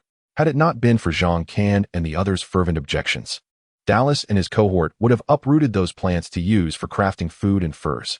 Wei Ming gasped in shock, turning abruptly, her eyes widening further as she glanced at the stone bench, sensing an imminent threat. The seventh son of the Huang family was exceedingly perilous. Tang Hao furrowed his brow, contemplating the unyielding seal before him, a twinge of helplessness creeping into his heart. Impossible, Situ, he murmured, gently nibbling on her earlobe, suggestively stating, such a precious treasure. How could I possibly let it go? Moreover, the pain below is excruciating. One could hardly endure the moment of entry, let alone after experiencing its flavor. What's wrong? Wei Fei sprang from the bed, sensing no unusual circumstances, yet furrowing his brow in concern. Talu, how is it that a perfectly ordinary person suddenly sprouts several wings? Imoku deliberately pointed at the seraphim in the sky. As for Qianqin, she had been acting strangely lately, busy with some unknown task. Even Qianyun was unaware of her exact endeavors. To evade war came the familiar rationale. Recently, the relationship with the Earth Union had grown increasingly tense, resulting in a rising number of immigrants to Ob. Should war erupt, that number would surely swell, and heavens, would that mean there would be no time left for my daily beauty rituals? Turning abruptly, I discovered a head peering out from the window of the gymnasium. It seemed my suspicions were correct. The elephant must have anticipated my impending betrayal. The process of relocation often entails a multitude of unforeseen circumstances, some attributable to governmental oversight, while a rare few are the fault of the relocating households themselves. In this regard, Nezha maintains a commendably objective stance, refusing to extend any sympathy merely because the displaced individuals find themselves in a position of vulnerability. I contemplated scaling the earthen wall to gain a better view, but the wall loomed nearly 4 meters above the ground, rendering it impossible for me to ascend alone. Thus, I called upon Chun Hudan and Chu Jifeng to assist in forming a human pyramid. The response was resolute. It was simply not permissible under military regulations. Second Lieutenant Bakilululo remained steadfastly committed to the Army's stipulations without wavering. In an effort to save time, Zhui Yifan removed his helmet and hurried to the living room, pouring hot water over the instant noodles he had previously purchased before dashing into the bathroom. Zhuo Yingyan and Yi Xinyu exchanged glances, and at last, they resolved to take action. After all, what was there to fear but death? With that thought, they stepped out from behind the stone wall and began to make their way toward Zhui Yifan. It was Zhang Feng. Upon his arrival, I noticed his pallid complexion quivering noticeably. "All right, let us proceed," he declared, as the time had nearly come. Wei Wanyu uttered a soft remark before stepping out through the path cleared by his fans, a gentle smile gracing his face. The fans, captivated by Wei Wanyu's serene expression, remained oblivious to the faint sorrow that flickered in Hu Yuqing's eyes. Upon hearing Zhang Zhen's words, Fan Yinyan felt a surge of anxiety wash over him. He couldn't help but glance toward the audience, but he found no trace of Li Manny, leaving him to wonder where she had vanished. Li Manny had not witnessed the moment of Xia Jia's murderous act, and the mere thought of this left Fan Yinyan's heart in a state of turmoil. In Volume 1, Chapter 137, Breaking the Formation, the thunderous eye revealed. Li Huoyuan felt a tightening in his chest and dared not delay. He promptly retrieved the Xuanwu token and infused it with energy, manifesting a dark green shield that enveloped both him and Nan Zhaoxue. The fierce waves of fire subsequently engulfed the two. Yet the Xuanwu token proved itself to be a legendary artifact. However, a discerning mind would soon realize that within a radius of 3 paces around him, no one dared to tread, and even the diverse energies from the outside world could not penetrate this peculiar barrier, which appeared to starkly contrast with the surrounding chaos, yet somehow seemed entirely natural. Mourning rituals represent the final rite of passage in a funeral. Now, the learned Shishio, adhering to the prescribed customs, declared that the Zhao family would observe a period of mourning for several days, prohibiting the lighting of fires in their home. The entire city was to subsist on cold food during this time, and the servants were required to don plain garments, with the duration dictated by the needs of the Zhao family. The Pseudo-Jade Emperor recited softly, his words seemingly mundane, yet they resonated like a thunderous clap on a still day, shattering the silence. The threads of fate intertwined, forming a grand avenue of destiny, which arched into the sky as a colorful bridge leading to the realm of fate. Wei Shu, though noble, relentlessly pressed forward, causing King Chu to struggle to muster any resistance, leading to the irreversible collapse of the Chu army. Of course, failing to take such action would hardly quell Li Hui's fury with ease. If this person truly acted out of anger, the Wanbao Tower would surely cease to exist. While countless individuals debated the true identity of the water-controlling master, the involved party was tormented by a difficult decision on the giant wood plain. Frustration consumed him. Upon awakening this morning, he found that the scheduled chapter had not been updated, leaving him dizzy. As he observed the golden entries into the room, the managers nearly fainted from elation. After a moment of trembling, they remembered to grant the esteemed individuals the right to speak. It was then that he made his choice. As the countdown commenced, Yi Luo finally decided on the hero he would summon. This star corresponded with the 13,600 acupoints within his primordial infant, simultaneously connecting the Dantian space and the sea of consciousness. How could one expect a previously obscure water controller to ascend to the pinnacle of the Angel Alliance in such a short span of time? Upon seeing Lu Nan's expression, Ma Fati understood instinctively. He was quick-witted and had witnessed much. Observing Lu Nan and Zhuo Nan together, he surmised they were likely to remain united. At this moment, he thought it wise to whisper sweet nothings, hoping that Zhuo Nan might, in a moment of delight, grant him his freedom. What did it matter if he faced a few blows now? Zhang Xin realized he would not be allowed to go again. Thus he avoided Wang Lengto's gaze. Li Si had just grasped the situation, feeling uncertain, and hurriedly averted his eyes from Wang Dian. Only Gong Yun looked at Wang Dian with unwavering confidence. Gong Yun cried out in protest, but the enforcers paid no heed, swiftly overpowering him with a flurry of blows that left him battered and in agony. Such relentless individuals, whose words grew increasingly maddening, evoked feelings of helplessness. As Lai Ying exerted considerable strength, I felt the space tremble violently, twisting painfully, while a cacophony of noise filled my ears. I desperately steadied myself, hearing the sounds of battle and Gaia's roar through my communicator. I was consumed by anxiety yet powerless to act. At that moment, the entire space ceased its motion. Coughing. Yu Zhengxian was nearly choked by the sudden, unconventional declaration of affection from Yu Yan. Lin Jinzhong's words were clear to Dongfang Yui, who frowned slightly. Their relationship was merely cordial, sustained by the long-standing friendship between their families, which had afforded them the opportunity to converse privately. However, Lin Jinzhong's insistence on expelling Zhuo Nen incited her anger. Volume 1, Chapter 138, A Celestial Phenomenon, the Abyss-level instance emerges. In an instant, the elites from various cities surrounding the Qingling Mountains took note of the extraordinary phenomenon. All the powerful figures turned their gazes toward the direction of Qingling. They were united by a single question: what on earth transpired in the Qingling Mountains? Such a remarkable occurrence. Was it a harbinger of crisis or opportunity? In a flurry, numerous high-ranking individuals dispatched emissaries toward the Qingling Mountains. A tingling sensation crept from her earlobes, spreading throughout by Ranran's entire body, rendering her weak and unable to suppress a soft moan. The force with which she pushed Lan Yen foam was negligible in comparison. Carrying a massive shield, he ascended 1,000 steps, and the intermittent assaults of azure light left him in a state of frayed nerves, utterly fatigued. However, as the discussions among the others reached a conclusion, he was taken aback to discover that the formidable Song family remained eerily tranquil. Grandfather, is it truly impossible for any family, aside from those possessing the Tao seed, to attain it? Yi Feng gazed at his grandfather, a sense of discontent brewing within him. Lu Qingyu, basking in her triumph over Yuan Qingfeng, relished the feeling of vindication. Yet, with Wu Ziyu now a major shareholder of the Yin family jewelry, his possession of even the most rare jade seemed hardly surprising. She is my sister, Mu Yichen stated coldly, his tone imbued with an undeniable authority. Observing Lin Chang's formidable presence, Lin Hong was equally astonished. How had he regained his status as a 5-star Great Sun Master? Nevertheless, there was no time for contemplation, for Lin Chong had already charged forward with his broadsword in hand. Gazing at the full moon, its luminous orb cast countless silvery rays, chillingly illuminating the world. Lin Chun, bathed in the moonlight's cool embrace, gently closed his eyes. Though this clone held boundless potential, its transformation was exceedingly challenging. Lin Yu's current cultivation was still far from sufficient to allow the Divine Mountain's clone to take form. With a thunderous roar, the golden-haired fierce monkey captured a fleeing royal expert, utilizing all its strength to hurl him violently against the nearby rocks. By the way, my lord, there is another matter. The Lu family estate was annihilated 2 days ago, with no survivors. From the eldest to the youngest, all met a gruesome fate. And the following day, the estate was engulfed in flames, which raged for a full day and night before being extinguished. Listening intently, it became evident that this respect was not born of fear, but rather from genuine affection and love, which was more than sufficient. Lin Yu smiled, offering no further explanation. And with a wave of his hand, a translucent white crystal appeared in Yi Meng's grasp.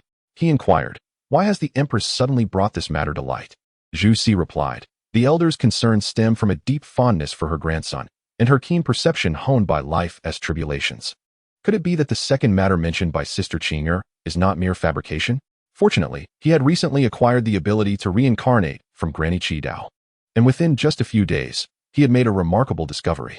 With a sweeping gesture, Dong Yong wielded his divine sword, its sharp edge slicing towards Erlang Xinyang Jian, while the half-demon Taotai unleashed a ferocious roar. "This old fellow," Lin Yu chuckled softly, shaking his head as he summoned several space rings left behind by the deceased Captain Fatty, which flew into his hands like shooting stars. Sun Qing observed. Realizing the dire situation, should the enemy form a siege, even General Miao Tsang would not need to intervene, as his demise would be inevitable. Lord Wang, upon witnessing Yu Yi's striking beauty, elegant demeanor, and exceptional eloquence, found himself increasingly enamored. Indeed, this in Qinglian was not the true in Qinglian, but rather the reincarnated version of her. As Mo Eum meticulously scrutinized the surroundings of the secret chamber, occasionally tapping the stone walls with her hand, her expression was grave, as though she were calculating something profound. In Volume 1, Chapter 139, once again slaying Zhang Fei and Ma Chao, the abyss of magic emerges. Upon General Zhao's declaration, the room fell into stunned silence. "What? General Xiao, you too have surpassed the 100th level?" Lin Yukin remarked. "I have a good rapport with Prince Chashi of the royal family. I can speak with him first. Await my news, then devise a plan. Or else our relentless mother insists on imprisoning me to avenge her wild man," said Wang Ying, contemplating her situation during her days in detention. "Mao Mao will surely consider her feelings and will not genuinely come to my rescue." If not for her profound fear of death, she might have resorted to self-harm. For her current state was unbearable. An incessant discomfort plagued her, a torment both painful and itchy. Shen Feng could only sigh in response. In the secret realm, lower-tier seekers are perpetually the playthings of their higher-tier counterparts. With a cold snort, Shang Wanmin unleashed a cascade of colorful light from the bronze mirror, aiming directly at the submerged bird. Some individuals sought to use this incident to gauge the attitudes of others, while others were utterly indifferent to the fates of the practitioners and purifiers. Is that even possible? The place you observed yesterday is beyond your comprehension, Gu Qingqing stated with feigned gravity. Bai Yuling, bewildered, wondered if the alliance had directed their wrath toward them. I sincerely apologize. It was not my intention, he uttered. Thus, it indeed posed a slight inconvenience for the projection of the Chaos Dragon. The earth-splitting demon Elephant King was determined to flee. Yet its speed could not match that of the five elements Dragon Phoenix, which intercepted its successive attempts to break through. Applause erupted, with some clapping their hands and others banging the tables, all praising Yu Zishi's eloquent and heartwarming words. Dagong, who cherished the study of barbecuing, was particularly fond of the night market-esque culinary delights and insisted on grilling outside Xinghao Wonton in the evenings. Given his volunteerism for the night shift, he took it upon himself to barbecue there. I think we should stir up some trouble for those selling illicit salt. Let us avenge those who suffered from the water of blessings, Shumei said cheerfully, as Li Tianyi and the others approached the intersection of Jianhua Street and Zhongshan Road. A sense of tension gripped Li Tianyi. On graduation day, he still felt a deep attachment to the party school, reluctant to part with the earnest and responsible teacher Yin, the dedicated professors who taught with utmost diligence, and the unforgettable tomato and egg noodles that lingered in his memory. Leaning back, he swiftly drew the revolver from his waist, sliding it against his thigh to open its chamber and chamber a bullet. At that moment, Xiao Daotai found himself in a rather precarious situation, striving to maintain the formation against the Beastmaster. Upon seeing Xiao Daoming, he finally felt a sense of relief wash over him. All eyes turned towards Yimeng, sensing that the sword intent surrounding her had dissipated, transforming into a pitch-black sword, extending over 10 zhang, looming ominously above her head, exuding a formidable aura that none dared to contest. A mere lackey, wielding the pretense of power, Kong Dingyu, having uttered Lin Junshuan's name, left the hamster certain that Lin Junxian was indeed affiliated with the headquarters. Zhang Jiao had prepared herself to respond to any inquiries, even to face her demise with composure. But unexpectedly, the opponent rambled on, leaving her utterly bewildered. Good night, Tong Ling said, delivering a light punch before gently ruffling his hair, then bidding him good night as she gracefully departed with Lu Ying. Xiao Xiaohua initially presumed that China would resemble the grayness of the polar regions, especially since the Supreme Tower had mandated a nationwide lockdown, prohibiting voting. Yet here, it appeared red. Although the red faction garnered only 76 votes, the blue faction managed 31, significantly fewer than other nations.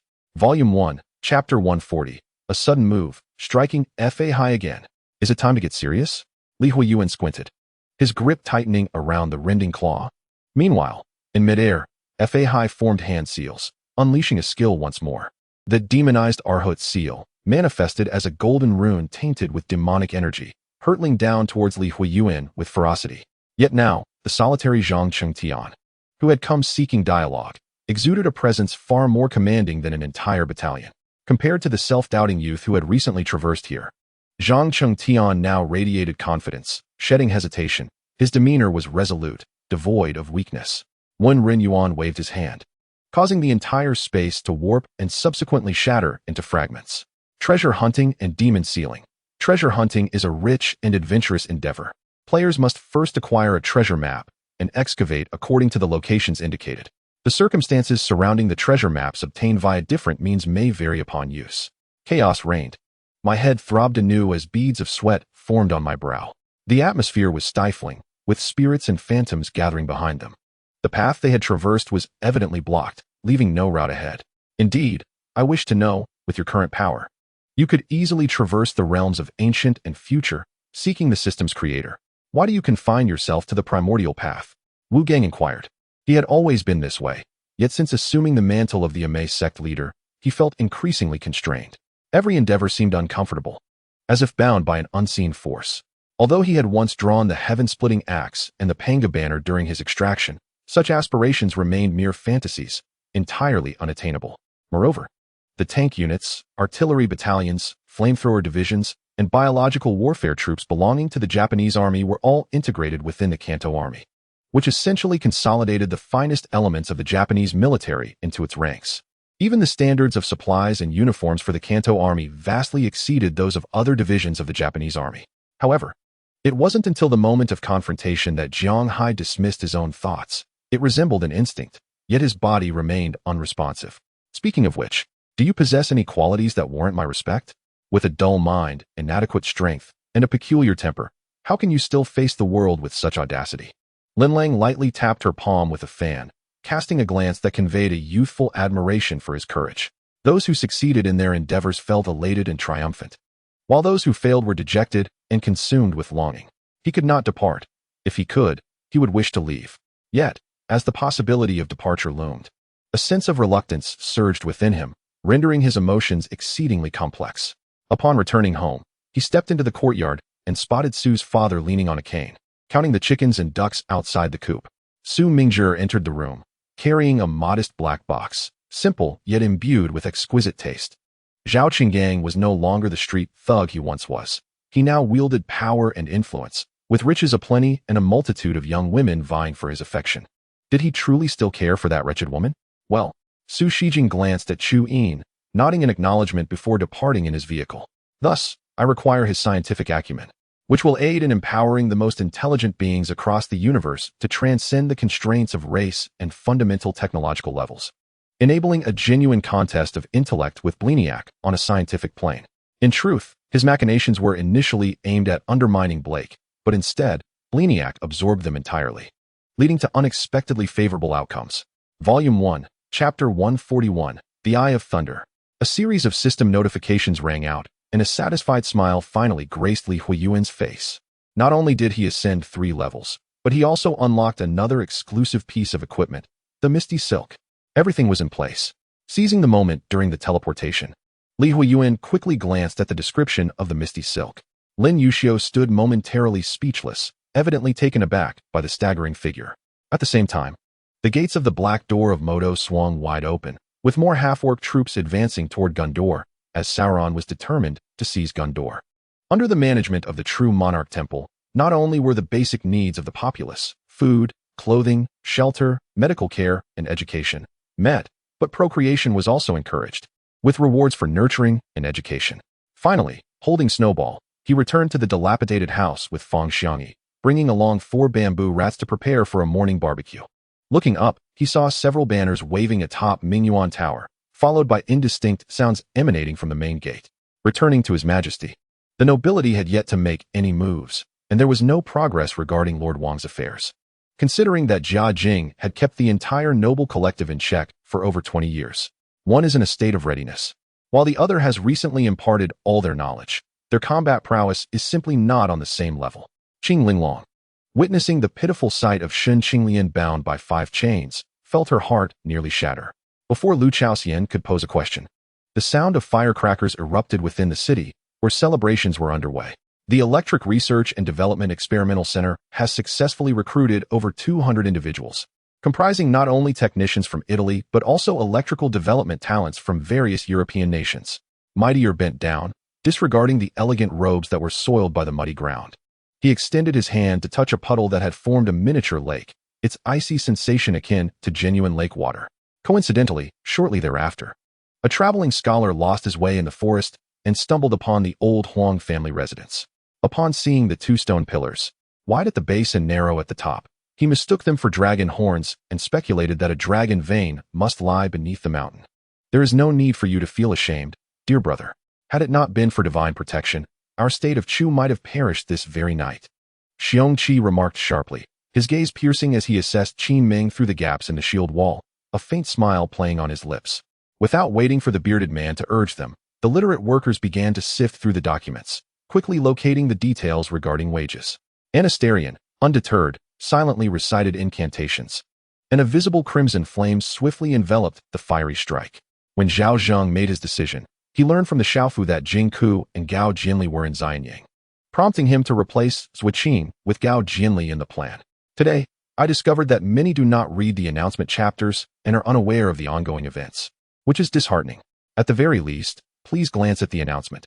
It concludes on the 16th, and those not on the list can come to C's comments that evening. Although the four were immersed in painting and poetry, most possessed skills in martial arts and were more perceptive than the average person. Suddenly, a red beam descended from the heavens, crashing into the courtyard and creating a large indentation, scattering crickets and flowers in all directions. As the light dissipated, the true form of Tian Qin emerged. Given your audacity, I have decided to capture you alive. Gao Xian sensed the pressure from Zhang Xiao. If the individual opposite him was not mad, then there must be some ulterior motive at play. Mr. Pang quickly squatted down, directly lifting Wang Sansai's head, causing a string of flesh to be pulled from the juncture of his neck and head. Mo Wui turned his horse around, galloping towards Mo Wuxin's back. But before he could reach her, a man obstructed his path. Volume 1, Chapter 142, The Third Job Change, Grandmaster Wenzhong. Li Huoyuan was taken aback. Could it be that these individuals had entered the instance after them? What is happening? Where are the beauties that were by my side? Inquired a perplexed subordinate of the Lionheart Empire's President Lei Junyun Songhai, standing nearby, was equally bewildered. She stubbornly attempted time and again, yet throughout it all, she could not sense even the slightest hint of power within herself. Xiao Yiqi, having heeded his words, removed his mask, revealing a strikingly handsome visage. When I first glimpsed his profile, it was evident that his appearance was extraordinary. Now, witnessing his complete restoration, I was even more astounded. As I drew closer, I noticed the scars on Xiao Yu's wrists and ankles, indicative of the tendons she had severed, explaining his inability to break free. In the hospital, Rue Kuan received a call from Nan Mufeng and quickly deduced the situation, preparing for an emergency. Due to the high proficiency in her gaming skills, Mu Jiao could only perceive an impressive value of 89 at first glance. However, upon closer inspection, it became apparent that Xiao Jianyuan possessed other commendable potential values as well. Wei Chuan remained silent, yet his slightly narrowed phoenix eyes sparkled with an undeniable resolve. Jiang Zian sat beside Mu Jiao, both captivated by the performance on stage, alternating between astonishment and applause. At that moment, Zhou Hui was being carried down, and Jun sat beside him for a while, her mind swirling with chaotic thoughts. As for the royal relatives' wedding, it would be determined by the imperial astrologer, each marrying within their own residence. He couldn't shake the feeling that Xiao Na's appearance was too coincidental, especially concerning the black spider, prompting a tinge of wariness within him. Despite her inner turmoil, Hua Xuanji did not lose sight of her purpose, gazing at the slowly descending sunset. She understood that this was not the time for impulsive actions and resolutely lifted her head. As the moon reached its zenith, the inky night enveloped the earth like an enormous piece of dark satin. Within the Yihua Palace, golden curtains swayed with the breeze, and the luminous moonlight added a unique charm to the room's enchanting ambience. Why is it inconvenient?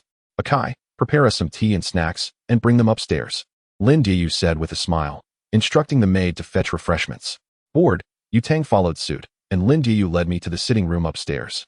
This time, Shangwan Yi did not afford him the opportunity to leave. He directly grasped the nape of his neck and forcefully drew the soup from his mouth, then delved in to savor the enticing sweetness.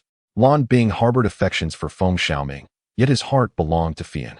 In a moment of mischief, Lan Yin encouraged Shun Yuan to snatch Fian away, certain that Feng Xiaoming would be profoundly affected and plunged into despair. Shan Shursen coughed several times before Hong Yang realized the unusual commotion behind him, panicking and launching a feeble attack that merely struck the ground. Wu Yu followed closely behind Sun Xiaoxi, astonished by her current demeanor. At that moment, her high heels seemed no impediment. Witnessing Sun Xiaoxi's speed, Wu Yu almost thought he was seeing things. You dare to disturb the decades of tranquility within my storm empire? The Emperor of Storms thundered. Tell me, how shall I punish you? In the pavilion, there was a table and a few stools, yet Shun Yi did not carry me inside. Instead, he chose the bench beside the pavilion, painted white and swaying like a swing, facing a splendid cluster of blooming roses. At the age of 27, Shun Yi welcomed his first child with great anticipation, only to find himself with nothing but disappointment. Concerning what Smith had articulated, Li Qingyuan had long harbored suspicions. However, he never anticipated the internal machinations of the church to be so insidious. Hesitation crept into Li Qingyuan's heart regarding the church's overtures for collaboration, for he understood that the institution was far from benevolent, and that some of its high-ranking officials were equally dubious. Volume 1, Chapter 143, President of the Radiant Star Society. Lin Pejun. Ha ha ha. Principal Nangong is indeed forthright. Yet, with a month remaining until the great summer tournament, when the son of the radiant deity shall also participate. One can only hope that Principal Nangong remains as resolute in his assertions. As for this little fellow, the old man in white robes cast his gaze towards the dormitory of Li Huoyuan. I wonder if he is truly worth placing all your bets upon. Ha ha ha. The old man in white departed amidst hearty laughter. Before long, the atmosphere around the arena began to quiet, likely indicating that the members of the 8 great sects had finally gathered. Fu Shi, observing the expressions of those present, knew he could not divulge that this was part of the beast prison scheme. Not only were they unfamiliar with the beast prison, but even if he were to disclose it, he feared these elderly figures would not believe him. The atmosphere suddenly brightened. The sorrow of recent years was significantly alleviated by the arrival of the child. What Xiang Hao did not anticipate was that, during the conquest of various cities, numerous generals would surrender their forces directly to the heavenly sovereign, attacking the emperor. 2 terrifying roars erupted from within, followed by 2 massive black apes charging towards the skeletal elder and Wan Tianlang, with Lu Bo, who trailed behind Wan Tianlang, being crushed underfoot by one of the black giants. I am called Zhan Tian, he replied gently. Few could envision that this individual transformed into a frenzied warrior once combat ensued. Among the beast clans, there exists a hierarchy of bloodlines, where the lower ranks are subjugated by the higher. This is why Tao Tai felt fear upon encountering the dragon's shadow and sensing its might, as the weak must tremble before the strong. However, a figure of such stature as the divine ancestor would certainly have encountered far worse. How could he emit such an uncontrolled sound? As the plump man savored his feast, his aura suddenly surged, and in no time, he stood on par with the white hedgehog.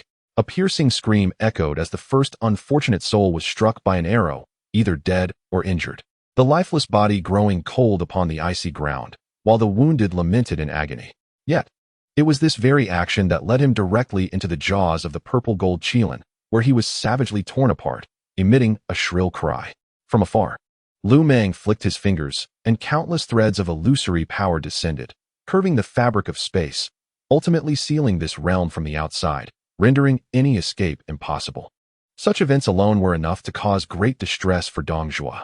Thus, his immediate priority was to swiftly eliminate internal strife, to have any hope of revitalizing his forces.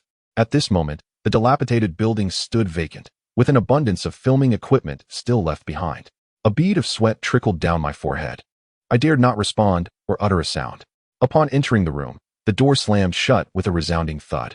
Together, they pushed open the coffin lid, and Lu Meng, sensing an overwhelming aura, retreated several steps. Before them, a withered figure emerged from the celestial crystal coffin, stretching languidly and fixing its gaze upon the two, its eyes gradually regaining their former brilliance. Lu Feng's words were undeniably sincere, and the allure of heavenly-grade techniques or spells was immensely tempting to Wu Yan, prompting a silent nod of acknowledgement. Since her cultivation is unparalleled in the world, who could possibly harm her? Inquired Daobao Daoist. The mad immortal, Zhou Kuang, gazed at the scattered remnants of celestial artifacts presented by Lu Meng, seemingly discerning the brilliance they once possessed at the height of their glory. As a nether official, he understood that to thrive in the nether realm, one must adhere to its rules. He could argue with Lord Kuei with reason.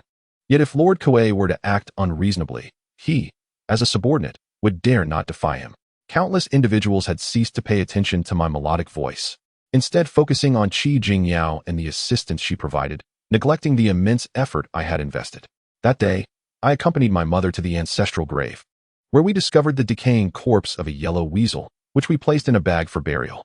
There, before its grave, I fervently worshipped the Yellow Emperor, seeking forgiveness. Thank you, esteemed judges. I deeply bowed to the panel, and the male judge with keen eyes offered me a slight smile before passing the speaking privilege to a young man beside him. Naturally, the crowd's curiosity heightened regarding this towering peak, whose weight was likely in the trillions of pounds. Shindonghai, having worked for a short time, could not grasp the implications of Jin Yunhao's words, but Yin Guohong, with 2 decades of experience, instantly understood that this was a matter of seating arrangements. As soon as Shiro Amiya finished speaking, before Aizen could react, a shadow darted swiftly toward the direction indicated by Shiro's finger, racing towards the position of Gerard Valkyrie. What is that? Who was astonished. Aside from eating, he possessed other talents he had never recognized.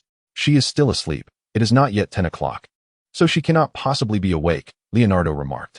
No, I simply wish to toast Uncle Chun. Cici stubbornly shook her head, gazing at Chun Ming with eager anticipation. Just then, Su Ping'an entered the living room, instinctively halting his steps before hastily shifting into reverse to make his exit, yet it was too late. Meanwhile, far away in the Yangwang royal city, Prince Xianchao clenched his fists as he read the letter from Emperor Xianji, his breath becoming labored. Indeed, he was a man from the Nine Borders town, forever perceived as a dull and honest fellow. Little did anyone realize that this iron-willed man was, in fact, a notorious railroad bandit. After some contemplation, setting aside the need for absolute contribution point transactions in the blockchain, it seems there is but one path: deification. Su Pinggan once again patted De Huang's head. Then, wielding an iron ladle, he rose and made his way towards the exit of the backyard. One cannot be extinguished by a mere division after having vanquished a tank regiment. Others were unaware of the source of the elixirs that Xia Hoxian possessed. Nor was Xia Hoxian foolish enough to disclose that it was his sister and her husband who had ventured to Longxia country. However, he did not anticipate that Su Ying's condition appeared more severe than that of others. 2 months in, her affliction not only persisted but intensified. Volume 1. Chapter 144. The Contest at the Celestial Palace. They had all underestimated their opponent's strength. In an instant, Lin Pejun's battle spirit surged once more. It seemed that the title of the strongest freshman bestowed upon Li Huoyuan was not without merit. Ha ha ha. Exhilarating, bring it on. Just as Lin Pejun prepared to clench his fists for another round, a commanding voice suddenly resonated. Cease at once. An aged figure materialized. It was Vice President Zhong Qingming of Haida University. After Dou Yinzi pushed Lu Chui Lian aside, she sheathed half of her dagger. Concealing it was imperative to avoid revealing any flaws to the 18 arhats. Han Jiadong understood, for if one were to convert Lu Dehua's current film remuneration, it would only amount to several tens of thousands of dollars, not even reaching $1 million. Such a notion diminished its prestige. Upon hearing the thunderous roar of Captain Tai Wu Shuang, not only the members of the Iron Blood Brigade, but also various scattered martial artists followed suit, charging towards the colossal boulder not far away. Qingyan. The Grand Elder's expression changed dramatically, utterly astonished at Xue Qingyun's execution of such a technique. Monkeys, Yinzi. And Erda's eyes brimmed with tears upon hearing Guanjin Lin mention the fallen comrades. A thunderous sound reverberated through the air, engulfing the sky in a blinding radiance that illuminated Tianhua City. Can I become their hero? Who can tell me? And who among them will be my brother to rescue me? Many astute observers gazed at Tang Wu Xian with eyes full of compassion. Zhao Taizhu naturally noticed Zhao Meng's expression, yet, with others present, he found it inappropriate to comfort her. Indeed, I am in dire need of your assistance. The anxiety on Bai Chio's face became increasingly evident as her emotions stirred. Upon her inquiry, Ji Yuqi truly felt hunger pangs. He had no appetite for dinner the previous night and had merely consumed alcohol. After an entire night of vigorous activity, his body began to protest. Possessing the purple Thunder Phantom steps, Chu Rui's speed reached unprecedented heights, granting him a terrifying state of absolute evasion.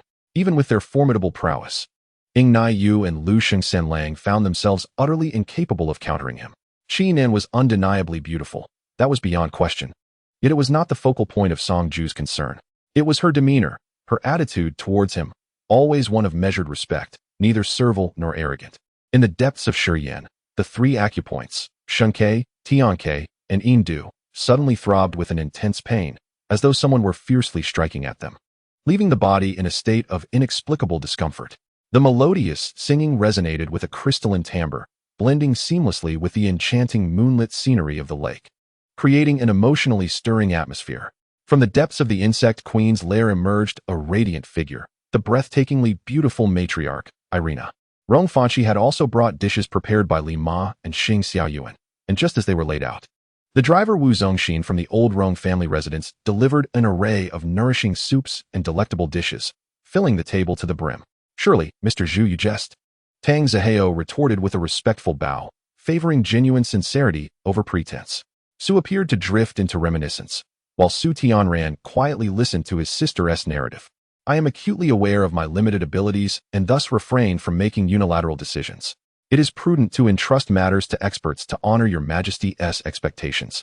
Hama quickly added, seeking to solidify his favorable impression. He was my middle school classmate. Hua Xingsan felt a rush of embarrassment as he faced his parents for the first time while weaving a lie. Even if Guo were to ponder with his toes, he could easily deduce that the one responsible for the demise of these individuals was none other than Qin Shaoran. At this moment, a vague suspicion began to stir within everyone's hearts. If all went as anticipated, The inscription on this stone tablet would recount the life and identity of the tomb's master, akin to what is commonly referred to as an epitaph in later generations. Chen Xiaoran sensed the gaze upon them. He could feel the envious eyes, yet he chose to disregard them.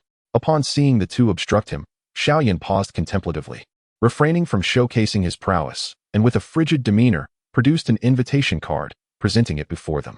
Though brief, Zhang Jiaza and Song Yaju relished a delightfully intimate moment together. To the right, the car window revealed an expansive area surrounded by a track. The oval-shaped track resembled a typical school playground, its only distinction being its remarkable width. Towering grandstands encircled the track, rendering the entire venue reminiscent of the Grand Roman Colosseum. Zhao Yi, without uttering a word, gathered some hay and made his way toward the stable, gesturing for Jian Wei to do the same. Although Jian Wei was unsure of Zhao Yi's intentions, he complied and gathered some as instructed. Shiyao, what happened to you just now? Zijin furrowed her brow. Logically, he was her contracted divine beast, and they should be spiritually attuned, yet he could not grasp her thoughts. This left Zijin profoundly perplexed. Even she, an ordinary person who had inadvertently stumbled into this world, had lost the most fundamental need for sustenance since their fateful encounter. If you do not return with me, shall I not end up alone and desolate? Morong Faming suddenly interjected. Well then, let us see what your sister implies, came the response. Xia Yuan cast a glance at Xia Zhe, understanding that he, like his younger self, felt a profound sense of compassion for his sister and believed that everything should be approached with transparency. Unfortunately, he did not comprehend that navigating the treacherous waters of officialdom requires more than mere passion and integrity. Just as he was lost in thought, it became apparent that Adrian had shared something with Zhong's son Jifeng, as their discussion grew increasingly animated, eventually escalating into a heated argument. Once that individual departed, the atmosphere within the private room became notably quieter, leaving only the king of Jing, the Sima brothers, and Mei Xingxue, who was rarely seen without Sima Zhihong during social engagements. Volume 1, Chapter 145, Departure to the Celestial Palace. Even after substantial discounts, the total still amounted to over 300 million. Li Huoyuan currently possessed nearly 200 million in total, which felt rather awkward. Nevertheless, Huazhou unexpectedly produced 100 million to hand over to Li Huoyuan. Her collaboration between the sale of beverages and professional merchandise had gradually stabilized, yielding nearly 100 million in revenue each month. A veritable petite fortune. Dia was embroidering the sleeves of a garment, and Xiao Tao curiously inquired for whom she was crafting this new attire. Having debuted as a singer at the tender age of 15, she should have embarked on a dazzling career in the entertainment industry. Yet, due to her refusal to engage in dubious transactions, she was embroiled in scandals that severely tarnished her reputation, leading to a debilitating psychological condition that rendered her voiceless. Upon finishing her task, she continued to wield the spirit spade, and with a decisive thrust, it emitted a crisp metallic sound upon impact. Liu Mo, astonished, dropped the spirit spade and began to excavate with his bare hands, astonishingly unearthing a peculiar round object. Outside, the sunset cast a splendid glow, invigorating the spirit. As a few individuals waited momentarily before suddenly hearing a gasp emanate from within the establishment. Liu Mo and Nangong Hao exchanged astonished glances at the sight of the ice cocoon on the ground, as he had never heard of snow monsters that could spin silk and form cocoons, for they were not silkworms. Moments later, a swarm of creatures, both airborne and terrestrial, converged towards the area, creating a dark mass. The rustling sounds from the trees and bushes suggested that many more were concealed within. With the appearance of Lu Qingmin, a commotion erupted among the Korean contingent, their expressions brimming with excitement and anticipation, exclaiming various phrases. The dragon tail floated above his palm, perfectly synchronized with their pace, while Feng Yin casually extended a flicker of flame that enveloped the dragon tail. There were no further actions. They merely observed the flames burn serenely. Faced with the imposing dragon god conqueror heavy combat mech, Qin Ming understood that escape was utterly futile. Brother Lei, it's me. Gathering her composure and seizing the moment to pour wine, she gently remarked that Brother Lei must not have recognized her, which explained his cold demeanor towards her. She imagined herself hidden in some corner, heartlessly watching him endure the biting cold without a trace of sympathy. With a click, the other party abruptly ended the call, prompting Lin Lily to exhale deeply. What date was it today? She flipped through her phone to check. The mere thought of dining caused Mi Yiqing's head to spin again, as if someone had been feeding her porridge in her dreams. Is there truly someone feeding themselves, or is it merely a dream? Quietly laughing, she removed her cap, her thick golden-brown curls cascading like seaweed, accentuating her flawless visage. Her gaze flickered towards the stands, where she beheld Xiang standing beside the podium. One hand tucked into his pocket while the other slowly removed his glasses. In that fleeting moment, it seemed as though she glimpsed a devilish smile.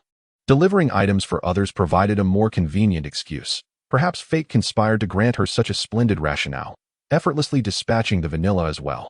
Setting Yanlan down, Fei Han helped her adjust her attire and offered her a sip of water. Watching as Yanlan reclined to rest, he finally felt at ease to close the door behind him. If I truly face her in a match, I shall return to seek you out. Shimuyu mused for a long while before finally lifting his embroidered gaze. Of course, do consider the hour to which I rose to prepare. Tao Hua remarked with a hint of pride, having noted Prince Hao's fondness. Regrettably, the current Garrosh, bolstered by the unwavering support of the heart of Asha, had transformed beyond recognition. Even Charlemagne's hastily conjured Longinus spear was barely deflected by his blood-tinged roar. The essence of martial arts left an indelible mark. True unity of the boxing deity lies in the harmony of heart and mind. Volume 1, Chapter 146. The White Fox Fairy, the Human-Faced Dove. Shaoqing spoke, gesturing towards the lower right corner of the mural. It depicted a creature with a human head and serpentine body, adorned with a multitude of strange appendages reminiscent of centipede legs. Behold, this is the product of that mysterious power. Li Huoyuan's expression turned peculiar upon hearing this. Mr. Lan, do you have any further comments? None. Let us proceed as previously decided, Lan Qingzhou shrugged. The second elder sister felt a pang of bitterness in her heart, yet could offer no counsel, simply echoing Li Yujun's words. Li Jinrui lifted her cup, bowing her head to focus intently on her tea. Ling Yang, sensing the predicament, attempted to restore the room to its former state, but it was too late. Just as he sought a means of escape, he noticed Jin Kai had already stepped 1 foot out the window, gauging the height from the floor below.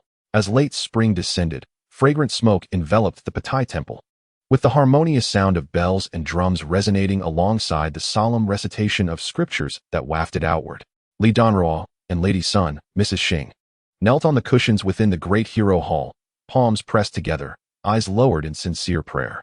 The Pai Yao talisman that Ling Yang had brought from Huoyuan was entrusted to Liao San'er for safekeeping, fearing it might be lost in the unending battles, and was respectfully enshrined by Liao San at the incense altar.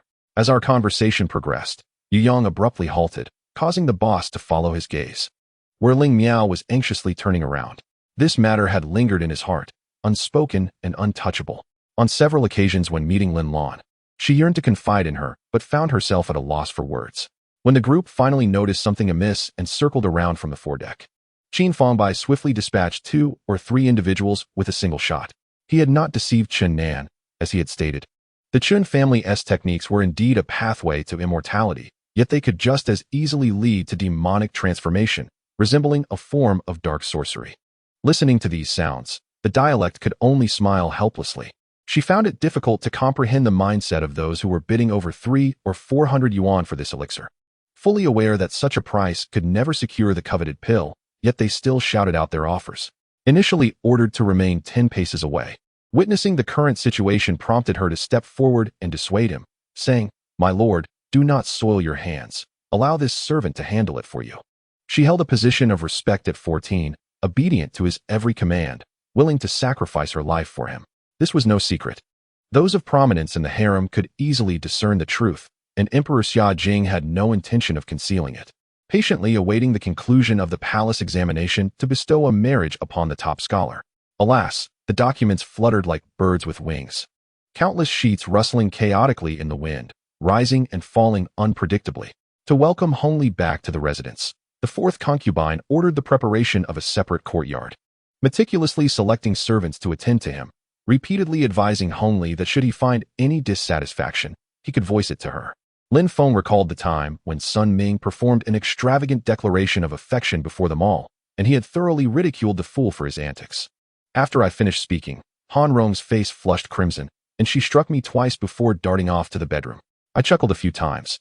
Gazing at the doorway of the room, I sensed his arm around mine tremble uncontrollably as the depths of his dark, profound eyes shimmered with an uncontrollable dance of emotions, shock, restraint, obsession, sorrow, tenderness, and fear, all woven together in a complex tapestry.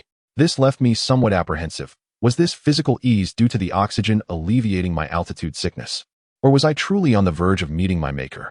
He initially believed that Lu Yi, who held sway in Qianlu, possessed formidable strength. Consequently, during his journey with Su Shu, he had contemplated many factors. No need for thanks. Each table's tea costs 20 coins. The accountant lowered his head, refusing to lift his eyelids, even slightly. Volume 1, Chapter 147, Entering the Celestial Palace. The 9-square grid contained 8 jade pieces, each inscribed with the script of the Jurchen people. After scrutinizing them carefully, Shaoqing discovered that the inscriptions on these 8 pieces corresponded perfectly with the content depicted in the 8 murals. It appeared that by rearranging these jade pieces in the correct order to align with the surrounding murals, one could unlock the mechanism here. Initially aware that this surgical procedure had a dismal success rate, essentially, anyone who attempted it would fail. With a mere 3% chance of success, who would dare to perform the operation? Thus, he resolved to take matters into his own hands, never once considering allowing Bai Yu to step onto the operating table. Very well. A faint smile of satisfaction graced her face. Seeing the oil in the pot begin to bubble gently, she methodically placed the prepared meatballs into the pot, commencing the frying process. Everyone witnessed that she was self-destructive. By helping her retain a breath of life, I was saving her. At least she would still be able to lie in bed for the days to come. And that could be considered a life preserved, could it not? Yuan Chang's words seemed more directed at Yuan Min than at the feigning death Guzier. It has been previously stated that the levels within the virtual origin star are not necessarily indicative of actual prowess. In reality, such rankings may vary greatly. Although Hatsune Miku currently holds a mere pseudo-moon level 2 within the virtual origin star, this does not deter the astute from making predictions regarding her performance. Jiang Shanshan sighed, raising her hand to take another glance at the bloodstains left by Wang Yang. However, upon doing so, she was taken aback. The bloodstains shimmered in unison with the radiant glow emanating from the encased Wang Yang. Jiang Fuqin shivered, nearly retreating, but was suddenly met with a gentle weight upon his back. Despite his lengthy reproach directed at his son, he found himself unable to utter a harsh word against the child. Ultimately, Bai Yu bowed his head in contrition and extended his hand in assurance that his insights were not derived from fortune-telling and would not invoke karmic repercussions. Only then did Huo Chang'an feel a sense of relief as he took a seat and sipped his tea. Remarkably, each encounter seemed to pull him back just in time, crafting a delightfully harmonious ending.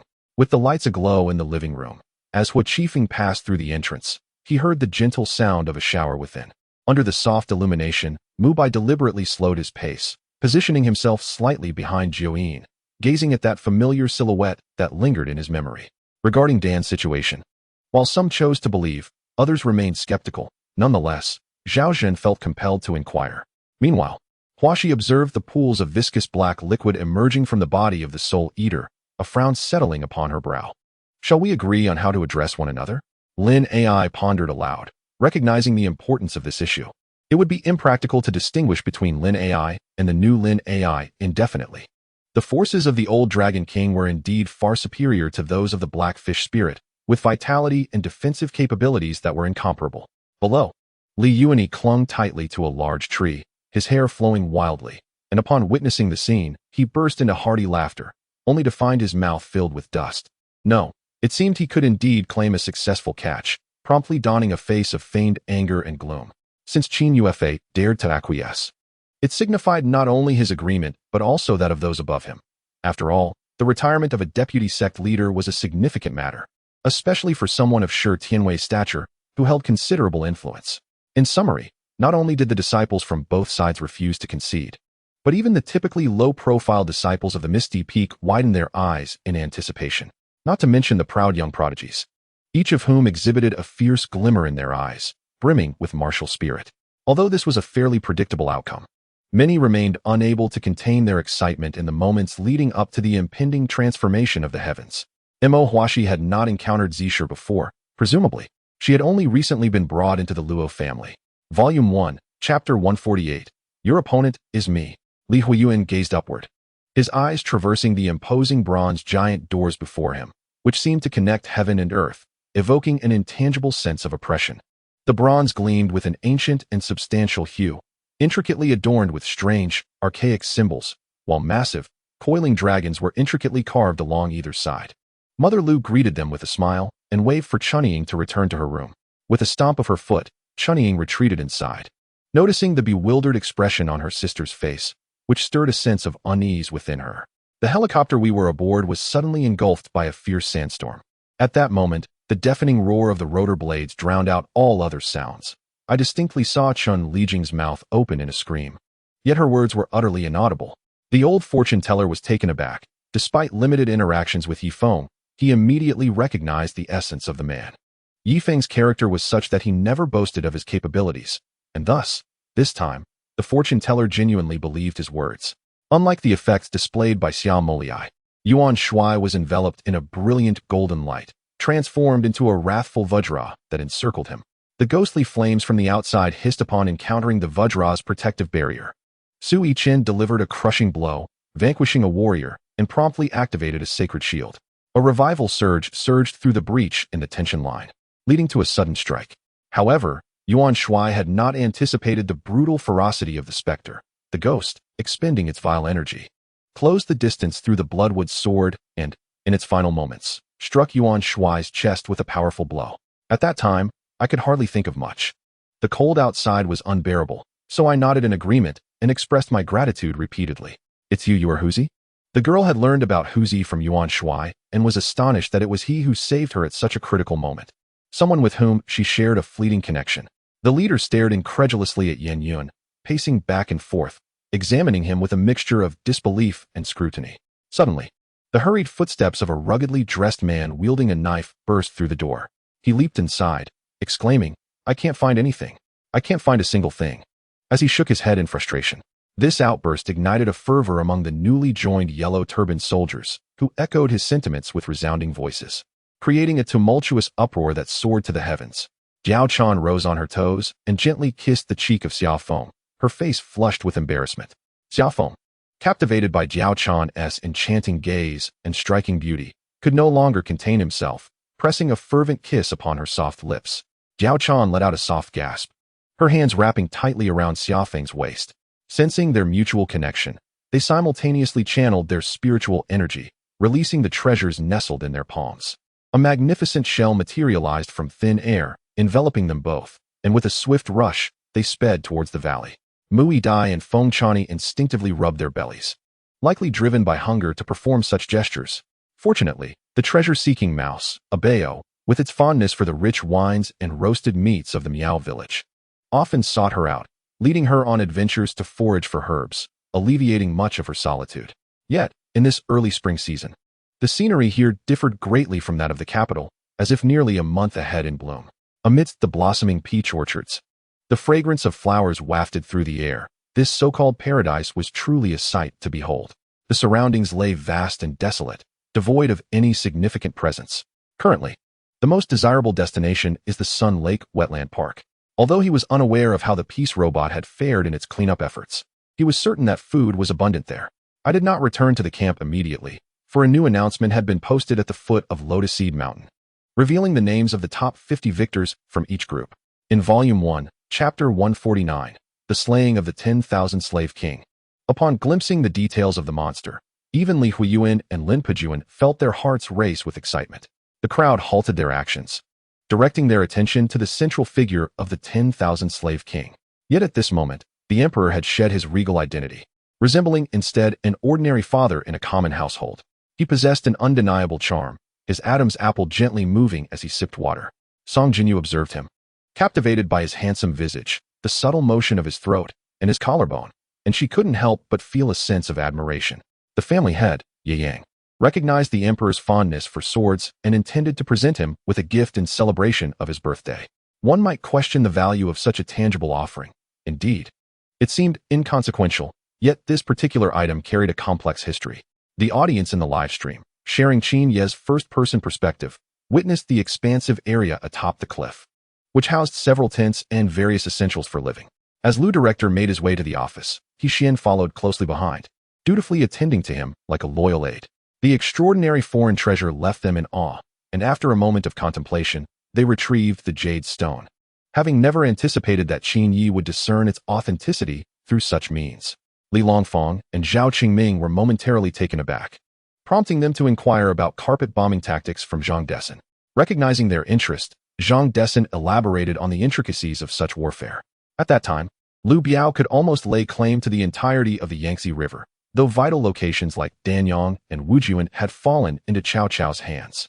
Nevertheless, as Cao Cao represented the court, he could not withstand a collective surrender. At this moment, Tianyu resembled a tourist rather than a candidate poised for a retest.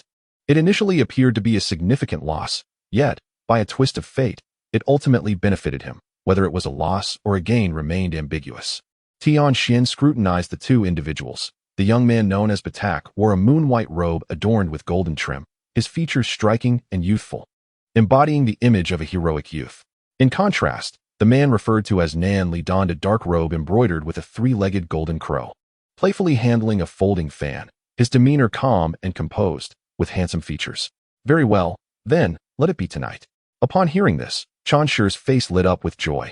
For her, the opportunity to personally listen to Jia Pingin's teachings was an invaluable experience, one that money could not buy. Waiting a little longer was a small price to pay for such an honor. Damn it, this bomb possesses an overwhelming power, doesn't it? Levi wiped the blood from his forehead. Being in close proximity, he too was affected by the explosion. However, fortune smiled upon him, for he was merely grazed by shrapnel. His face bore the marks of exhaustion, with sunken eyes veined with blood, and his cheekbones protruded slightly, rendering him almost emaciated. Suddenly, Turtle Treasure smiled faintly, gesturing with a flick of his hand, which stirred the lake waters, instantly conjuring a colossal water column that soared skyward. Within this column, several large fish leapt directly before Turtle Treasure, a stark contrast to the earlier attempt using the purple cloud thunder technique, now executed with greater ease and precision. Is this the essence of the fourth trial? Yi Chun mused, his voice brimming with anticipation and excitement for the unknown challenges ahead. In truth, there was no need for him to feign anything. He had previously consumed a concocted essence of the turbid spring, leaving him enveloped in a sense of weakness and weariness. The divine essence of Pangu, intertwined with the primordial spirit and bloodlines, was inherited by the three pure ones, while the Fire Banyan and the 12 ancestors of the Witch clan received their bloodline legacy. Only the brain of Pangu had vanished. Perhaps this artifact had drawn the attention of Hongjun Daozu, allowing him to establish the 3,000 avenues. In the first volume, Chapter 150, The Gate of Immortality, Lin Xiao knelt as the release of energy became increasingly strenuous for Lei Qiandong, who ultimately exerted every ounce of strength he possessed. I refused to yield. A surge of indomitable spirit erupted from within him. Open for me. With a resounding shout, the bronze gate gradually creaked open, revealing a narrow gap. The harmonica, a splendid blend of silver and red, shimmered with a chilling silver glow under the night light, radiating beauty. An enraged attendant pointed and cursed at Chong Kong, preparing to teach him a lesson. However, just as he was about to strike, Li San delivered a sudden slap to his head, resulting in a splatter of blood mist, mingling with sulfur, releasing a nauseating odor. Is that the Royal Academy? Imam murmured to himself as he gazed toward its direction. Simultaneously, he noticed a protective barrier surrounding the Marshal's residence, while the royal city echoed with shouts of battle. Upon closer inspection, the cacophony of voices revealed a tumultuous clamor. Yet prolonged assaults were not feasible. He cast a glance at Tang Qing, sitting expressionless on the bed like a puppet, then turned his attention to the more experienced Xia Jingyan. This lash was in retaliation for Xuetu and Maowan. Upon hearing Sang Jinyue's words, Xuetu and Maowan let out a harmonious cry. If it were me, I would wait until nightfall to inflict pain upon him. Jin Xiu clenched her silver teeth, her delicate visage mirroring the same expression as Sang Jinhua. Thus, my lady, I implore you to approach this summons with equanimity, treating it as a mere ordinary audience, devoid of any expectations or ulterior motives. In doing so, regardless of the royal intentions, they will regard you and our Su family with greater esteem, Su Dan advised. Chasing Cloud was momentarily speechless, ready to engage in battle, swiftly joining Chong Kong and others on the front lines, gripping his sword staff tightly, prepared for combat at any moment. The foul-mouthed girl, on the verge of marriage, speaks so ungraciously. Do you think I, your second brother, am so cowardly? We merely exchanged a few blows in the training ground, and young Master Luo seemed rather distracted, so I brought him along. Sang Jinyang succinctly elucidated the matter. The Huangji sword hummed with an air of anticipation, embodying the essence of a true king, its noble presence untainted, poised to showcase its might in the ensuing battle. Among the newly constructed facilities were 2 7-story teaching buildings, 2 9-story dormitory blocks, a comprehensive building, a microcomputer building, and various other standard amenities. As she drew nearer, Meng Charan felt a peculiar familiarity with Jiang Ku, yet she could not recall where she had encountered him. Spanning thousands of square kilometers, Jiang Mu was momentarily taken aback. Such a stature truly startled him. A gentle spring breeze caressed the dawn, as the fields near the official road swayed with greenery and blossoms, emanating a fragrance of springtime. Legend has it that to the east of Amestalis lies a vast kingdom known as the New Kingdom, a place even more prosperous than Amestalis, where names often comprise 2 or 3 characters. From the structure of the name, Mustana surmised that Jiang Mu was likely a traveler from this new kingdom. A black crossbow bolt pierced the abdomen of the creature, though the wound was shallow, merely grazing the flesh without severely damaging the organs. It matters not. The great Emperor Mu raised his hand gently to halt the actions of the unyielding Ai Hua. A numerical assassin snorted in disdain, just as a comrade let out a string of curses before collapsing to the ground, drained of blood. Claire strained to turn his head, only then noticing that on the adjacent bed lay another individual, entirely encased in plaster and bandages. In light of this situation, Gosite believed that should they successfully reach the chaotic town of Rain, it would indeed be no easy feat for the Kage tribe to locate them again.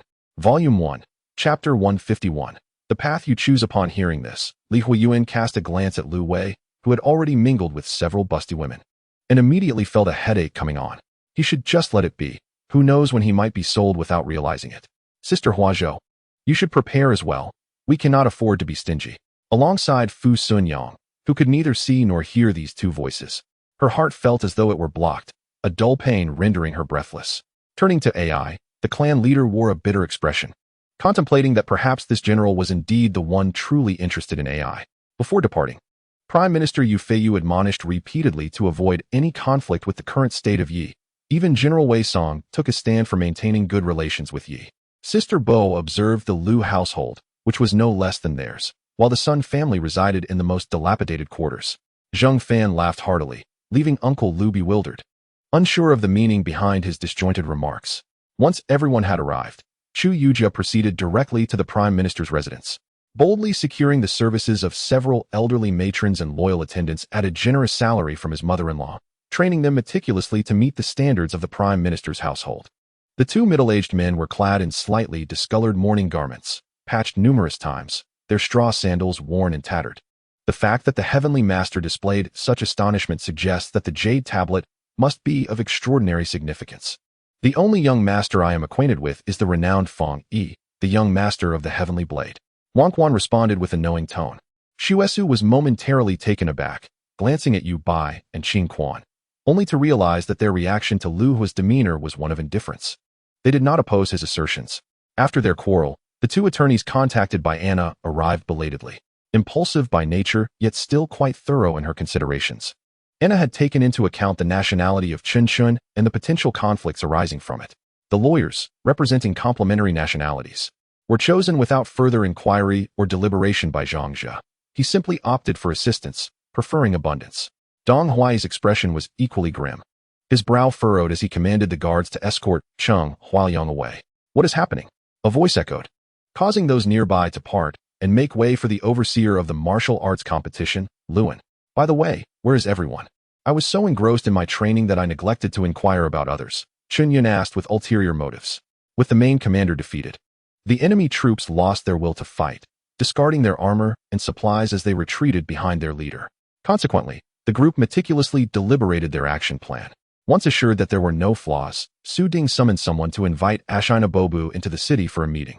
The one-eyed beast obediently let out a low growl in response, disregarding Zhai Shan, and flew to the old man's side. Are you wishing to see Zhang Yuan? You can only do so once you are well. Not now. He turned his gaze toward her profile, commencing conversation as per the doctor's instructions. Of course, I am a man of my word. I will immediately shut down the battleship's engines and ensure that all of you leave unharmed.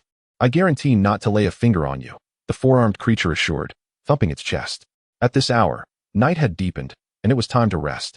Feng Miaojuan helped him remove his clothing and noticed that his back was drenched in sweat. He had personally witnessed, in some remote areas, families of 7 or 8 sharing a single pair of trousers. More remarkably, upon closer inspection, Gululu realized that the Song army was all donned in terrifyingly fierce blue demon masks. Cui Jin suddenly burst into laughter, the others also showing smiles, evidently believing that Lu Yu was exaggerating. After speaking, he stepped away, and Jin Tong promptly opened the door. The morning light was faint, revealing the lush green of the bamboo grove. Volume 1, Chapter 152, Secrets from a Decade Ago. Child, it seems you finally decided to call your parents. How are you faring at school? How do you get along with your classmates? Is anyone giving you trouble? After a lengthy exchange of pleasantries, Li Huoyuan, feeling both embarrassed and warmed by the concern, finally voiced his lingering doubts. Why did Grandpa venture to Ileo Mountain? He was willing to collaborate with the forces of Eternity Pavilion to devise numerous strategies in anticipation of potential calamities. Could it be that this was prompted by the complete manifestation of Yi Feng's brother's fate? Liu speculated. Little did in Yutong know that as she pondered this, intricate connections had already begun to weave together. As dusk descended, Mu Sheng and Mu Xian decided to lodge in the village, although they could have easily camped outdoors. Engaging with others was essential for their worldly training. At that moment, with no outsiders present, Li Shusi and Fong Jin burst into hearty laughter, while Yu Baochan, rarely shy, playfully rushed towards them, joining in the merriment. Just as they approached, Mu Sheng swiftly slipped away, disappearing behind the portrait in the ancestral hall. Second brother, third brother. Are you all right? The burly man with the scar called out, his voice tinged with concern. During the subsequent journey, Nezha encountered and discovered the remains of hundreds of Helman soldiers, strewn along the way, occupying a significant portion of the skeletal remains. How intriguing. They thought they could counter my blood invasion with fire, but their understanding is far too simplistic. Who among you can withstand me, mere ants? You shall all perish. The blood demon declared, charging straight towards the Tang dynasty. No matter, Tang dynasty replied indifferently. After all, he had no particular attachment to this body's parents. If they were to receive recompense, it would suffice.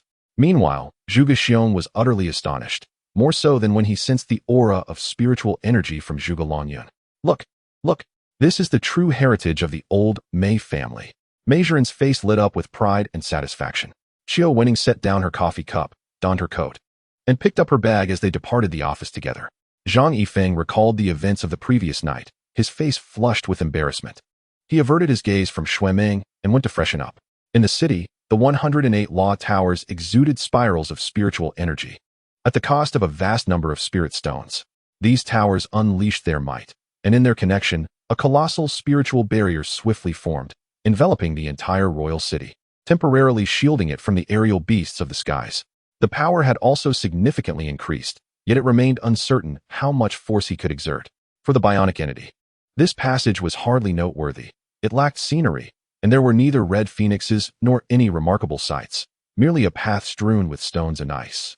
Upon hearing this news, Lin Meihao was naturally delighted, not to mention that the Zhuang family was collaborating with the Li family, even without such an alliance. Having a son-in-law with a reputable background would undoubtedly provide the Zhuang family with a chance for resurgence, and the company would finally be saved. Upon arriving at a dilapidated rental house in the northern part of Jin City, Yishu saved one of the bodyguard's phone numbers into her own device. Bai Zhen refrained from calling for assistance, channeling the celestial essence within to continuously mend the wounds upon his body, while swiftly pursuing the ape spirit. Having learned from past experiences, he dared not employ teleportation again, although he had forcefully emerged from the spatial rift with his formidable cultivation. He harbored no confidence in his ability to achieve the same feat a second time. This horse ranch could be considered an esteemed venue, not accessible to just anyone. Thus it was equipped with every conceivable amenity. Accidents at the ranch were not uncommon each year, prompting the establishment of a dedicated medical team, which, when compared to ordinary hospitals, was indeed superior. 2 days later, the long-awaited auction day arrived. Liu Lei entrusted the handling of the society's affairs to Qiandong, while Li Huoyuan accompanied Hua Zhou to Peter Manor. The attendees were undoubtedly individuals of high status and influence. Li Huoyuan encountered both the Hua family S. Hua Jian and Hua Dai, as well as Lin Xiu from the city lord's mansion. However, it was the person standing beside Lin Xiu that astonished Li Huoyuan immensely. Yang Sun was naturally aware of the situation and remained unperturbed. But Mu Ling's piercing gaze fell upon me, rendering me somewhat uncomfortable. I slightly turned my head to evade her scrutinizing stare. Master, I understand. Xiaoyan, battered by Guayuer's barrage of spells, had already resolved not to harm her, yet he could not allow her to inflict damage upon his own body. For there were adversaries to contend with later, and spiritual energy could not be squandered. Are you relying on Peng Haoming? Bobo, Mei Jia is not new to the underworld. Zhu Meyer scoffed. The soul-slaughtering world epitomized a faction of strength devoid of principles, thus inciting widespread disdain among players. The blood-red shadow was indelibly etched in my memory. It had appeared not only in my dreams, but also during the 10,000-meter race at the sports meet. Xian stared blankly with his pale eyes, as if gazing into a distant realm, lost in thought. He offered no reply, merely nodding in acknowledgement. Yet now, a dilemma arose. Each spell and talisman served distinct purposes, some for exorcism, others for spirit communication. Without understanding what resided atop Mytian, I was at a loss. The transformed land of sand was now brimming with vitality. In the forest, the incessant chirping of birds and the buzzing of insects filled the air, occasionally interrupted by the roar of a wild beast. With their plans unveiled, these individuals would undoubtedly seek retribution. Their only recourse was to plunge into the sea, perhaps offering a glimmer of hope. Lu Feng leapt into action, a golden fist slicing through the air with the speed of a falling star, striking with thunderous force at the slightly dazed Grand Elder. After all, those who were indifferent to such matters exuded an inherent boldness. And how could that not draw all attention back to Fengshen once more? Jin Gunan furrowed his brow. The title was inappropriate. Just as he was about to speak, Jin Zheng shot him a warning glance. With all the puppet masters now engaged in battle, the human puppets had slipped from their control. Bai Longjia and Gao Feng had been fighting on the front lines, exhausting their magical energy through 3 consecutive battles. A hasty attack could very well distract Zhao Yan, forcing him to divert his attention to rescue allies due to depleting magic. It would be wiser to replenish their magical strength before re-engaging in combat. Regardless of any issues that may have arisen, she believed these could not serve as justification. Betrayal is betrayal. If, indeed, the Xintian upper realm exists and harbors intense malice towards the martial artists of the Xintian continent, then the implications are grave. Meng Marin, just returned to Mingzhu City from her hometown, was picked up by Chunxi immediately after disembarking from her flight. Without delay, she hastened to Liqing to locate Tendong's parents. As she spoke, her face radiated pride, prompting Jin Zheng to affectionately ruffle Gu Xiaoxiao's hair. When 2 loud cicada calls rang out, the previously cacophonous sounds fell silent in an instant. The Jiao family would become an unassailable force in this region, with all others compelled to follow their lead. In the bustling Tianhe city, the most prime real estate lies at the center, where every inch is precious. Yet a residence stands prominently. Fortunately, her childhood was not overshadowed by the gray anticipation of her parents' return, but rather brightened by the warm hues brought by Jiangli. I wonder who is so audacious. Jason licked his crimson tongue across the twin sides of death. Following that, he summoned the sensation of bone transformation once again, channeling chakra to stimulate his own bone cells. The plan was set. Zhuyi would seek opportunities to procure medicine and gather intelligence from within, while Qin Fei would provide support from outside, aiding one another as needed. Each circle was centered around a monarch-level soul beast, drawing numerous commander and warrior-level soul beasts into its fold. However, Akatani's concerns were somewhat unfounded. Luze had not awakened the bloodline limit of the bone veins. After about 10 minutes, Deng Jianhua arrived with Wang Haoming and Zheng Mengting at a site piled high with countless granite slabs, each over a meter in length. Zhang Ruyun chuckled derisively. Let us see if this old dog possesses such capability. Though his tone was calm, his heart raced with excitement from the fierce clash between Xiao Mu and Chan earlier, yearning for a confrontation with this rogue. Suddenly, the iron door of the basement was kicked open with a loud bang, and several cigarette-smoking kidnappers armed with guns entered. Everyone halt. Philip and Fei Lai rushed in, shouting to command the attention of all present. In the arena, the Holy Spirit demon remained unmoved after a powerful punch. Yet Qin Bai was sent flying by the sheer force of that blow. His body soared like a cannonball, hurtling hundreds of miles before crashing into a meteorite, shattering it into countless pieces and sending a cloud of debris into the void of space. When Xia Haoran arrived, the crowd had already gathered, waiting for quite some time, including Yushan, who had hurried over from the West Market. Hey, if it's just a worthless coin, you wouldn't purchase it, would you? Zhang Jixin took a deep breath, calming his emotions, and smiled. She could not be mistaken. When she revealed the truth, a flash of hurt and sorrow crossed his cold, starry eyes. Xia Haoran, murmuring to himself, casually picked up the jade talisman, demonstrating his audacity by pressing it to his forehead, releasing a strand of consciousness to probe its essence. Chapter 154. Cleverness backfires. He had come specifically for the blood of the Shura king, hence he boldly announced a sky-high price. It was both a display of wealth as the second son of the city lord's mansion and a means of intimidation against others. Its intention was unmistakable. This Shura king blood shall be mine. Is there anyone willing to bid higher? 500 million once. 500 million twice. In the midst of the bidding, there seemed to be an ethereal sense of divine will at play. as if the heavens themselves were blessing the two newcomers. Upon hearing Zhang Yao's words, Mao Xian could not be bothered to retort. She merely huffed and turned away from him. Zhou Dafu, have you come to a realization? Meng Jingtian entered, casually tossing her chestnut locks. Moments later, a river of faith, formed from the fervent devotion of millions of followers below, suddenly seemed to be drawn by an unseen force, swiftly flying towards the man atop the golden war chariot. For every village, the emergence of a genius is a worthy investment, as they hold the potential to become the pillars of their communities in the future. After their marriage, the couple led a life of separation, and following the birth of their child, General Han had only seen the infant once on the day of its birth.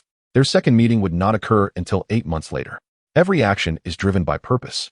That glimmer of light concealed behind a facade of color should not be wielded with such force merely to toy with Tang Zun. At that moment, the other two enforcers reacted, witnessing Zhao Hao dispatch one of their own in an instant, their eyes widening in astonishment. They immediately launched an attack, exchanging punches and kicks as they relentlessly advanced towards Zhao Hao. Upon hearing his name called, Gao Lei furrowed his brow. Wali Gang helplessly explained that this was not their first encounter with such a situation. It was all that reckless fool's fault. The next day, when the assignments were submitted, the teacher was well aware, but chose to remain silent, diligently correcting the work.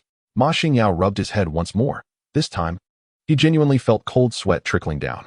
Indeed, had a car been able to run over Dantai Mingwei, the Dantai family would likely have been struck countless times before they even realized it. Withstanding Suja's assault, the beast shifter let out a low growl, raising its mantis-like arms and lunging towards him. The speed of these beast shifters was astonishing, and in the blink of an eye, they appeared before Suja, their arms slicing through the air like two sharp blades, accompanied by a whistling sound. As practitioners, they understood the gravity of the situation, their eyes lighting up with surprise, collectively looking up to discern the source of this power, yet finding nothing. The other two instructors, however, hesitated not, maintaining an absolute advantage over the aberrants.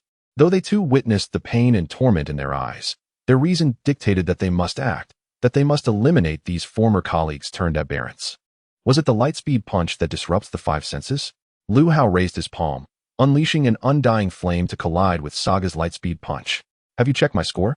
Dan Tai Mingyue asked, feeling a wave of embarrassment as she turned her head away. She had previously performed well, but this time, she had undoubtedly fared poorly. Among Suja's group, the most striking figures were undoubtedly Soros, Suja, Shirtu, and Delice. The others found it somewhat challenging to contend with these beast shifters. Had it not been for Su Zhe and his companions holding off the majority of the beast shifters, Chao Yu and the others might have sustained severe injuries long ago. Chapter 155, The Divine Equipment, Panlong Hammer.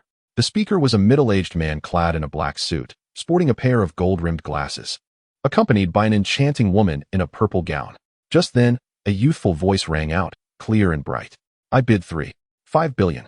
I traveled all the way from Gus's city for this professional card, and I cannot return empty-handed. Upon hearing that the girl hailed from the same city as Nanzhao Shui, Li Huoyuan couldn't help but glance at her again. The girl wore a cake dress in blue and white, with two braids forming a crown atop her head, her bright eyes glimmering like sapphires, revealing a smile that showcased two small dimples. Hao Hao had just been soothed, his eyes still red from crying, and upon seeing Su Ling with Xi Minyi, he suddenly puffed up in anger. It seemed that a prince had covertly colluded with the chancellor of the Lion Empire, planning to strike against the emperor during the ancestral worship ceremony. Qiu Shirong was taken aback by Qiu Mo's conjecture. If that were the case, the true culprit behind the harm to the fourth brother would be someone from the Qiu residence itself. At this moment, Yi Sanging realized that he had a mother who deeply loved him, and a father who, though not eloquent, cared for him and his sister immensely, making this life quite worthwhile. Director Zhang, I have already let you in. What more do you want? Rongjie said in a deep voice. Su Manyu looked at Zhang Heping with astonishment, not expecting him to glean so much information from those details. Shirtu, Dashin, and Fei Niao tentatively tasted a fruit, their eyes widening in surprise. The term left mansion refers to the era of the Jingguan period, which later generations called the left Qin Yo Guard, the emperor's personal bodyguards. As Song Yan overheard the rules of the task, her head began to throb. How could she possibly play basketball with her freshly manicured nails? What if they were to be ruined? There were those who seized the opportunity to mock her, for Su Wan now wielded immense power within the Su family business, inevitably stirring envy among some. Was this jade pendant not merely a family heirloom? It hardly seemed to be a token of identity. Xia Qingxiao lowered her gaze to examine the pendant in her hand. Its pure emerald hue and smooth texture indicated that it was undoubtedly not an ordinary piece of jade. Its worth easily inestimable. A glance towards the bed revealed Zifeng, awakened by the laughter, peering out from beneath the covers with an expression of displeasure directed at Jin Wuqiu. Having been roused from slumber, even a clay figurine would exhibit some ire. Pain. Yi Li did not awaken, but as his hand made contact, her body trembled, softly uttering a single syllable. Ji Huang. Tomorrow marks the grand wedding at Muqing Mountain. Surely, your plans are ready to be revealed. Among them, it was Jin Wuqiu who exhibited particular concern for Mu Yi. Thus he was the first to inquire. Xiao Yingying gazed hopefully at Mother Ying, who frowned back at her. The two exchanging silent understanding as they listened to Chu Xiaoxiao's words. Only Dr. Zhao, seldom witnessing Chu Xiaoxiao's seriousness, turned away to stifle a chuckle before resuming his role as an observer. It was the first time Yi Li beheld the sea, so vividly green like jade, and the pristine white sands that could only be described as immaculate. Her spoken English was limited, leaving her to trail behind Qin Lang, observing him converse with the locals, waiting for him to turn and relay what had been said. Just then, Alder suddenly sprang into action, unleashing a flurry of 27 fist shadows, all madly aimed at Lin Jia's vital points. Liang Chun smiled reassuringly at Lu Huaishan, then pulled Black Bear aside, murmuring inaudibly. Lin Jia had no time for idle chatter. He retrieved the night vision goggles from the ground and retreated to the entrance of an inner bedroom. Simultaneously, information about the goggles flooded his mind. They could penetrate a single obstacle, providing visibility up to 50 meters at night. In that moment, the tunnel revealed only 2 or 3 meters of the entrance ahead, engulfed in a darkness deeper than the blackest night, devoid of any light, resembling a passage to hell, with no end in sight, as if one could become eternally lost within its shadows, unable to find a way out. Changsheng, is what you say true? At that moment, Sword Old Ghost beheld Jian Changsheng's visage and could not help but exclaim. Although the request from the Lord of Shura Hall was to investigate the ancient emperor's tomb for any information regarding the first 7 layers of the Shura battle body. Upon witnessing his first free throw strike the goalpost, Li Liang's thoughts wandered back to the time of Luo, who commenced participation in the Portuguese Super League at the age of 17, precisely the unintentional phase of the sharp sword. As time flowed on, coupled with her world being occupied by Lan Yiza during this period, she momentarily forgot the deliberate attempts she had made to approach him. When the heart truly turns a blind eye, it often finds itself ensnared by uncontrollable events, and these occurrences can undoubtedly inflict fatal harm. To be unaware of the current existence of Miao Chenma, a figure akin to a deity, is unfathomable. Once merely a prodigious scholar, he now embodies wealth and status. This possibility ignited within her an infinite hope. Since the moment she learned of her father's demise, countless dreams have been woven with the wish that he still lived. From a distance, Lan Yiza cast a glance her way, a smile gracing his lips, yet failing to form a complete arc. A magical sword materialized, accompanied by rifts in the void that encircled them, a divine artifact, its blade sang through the heavens, equally fitting to be deemed a demonic weapon. Perfectly suited for the leader of the ancient tribes. The myriad wounds adorning his body, the ghastly scars, and the skin charred beyond recognition, told a harrowing tale. Lan Yiza was clad only in a bath towel, one hand drying his hair with a towel, while the other rummaged through his wardrobe for clothing, nonchalantly changing into a suit in his bare state. Unable to focus on work, Yunza opted to entrust his current tasks to others and return home. He refrained from inquiring about Tong Guai Guai's activities, granting her ample space and time, confident she would share her thoughts when ready. President Yu and I. Tong Guai Guai was drawn beside the car, witnessing Uncle Yunza open the door, gesturing for her to enter. Complying, she settled inside, suddenly reminded of 2 dogs, prompting her to consider exiting. Volume 1, Chapter 156. Even fools know how to choose. Due to Old Master Hua's severe injuries inflicted by Nangong Liyue, he had yet to recover. Following the loss of Hua Zhou as a bargaining chip, the Hua family faced retaliation from the professional department store, effectively sealing off transactions with their other enterprises. Perhaps out of sympathy for her dear friend, Bai Duoer spoke with reddened eyes, her gaze heavy with sorrow, as though she had experienced similar tribulations. The following afternoon, after school, Yi Bangxia was taken aback when Yi Jinhua sent driver and to escort her home. East returned to the capital of the Mises Principality, where he reported the details of this mission to Bishop Ramil at the Grand Cathedral. The clash of the sword sheath against the silver spear erupted in a deafening sound. Both combatants staggered back, revealing the disparity in their strength. Host, I told you. Such a magnificent vehicle could never be abandoned by the roadside. Perhaps due to his frequent journeys through fairy tale realms, he had not suspected anything amiss. And the information gathered by the magic mirror had not indicated this aspect, leading William to believe that the black domain was as it appeared. Yi Bangxia observed Lin Qingwan entwined with Zhang Zhao's arm, the latter showing no signs of rejection. In that fleeting moment, all her convictions crumbled.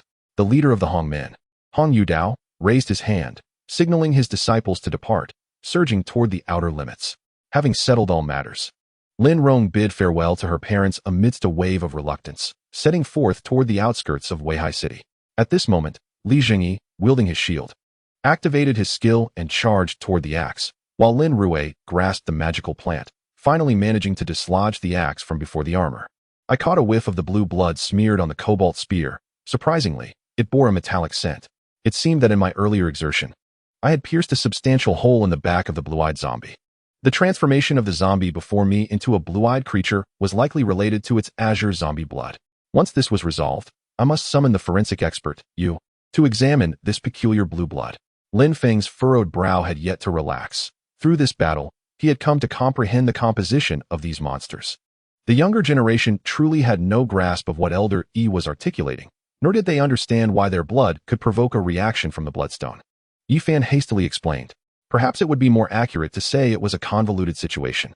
Being with Qin Tian might very well lead to my own frustration and demise. Fortunately, this disciple, though sharp-tongued, possessed a heart that was not so malevolent, and his classmates enjoyed mingling with him. Get lost. Ling Jie shot him an irritated glare and then fished out his phone to dial the number he had just noted down. You, a non-magician, have come to join the fray?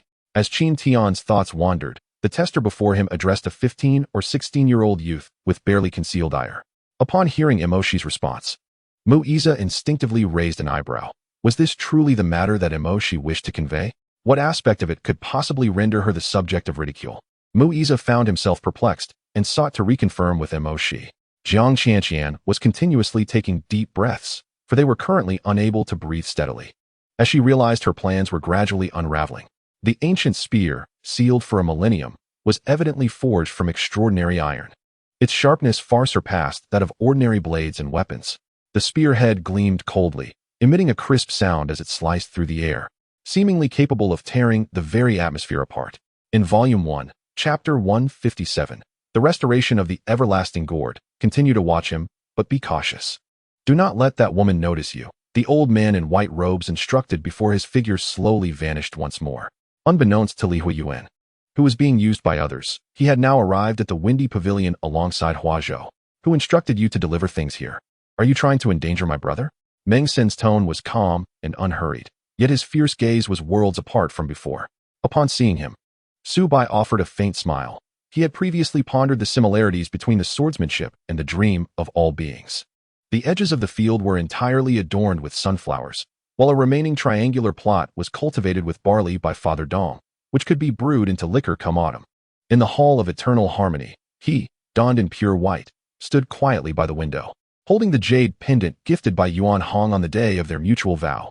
Wei Qilong indulged her, pampered her, and cared for her, almost taking on all the daily tasks himself, rarely allowing her to lift a finger, let alone oversee the rice shop. More importantly, his iron cloth shirt was remarkably powerful. Even Master Huang and more than 20 other skilled fighters could not breach his defenses. If you dislike me, I shall make you like me, Tang Long asserted. Despite his handsome appearance, he lamented that looks were of little use without wealth. I, though not conventionally attractive, possess riches that many desire. Look at me. A person like this is impossible to find even with a lantern. Zhang, handsome yet shameless, spoke. The original idea to reprimand the villagers came from Xinpan, a matter that was meant to remain concealed, yet it was unexpectedly uncovered and turned into a public spectacle, much to everyone's astonishment. Mu Yi's expression suddenly shifted, her gaze turning serious as she grasped Lu Di's hand. Instantly, a sharp metallic clash resonated. The copper-armored corpse, known for its extraordinary strength, was unaffected by the might of the century-old peachwood sword, even after a full-force strike to its arm. Your Highness, you suddenly intruded upon the military base. A deity-like presence standing in the conference hall. How can we disregard your existence? The insect race, born with unique abilities, includes some that serve as long-distance amplifiers, others as means of transportation, and even spacefaring vessels exist among them. They require no creativity, for everything is preordained. Thus, the two engaged in a dance of offense and evasion, and in the blink of an eye, 20 moves had passed. Wu Tianke, undeterred, ominously declared, 20 moves completed. As he shouted, he intended to shift tactics and strike a heavy blow against Situing. The most detestable among them were the vengeful spirits, soul energy marauders. Frenzied and obsessive undead beings. They roamed, howling, to attack the souls of the deceased to absorb their strength. Mo Yi possessed many valuable high-level magical artifacts within his spatial ring. However, he currently had no intention of selling them for profit. Now that he had ascended to the rank of a second-level mage, he could easily craft some lower-level magical items to sell at auction for some spending money. Cooking does not demand absolute purity. Some impurities you speak of can indeed enhance the flavor, Yi Chue remarked with a smile. Zhang and led a group of skilled imperial guards, joined by Feng Yingqian and others from the Marshal world to lend their support.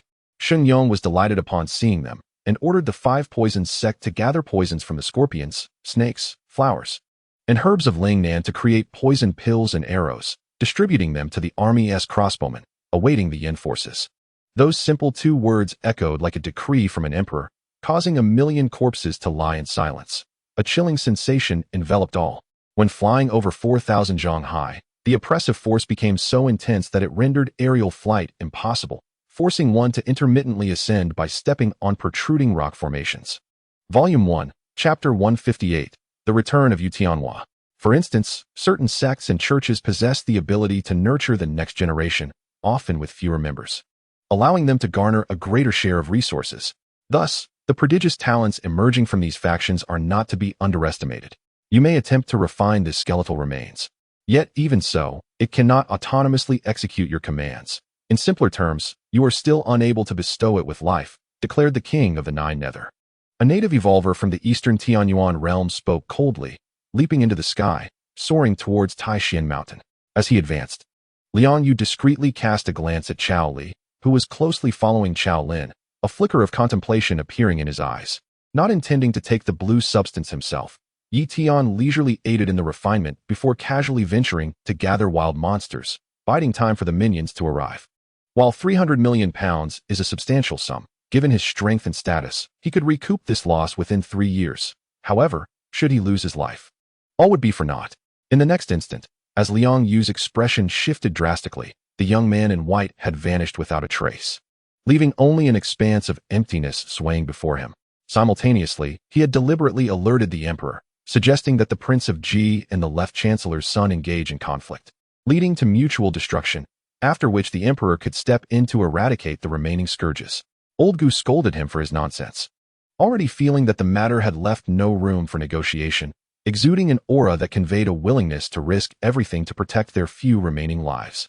This was something she could not accept. In her heart, all of this belonged to Lu Yuan, even if Lu Yuan himself harbored no such thoughts. Chen Bao, opting for a secondary approach, ignited a flurry of ideas among these individuals, each one excitedly shouting as if they had personally opened the gateway to the cosmic era. Naze, upon hearing this, felt a sense of surprise. She was troubled by how to transport these items back to Xianglong and the others. If it were merely a verbal account, they would undoubtedly dismiss the matter as unbelievable. In the southern frontier, where chaos now reigned, those who recognized the times were indeed the wise. Gu Ying, upon witnessing the prowess of the southern frontier's half-moon divine arts, intended to forge an alliance with the half-moon deity. As her son was forcibly led away, she followed behind, weeping in pursuit, ultimately left with nothing but her son's lifeless body. Since that day, through relentless attempts, I finally discerned the necessary conditions for activating my abilities. I must consume alcohol and reach a state of pleasant inebriation. Furthermore, not all voices can be heard. Only those with guilty consciences resonate within my perception.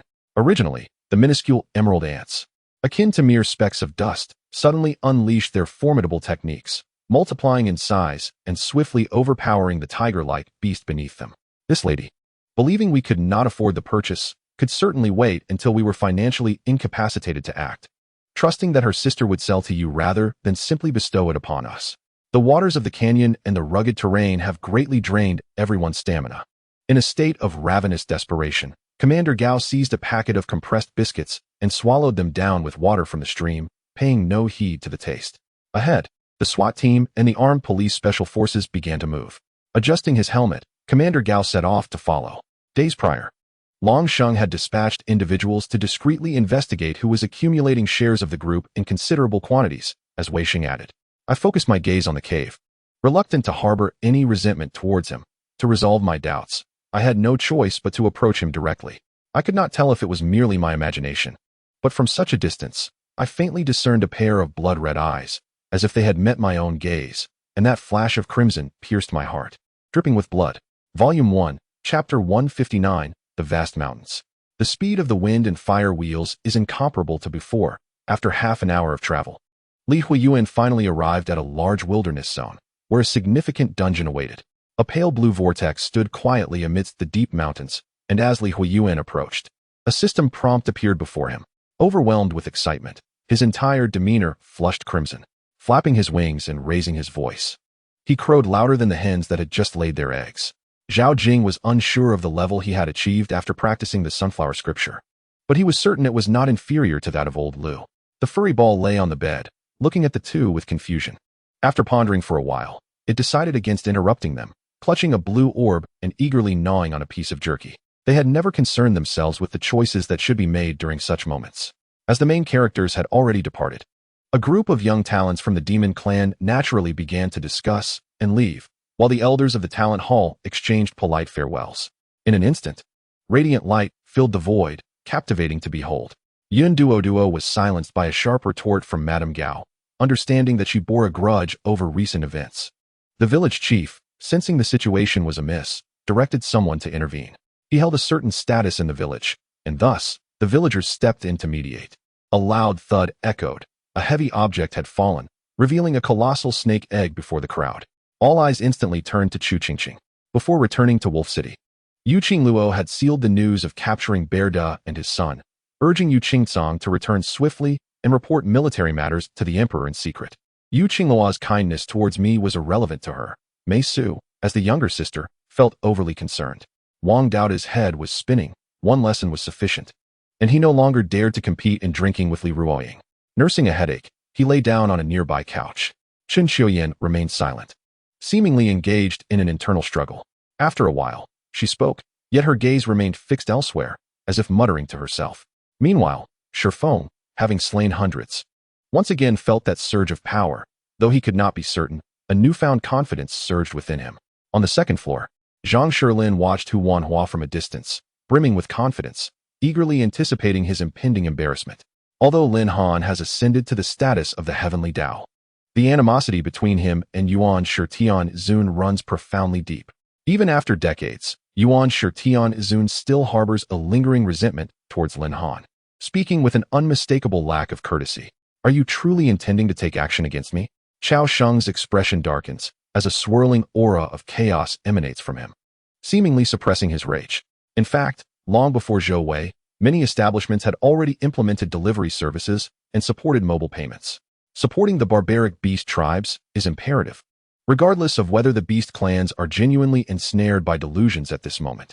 You are the key to their return, at least that is what the ghostly tailor believes. Which is why he initially sought to eliminate you, yet now goes to great lengths to protect you, Lu Qingxi remarks. The hidden mage dispatches the 9th-tier magical beast, skins it, and gathers firewood. After igniting the flames with a fireball spell, the hidden mage brazenly begins to roast the beast's meat, deliberately withdrawing part of his invisibility field to tantalize Yu Etian and the others with the sight of the meat in the fire. Hila gazes at the map, observing the 3 oases retreating sequentially to the left of the Philinqui oasis, shaking her head in resignation. Lina, a member of the county committee and head of propaganda, openly discusses the matter, her tone laced with sarcasm and a hint of schadenfreude. Everyone should return to their rooms and attend to their own affairs. Yichen sits alone in the guest hall's principal seat, the only company being the occasional entrance and exit of Sangbaimei with various items. Qianxian notices that ever since Karina learned of the young Tiger King's existence, she has fallen silent, as if preoccupied with her own thoughts. Meanwhile, Kong Xian and Yun Xiao have arrived at the Sun Palace, where the warm rays of the sun's true fire greet them, igniting their beings. Fortunately, both possess the cultivation of late-stage quasi-saints and have come prepared, rendering the flames inconsequential. Seeing Jiang Shang in such a state, San Yixing realizes he was already aware of his arrival, merely waiting for him to extend an invitation. Observing his cunning, he secretly admires him and steps forward to relay the teachings of the West Baihu. Before the despairing death energy she releases, all living beings under the sunlight succumb to hopelessness. Yet, before the radiant white light blossoming within all death energy is obliterated, including hers. Her formidable death energy crumbles before the white light, almost all of her power vanishing in an instant. Li Song is well aware of the various controversies surrounding Confucianism in this lifetime, which is why he strives to reform it. Although the effects are evident, he has yet to fully realize the way, and external disturbances prevent him from avoiding harm and pursuing benefit, leading to the resurgence of those doctrines that bind human nature. However, he certainly refrains from expressing these thoughts, deeming it unnecessary and unwilling to let others discern the most terrifying aspects of Feng Lei and the War God Legion. Handing a coat to Zhao Zhao so openly contradicts his aloof and fastidious persona, leaving her in a state of cold sweat. Originally, it was assumed that he was so frightened that he could not recover momentarily, and thus it was not given much thought. However, unexpectedly, events unfolded as they were destined to after that day. No need. This place is quite pleasant. Let us stay here. Feng Wanwan suddenly interrupted his words. Zhuang Yunfei contemplated whether to ask Li Lian if that elder named Qin Fengqing would forgive him. In a short while, the young ladies donned their swimsuits, deliberately twisting their waists before the handsome figure before them. The more they did so, the more Chun Tianyu felt that these young women were rather unrefined. One cannot dismiss such a possibility. Otherwise, Chuiyu could not fathom how the god of balance, wielding the power of the heavenly path, could be defeated by the ancestral teacher Hongjun. After concluding their business, Yunjin conversed a while longer with Xian Yin before donning a mask and sunglasses, stealthily slipping out of the tea house like a thief. At that moment, the first flower-bearing fruit on the melon vine awaited the gentle touch of pollen from the male flower to nourish it. In the next instant, the great ant sage swung his palm, warily holding up a mountain, and hurled it towards Zilu. When uttering these words, the emperor's gaze resembled two sharp swords, gleaming with a fervent and resolute light that evoked awe, making it difficult to meet his eyes directly. His father was a coal worker at the state-run Hongwei No.3 mine. When Zhao Jiying's elder brother took over his father's job, he developed pneumoconiosis, and it was later said that he succumbed to cancer, leaving his mother and himself to rely on each other. After his father's demise, she single-handedly upheld their household. Volume 1, Chapter 160, Slaying Chong Hao. Yet, he soon regretted the words he had just spoken. The once clear sky suddenly became overcast with dark clouds, as bolts of purple lightning began to converge within the layers of the clouds. Did you conjure this thunder calamity? Bai Shichong Hao gazed at Li Huoyuan in shock. Meanwhile, a playful smile graced Li Huoyuan's lips. In that moment, SLHN's eyes revealed no trace of emotion, yet to them, they exuded an unspeakable chill and fear. Ever since the girl Yuner confided in him about having a son, he had been apprehensive about confronting this matter, which is why he had yet to seek him out. He simply was not prepared. After all, it would require the audacity to abduct their mutual master. Such a bold act could not be repaid with merely a night's rest. One would have to risk their life to atone for it, wouldn't they? Before long, SLHN returned, now holding an additional item, a blanket.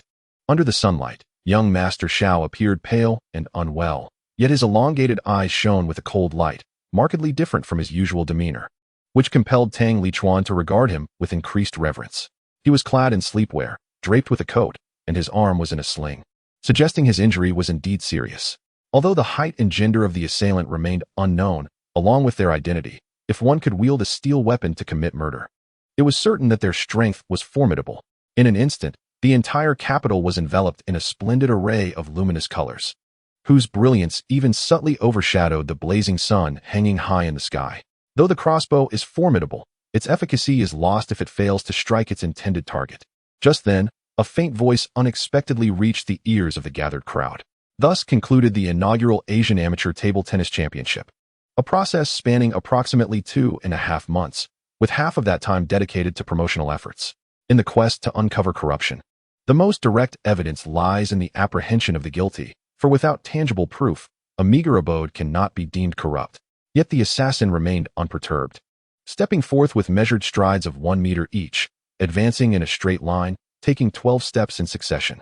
I found myself captivated by his serene slumber, as if this scene held an innate enchantment over me, compelling me to suppress my impulses and quietly observe, savoring the sight of his repose.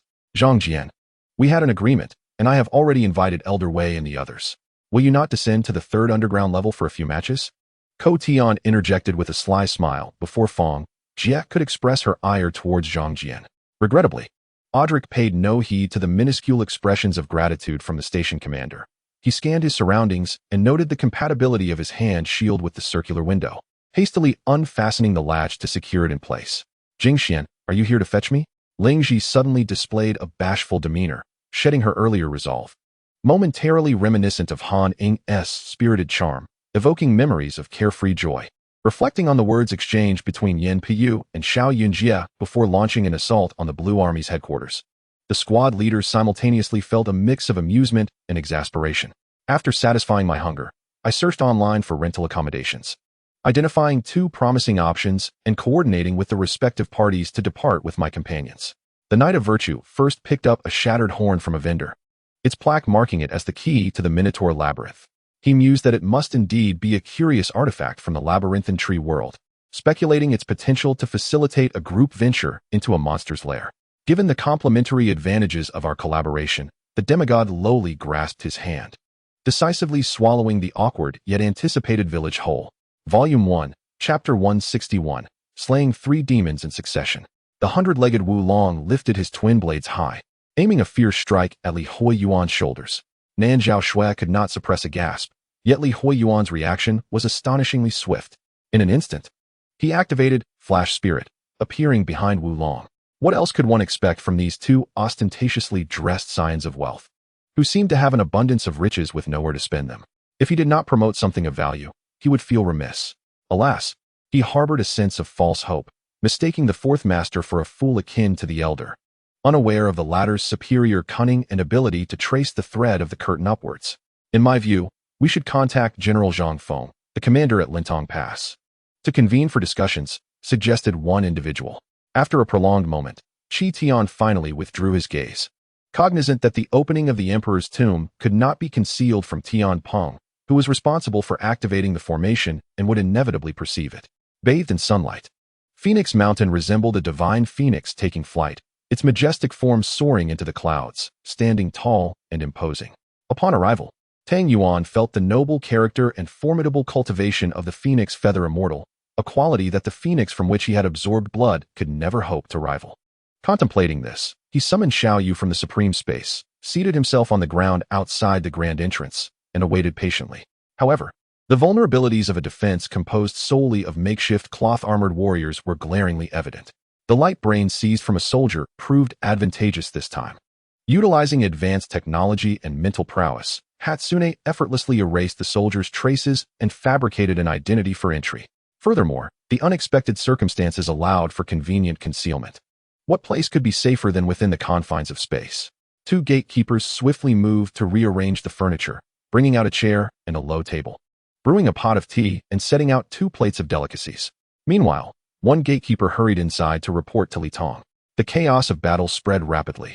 The soldiers retreating from the rear of the Ping royal family were abandoning their weapons, many surrendering, devoid of any will to fight.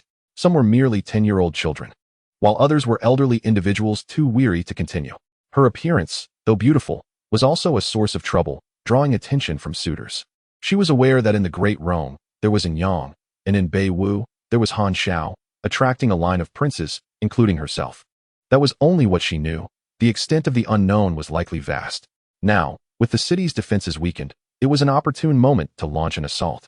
If Chao Ren were to return, we might find ourselves caught in a pincer attack, Zhang Fei remarked, as he and Guan Yu took their seats within Pang Tong's tent. Li Yushui, the chieftain of the Yingli clan, upon encountering Ao Bai Tian, felt the generations of animosity between their clans ignite like cold water splashing on a hot oil, intensifying the anguish of kin lost to treachery. Old grievances mingled with fresh fury, causing his rage to erupt like a volcano. 2 words slowly and casually escaped Yi Chunyu's lips, accompanied by a light-hearted smile. Upon hearing this, the dozen or so injured judges narrowed their eyes, and in the next instant, without a word, they began to retreat. The 2 judges' expressions grew grave, their inner strength surging to its zenith, clearly preparing for a fierce confrontation. She too would harbor fears. If even the slightest oversight allowed the wrong individuals to discover her research, would it endanger her? Raising her head to follow the sound, She spotted a head protruding from a window on the second floor of the tavern beside her. Upon seeing this head, Yin Yunqing's expression shifted dramatically, feeling as though he had swallowed a fly. Volume 1, Chapter 162, Suppression of Yuan Hong. At this moment, the three demons simultaneously let out a cry of astonishment. Old Jean. Upon the murder of their friend, the three demons were instantly filled with rage. For killing my companion, you shall pay with your life. The two sides required no further words as they swiftly engaged in battle. This is, after all, a copy derived from mythological legends, where the seven monsters of Mytian are wise creatures, far surpassing other peculiar beings of the same caliber. The year has seen both shortages and abundance, just sufficient to meet the household expenses. This year has been particularly good, with 20 more sable pelts than last year. I shall keep a few aside and later summon the tailor to craft several great cloaks. Zhu held her cup of tea, sipping leisurely. Lu, turning to gaze at Shang Fuhai on the high platform, was taken aback by his relentless pursuit, wondering if he had the traits of a dog. Indeed, there exists a vast disparity between identities. To put it plainly, affluent families are unlikely to associate with nouveau riche, especially those of poor reputation. Having spent 5 years in the world of the Heaven Sword and the Dragon Saber, Li Tian, in due course, visited a barbershop for a refreshing haircut. Su Tang was momentarily stunned. When Ning Yunshu spoke, her clear eyes sparkled with an unwavering belief. Lu Fei was startled by her previous thoughts, feeling as though she had nearly fallen for Jiang Fan, realizing that such a trajectory could lead to complications.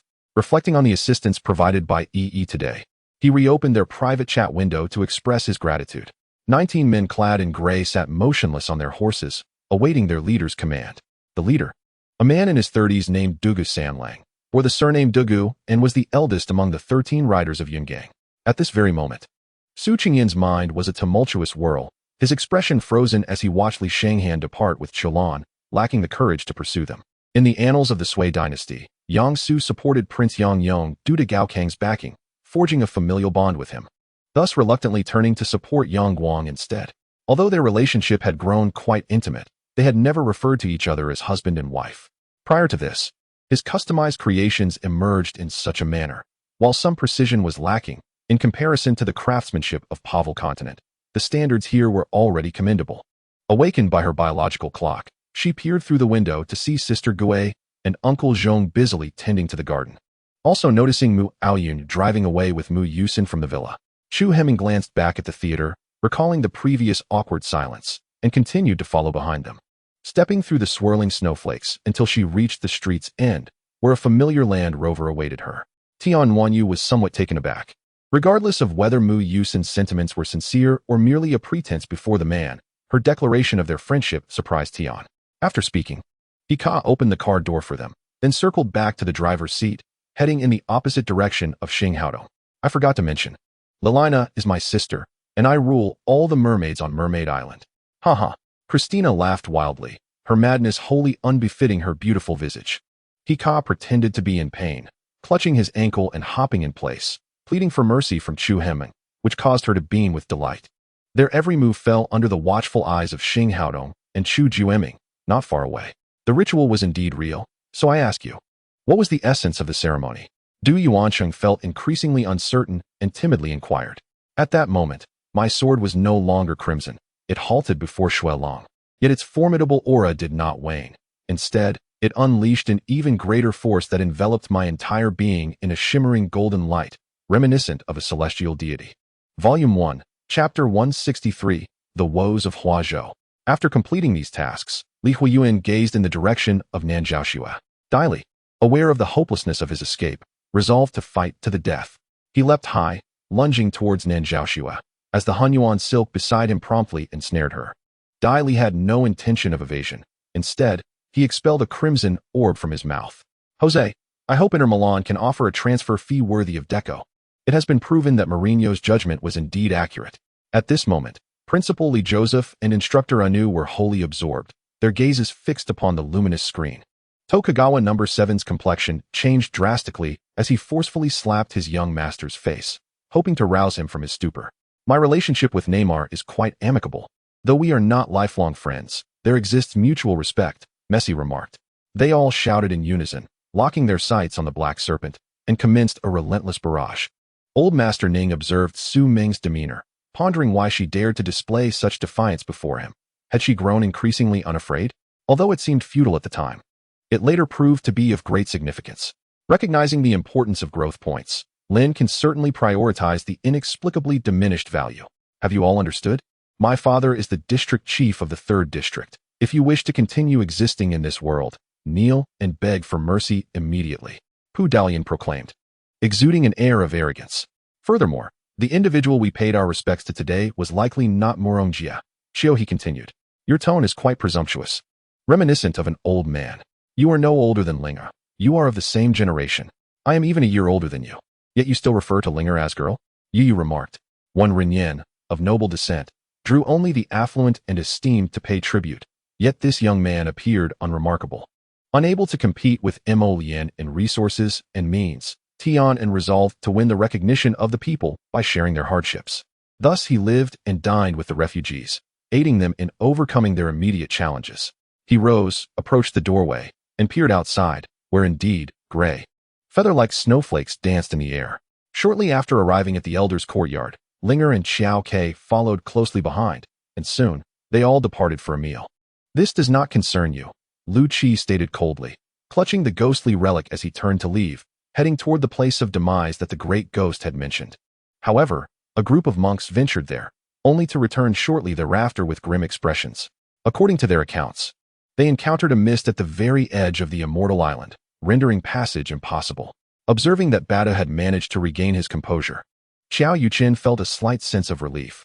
He had been concerned that Bata might once again succumb to fear, which would undoubtedly lead to complications. The structure before them was a colossal tower, constructed of massive stones, soaring into the clouds, with its summit completely obscured. This tower was the sole edifice in this desolate land. Upon hearing that someone had spotted the person he sought and was willing to guide him, Lin Feng inwardly lamented his good fortune. He cast several glances at Huoyuan, who bore a birthmark, and felt a twinge of doubt.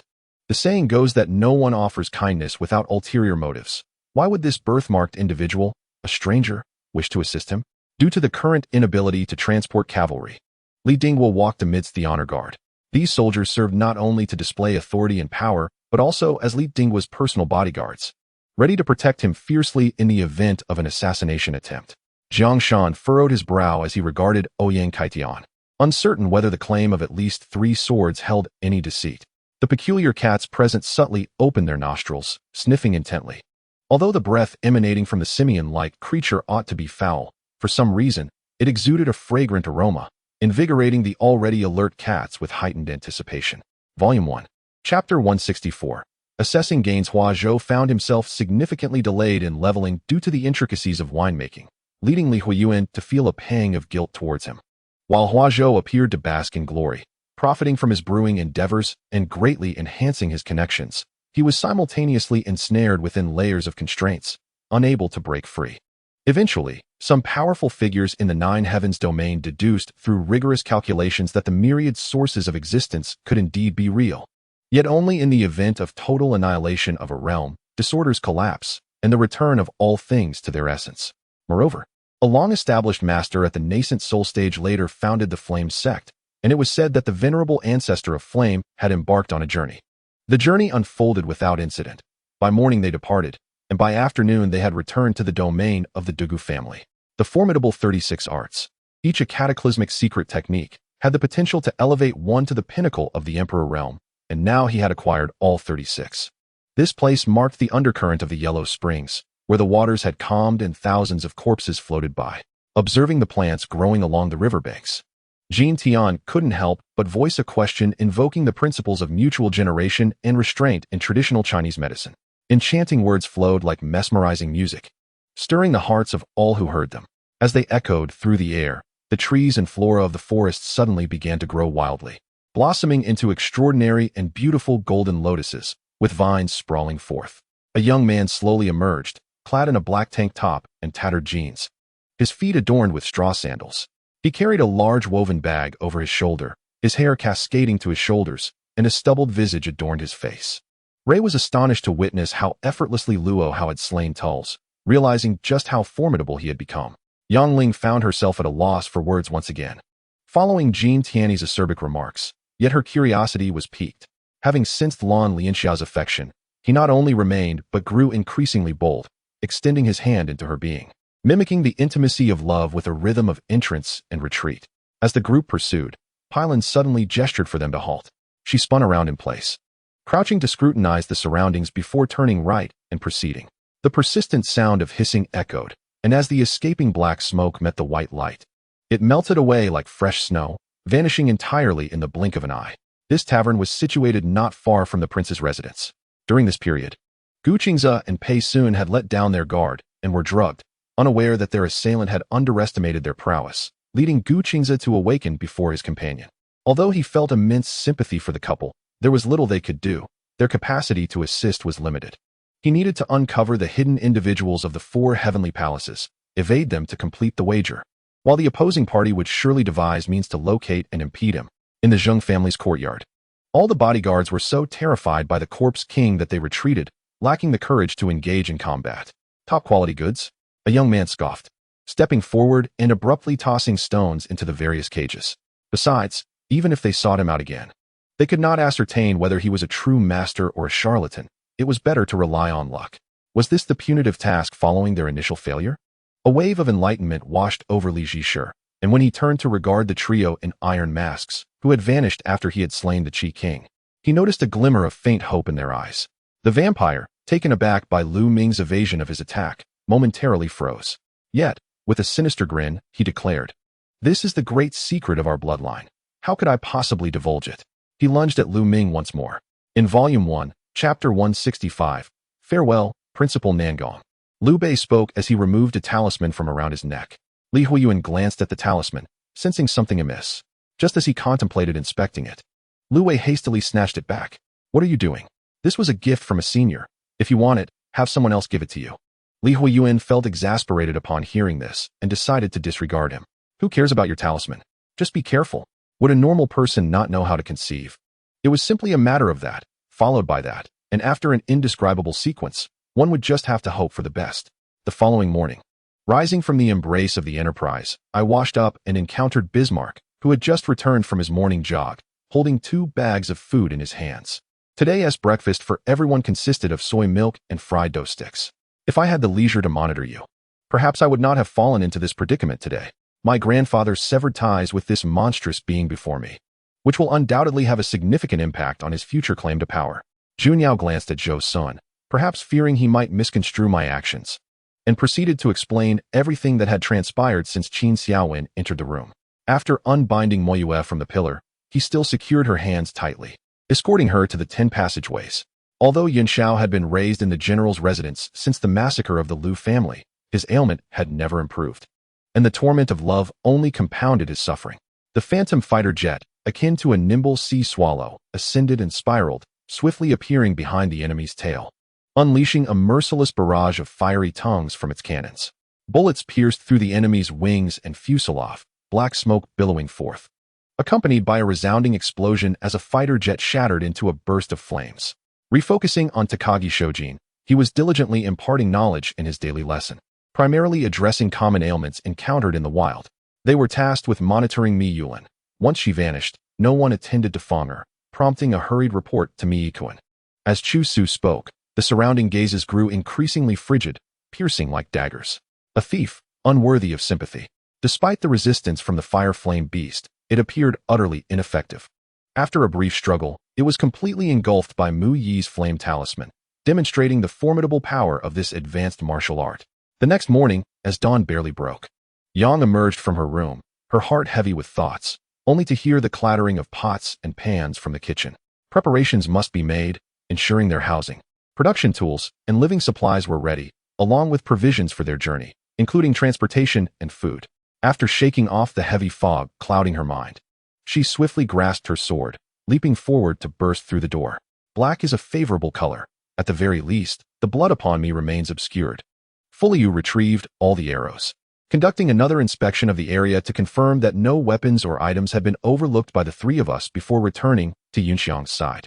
Thus, as long as she could find a gap to reach the stone house before the wrath of the ghost vehicle was worn away by patience, an opportunity would arise.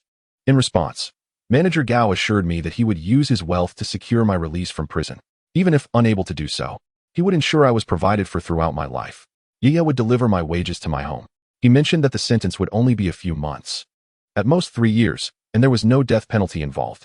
He stated that even in cases of traffic accidents resulting in fatalities, the death penalty was not applicable.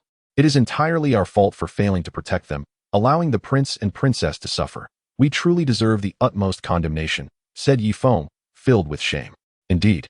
The strikingly handsome youth let out a derisive laugh, while the young man with a scar on his face rested his chin on his hand, regarding her with a hint of amusement.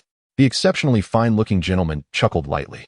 In Volume 1, Chapter 166, The Twin Blood Sacrifice Formation. The last battle in the Abyss nearly annihilated our radiant god church, leaving only a motley crew of misfits behind. Yet they dare to dream of a resurgence? It is nothing short of folly.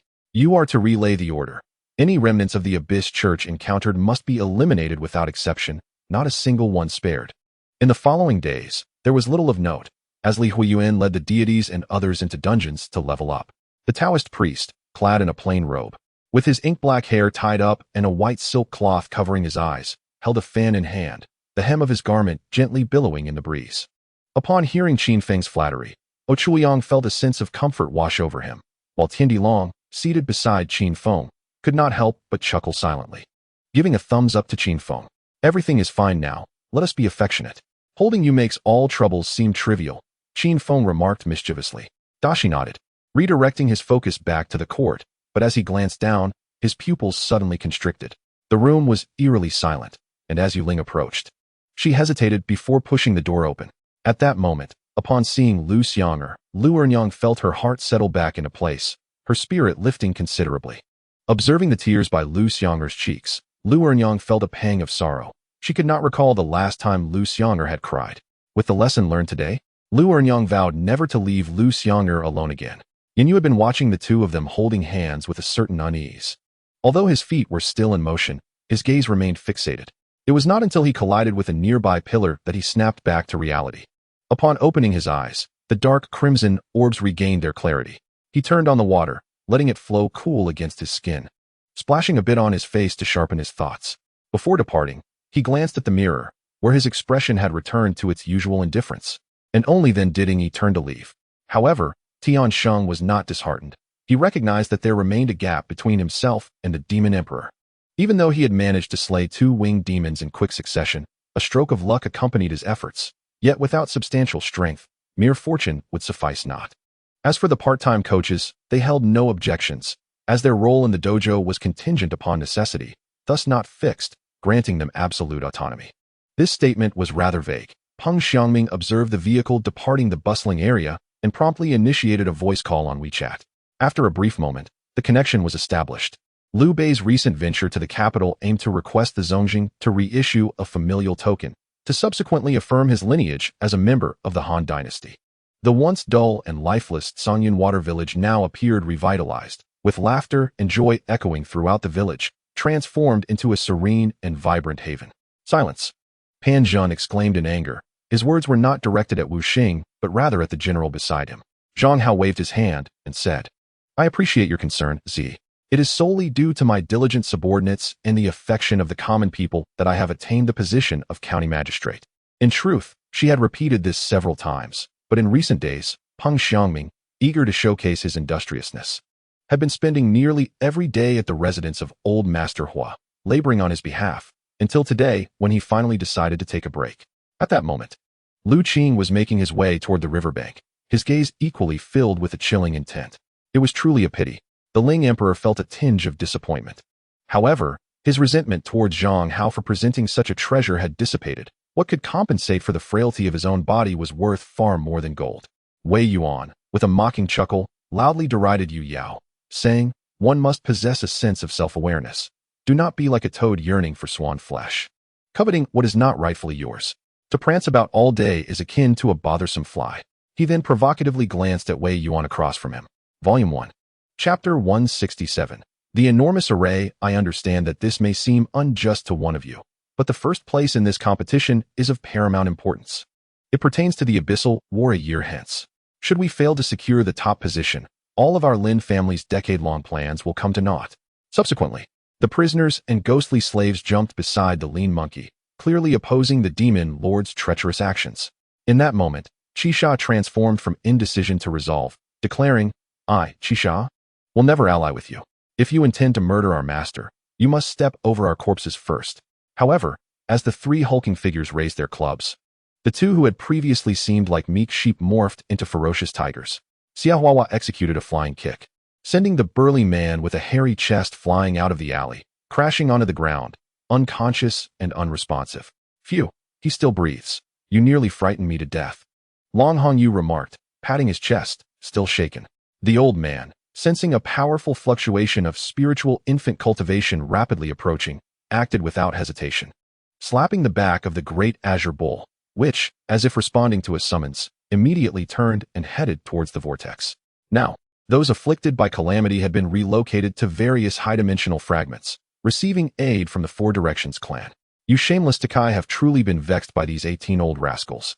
I no longer have the heart to engage in banter with them. A sphere vanished, only for more spheres to surge forth.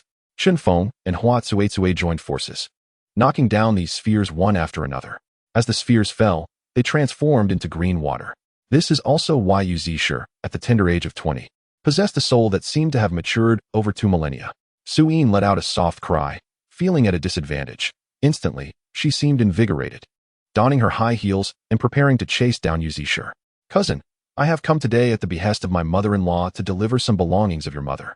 She mentioned that these items are merely held in trust, and now that you have grown, it is time to return them to you, Li Bing stated, adopting an appearance of gentle courtesy. Although the allocation of housing is a form of welfare, there are still individuals willing to sell their properties. Second-hand homes prove to be more convenient. Tang Jiong hardly haggled and purchased 2 apartments near the university, each costing less than 50,000 yuan. An indescribable sense of sorrow began to spread from the depths of her heart. Yes, that was the feeling, an overwhelming sense of loneliness and helplessness in the absence of anyone. Lin Yunran accepted the prescription he handed her. The initial ingredients caused her brows to furrow tightly until she reached the last 3 characters, which provided her with a slight sense of relief. Later, it was uncertain what means Xiao Lu employed, but she eventually became the protagonist in several dramas, garnering a modicum of fame and even boasting of her status as a first-tier star. I shall wish you success in advance. If you succeed, you might remain by his side a while longer, but if you do not, who knows how long he will keep you around.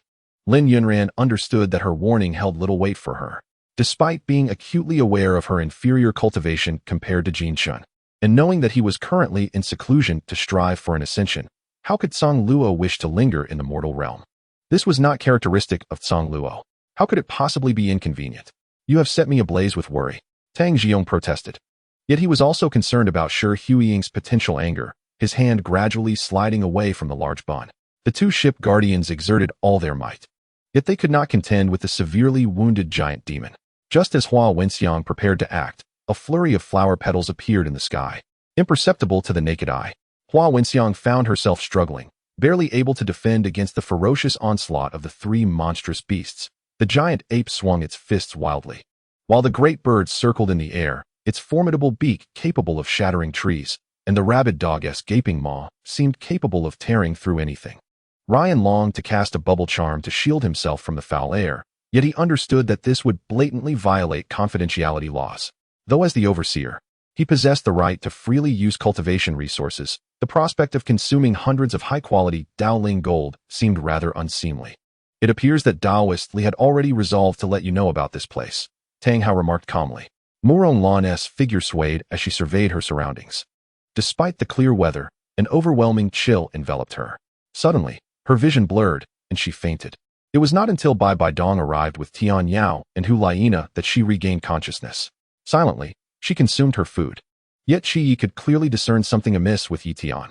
In terms of financial power, the Crown Prince had the backing of the Guashi Four Seas Chamber of Commerce. The 3 wise kings had the support of the Zhongjian and Financial Group. And Yang Guang had the backing of the Yang Song Wanda Chamber of Commerce. Thus, the 3 major princes divided the world among themselves. The furnishings in this chamber were no different from those in other ordinary rooms, save for the continuous cracking sounds emanating from the bedroom behind the screen. After enduring a series of tedious and intricate ceremonies, banners representing various factions rose, fluttering around the conference platform. However, in the face of overwhelming strength, Qing's resistance proved to be futile. Left with no choice, she could only obediently nestle within Nan Chongqing's embrace. In the western regions, a lone figure named Zhan Tianqing stands unrivaled, despite being the sole practitioner of the Spirit Spring's seventh realm in that land. His strength remains unfathomable, evoking a sense of trepidation among others. After a previous confrontation with Jiang Bufan, where he endured a punch, and later fell victim to a sneak attack from a rotund individual, Lu Xian now appears disheveled and in tatters, truly a sight of utter disarray. Xiao Bohan lurks in the shadows, chuckling darkly. His laughter sends shivers down Meng Ling's spine. As she turns, her hand inadvertently brushes against Xiao Bohan's bare body, prompting her to gasp, only to be silenced by his sudden kiss. The murderous intent between the Dragon Clan elder and Guan Shanyue is abruptly interrupted, and when they attempt to resume their conversation, they find it increasingly disconcerting, ultimately deciding to abandon the matter for the time being.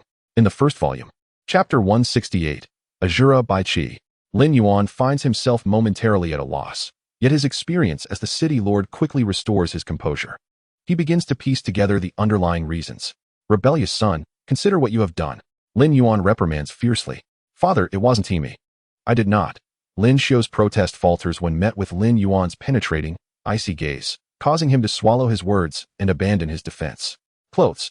Shi Lingyan grits her teeth and exclaims, I wonder which scoundrel tossed my garments into the water.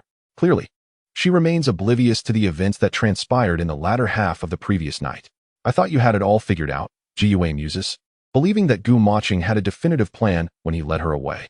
Had it not been for the presence of Xia Dongmei and Liang Baolong outside, Xia Dongfeng would have sought to breach the final barrier with unrestrained determination.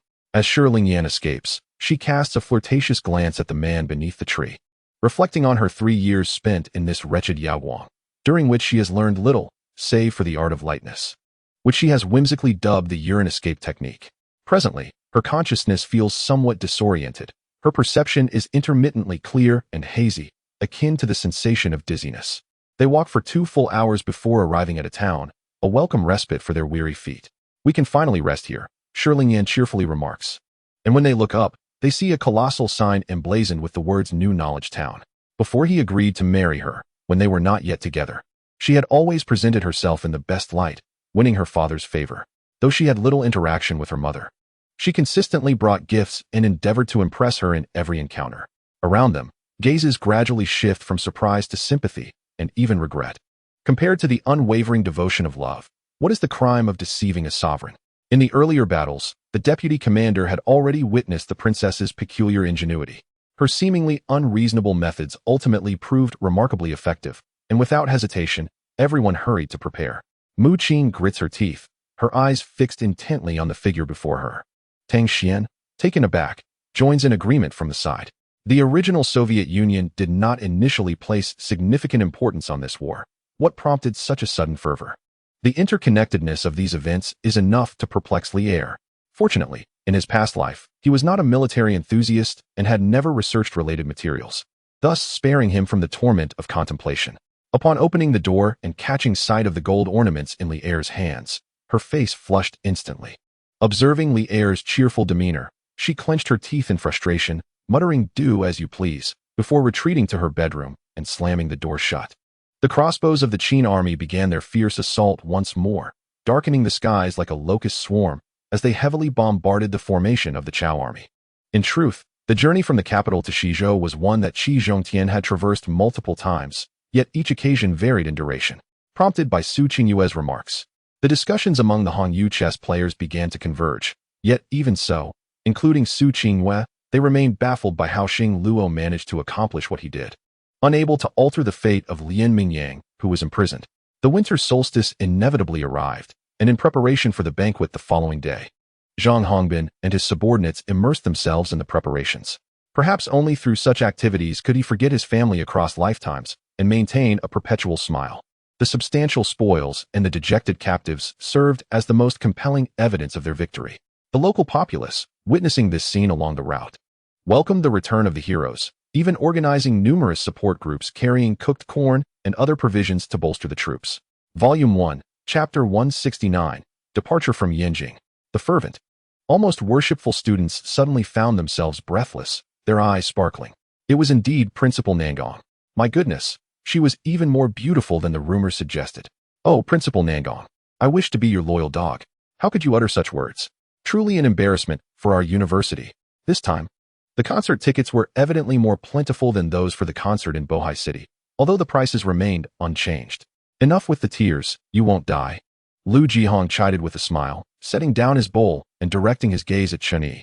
He then observed the armored warriors clearing the soil from halfway up the mountain, excavating one box after another, along with bronze tripods. He saw soldiers in the distant woods hoisting a stone tablet, taller than a person and secured with ropes, to form a vast forest of stele. Shall we call you Teacher Killer? Quite fitting. Let that be your name from now on. The entire class unanimously agreed, solidifying the moniker for their instructor. The situation reversed in an instant. The previously arrogant and lecherous man now resembled a lifeless pig. Yuji and Ijo had been stable since a decade prior. Sun Yu's land policy limited the maximum amount of land one could possess per household while stipulating a minimum based on population, a regulation that subtly encouraged the populace to procreate, particularly after Yenzhou decided to implement a second round of reforms and reorganize local land distribution. All is well. The deity observed Chun-Yi closely for a moment, noting that he did not appear to be merely putting on a brave front, and he breathed a sigh of relief. In the eyes of Cao Cao, the distinction between victory and defeat, life and death, is rendered inconsequential. Even if one were to flee to Ijo, the outcome would ultimately be one of ruin. I seek vengeance for my family. You must fulfill your responsibilities. It is as simple as that. The initial calmness of Zhou Fengzuan belied the depths of shamelessness possessed by this tyrant.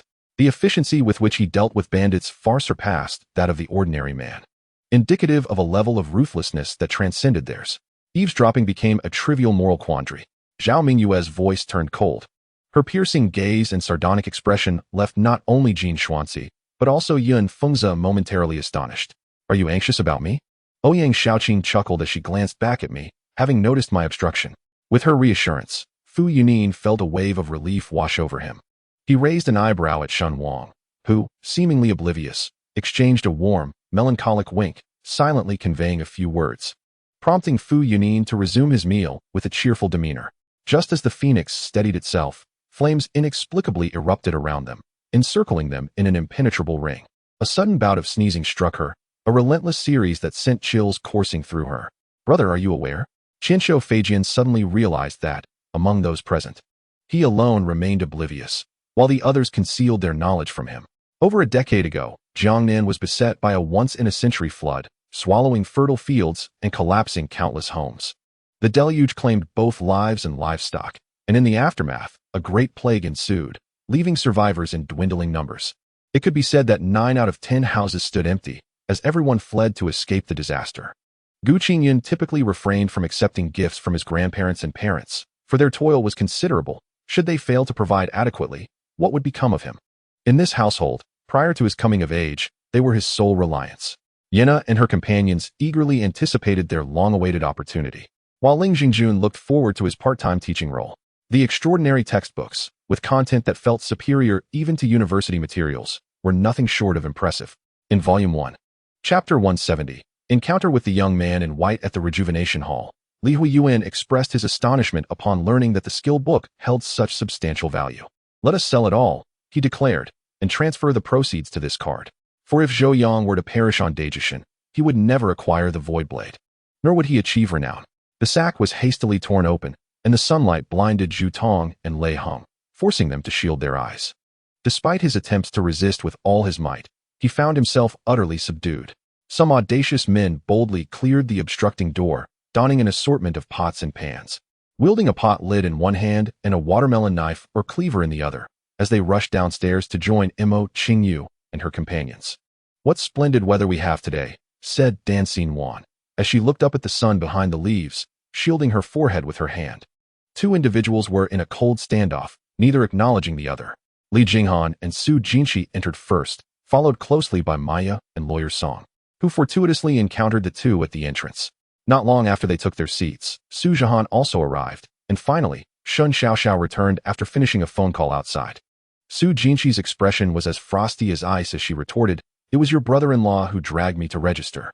If you wish to know how I came to be with him, perhaps you should inquire with him directly. Since your words lack courtesy, I shall not extend any politeness in return." The Fox Anomaly sect, rooted deeply in the realm of demon spirits, stands as a formidable power, its strength surpassing that of the average demon general. Despite Yi Xiaoming being the lord of a city, his cultivation and magical prowess are inferior to that of this third-generation disciple of the Fox Anomaly sect. They understood that while their men were probing Xiling, they were concurrently harboring designs on the bronze coffin. A single stone stirred up 1,000 waves, redirecting everyone's attention from Midhua and Sujahan to the two of them.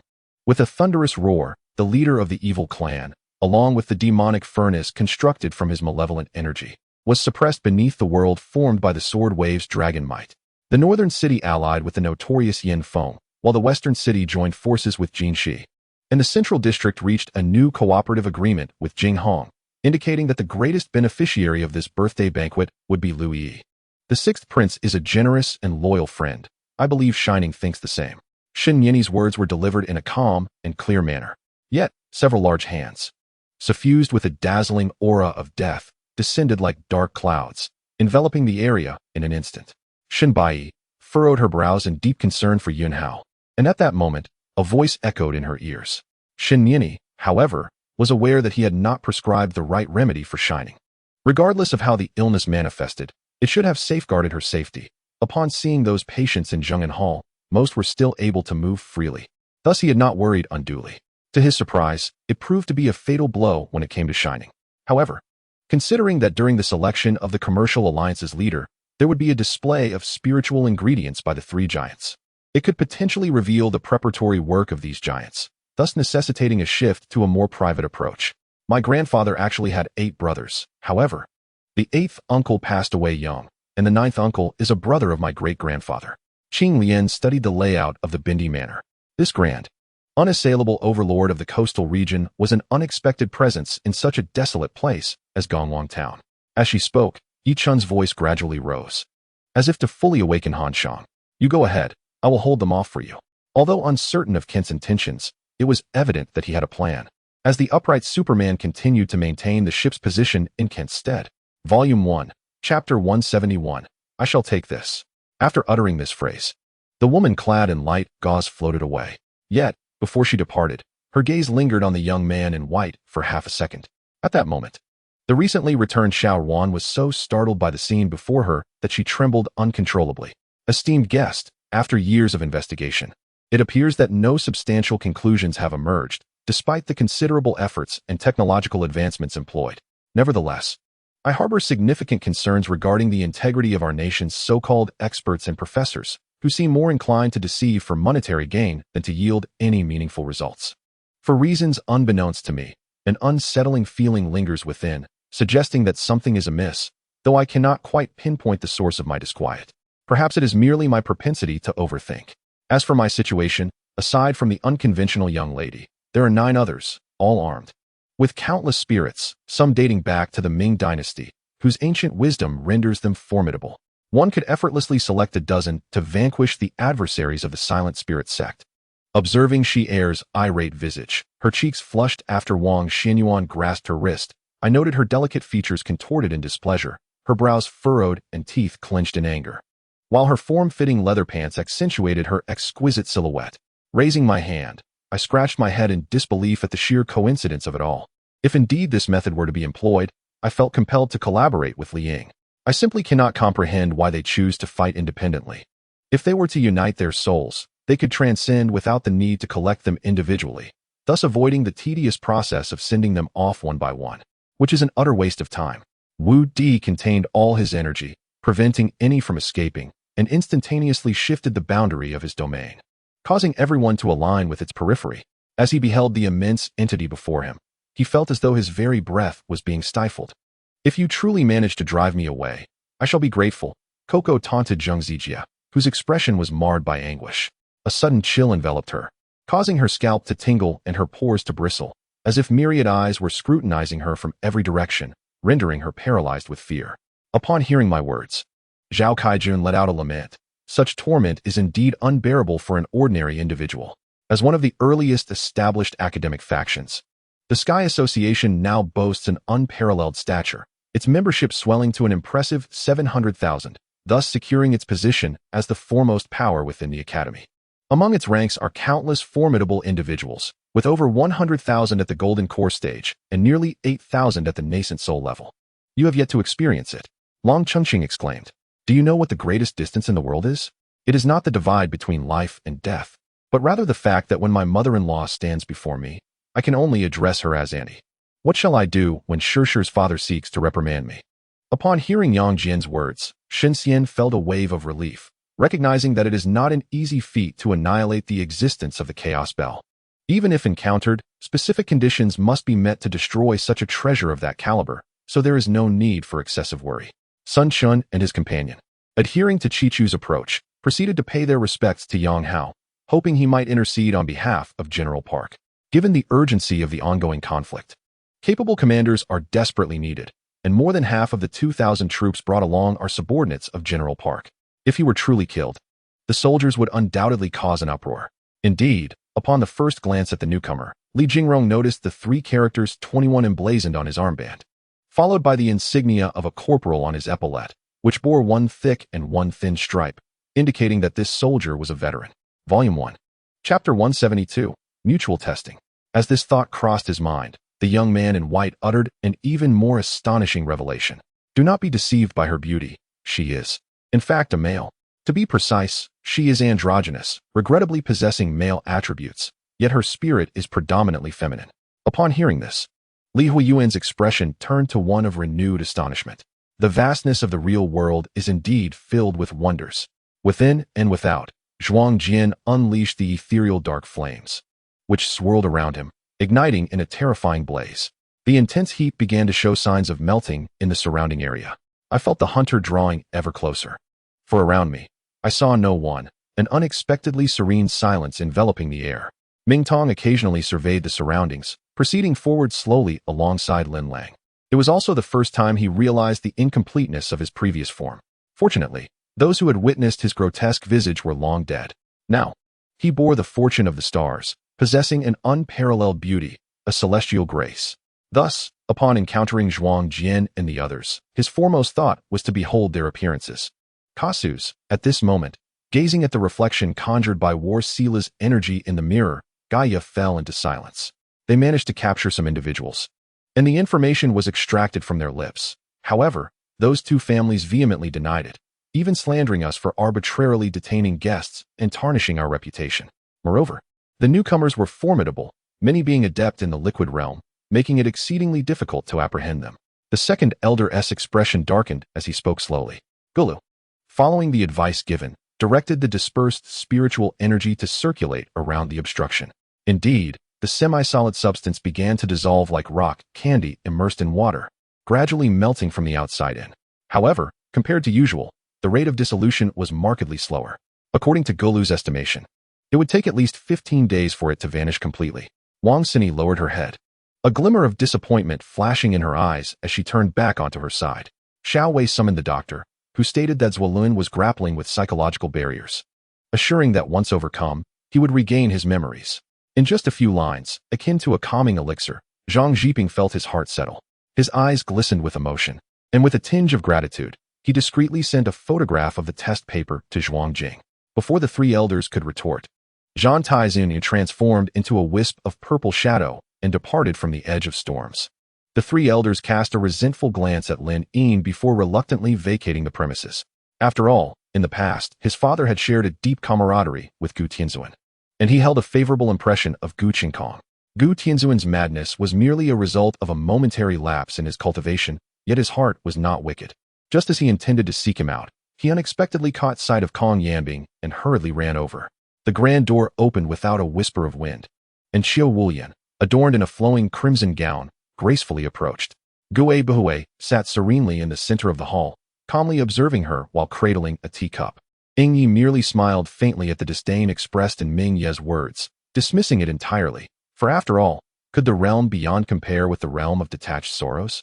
Brother Chun, please refrain from striking just yet, came a distant voice as a lanky figure leaped from a van, followed closely by several ruffians. However, the words spoken by Gu Shi caused a flicker of hesitation. Uncertainty lingered as to whether he should seize the opportunity or let it pass. Unsure of the veracity of Gu Shi's claims, there's no need. As a solitary wanderer, I have no desire to offend that sect alliance, so I shall decline. Mu Yun Jinzong waved his hand. Fan Tianluo dared not linger on the matter, recognizing that at this juncture, Seizing even one was better than none. After all, whether pilfering one or two, it was still theft. Damn it, have I really wronged anyone at school? Li Cheng furrowed his brow, pondering if it was indeed Chun Xiang's arrangement. Yet upon further observation, he felt it unlikely. These two did not resemble students, but rather outsiders. Volume 1. Chapter 173. Reunion with When Wanjing. Listening to his mother's words, Li Huoyuan felt a wave of warmth envelop him. It's nothing much. I merely came to Yanjing for a competition and thought to reassure you both. Oh dear, why travel so far? It must have cost a pretty penny. Was the journey exhausting? Do you need any travel expenses? If so, just let your mother know.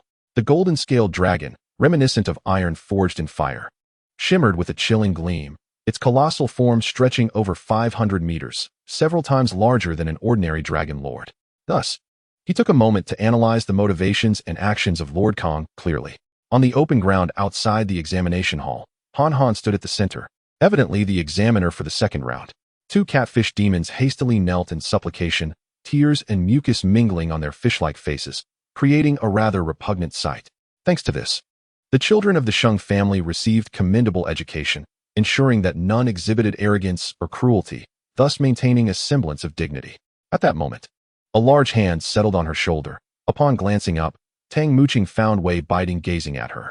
Aboard the ship, several individuals stood on deck. Marveling at the magnificent scenery, the long-anticipated Meng Du had finally arrived at Fengsheng after enduring countless trials. Currently, the stability of their throne was precarious, with royal offspring lurking, not to mention those closer by blood than they realized. This sensation reminded me of that night at the Jasmine House. My current feelings mirrored that evening's experience almost precisely, perhaps even surpassing it. Such words not only alleviated the adverse feng shui of this place, but also promised greater benefits for one's health. It is often said that a man's wounds dwell within his heart, and such pain is devastating. He only felt alive in the presence of Yi Li. Yet it was also the source of his greatest anguish. Lu Zhan immediately felt a chill rising from the ground, ascending from the soles of his feet to the crown of his head, as an ominous premonition began to stir within him. Ying noticed that Yuan Shao remained silent, refraining from inquiry even during their meal, where he did not ask about Yuan Zhao's whereabouts. After dining, they moved to the living room to review materials. I felt a twinge of anxiety and glanced at Hua Xiaojin, questioning whether Hua Xiaoran's words held any truth. Did Hua Xiaojin truly believe in Yunli? They were indeed at the foot of Yunxian Mountain. It was only when Han Fei Bai spoke that Yuan Shao became aware of the swirling mist before them, obscuring the path ahead with an air of uncertainty. Soon, the dishes were served, and as Qin Ao Tian picked up his chopsticks, ready to eat, he noticed Gu Nian, she grabbing her rice bowl, without sparing a glance at anyone, eating with evident irritation.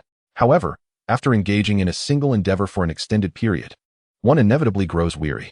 Yuan Zhao's resolve had never been particularly strong, and practicing martial arts was no exception. 2 months had reached her limit. Qin Shijin, who was both an investor and the host of the banquet, took the stage. Despite only uttering a few simple words, his charm was undeniable.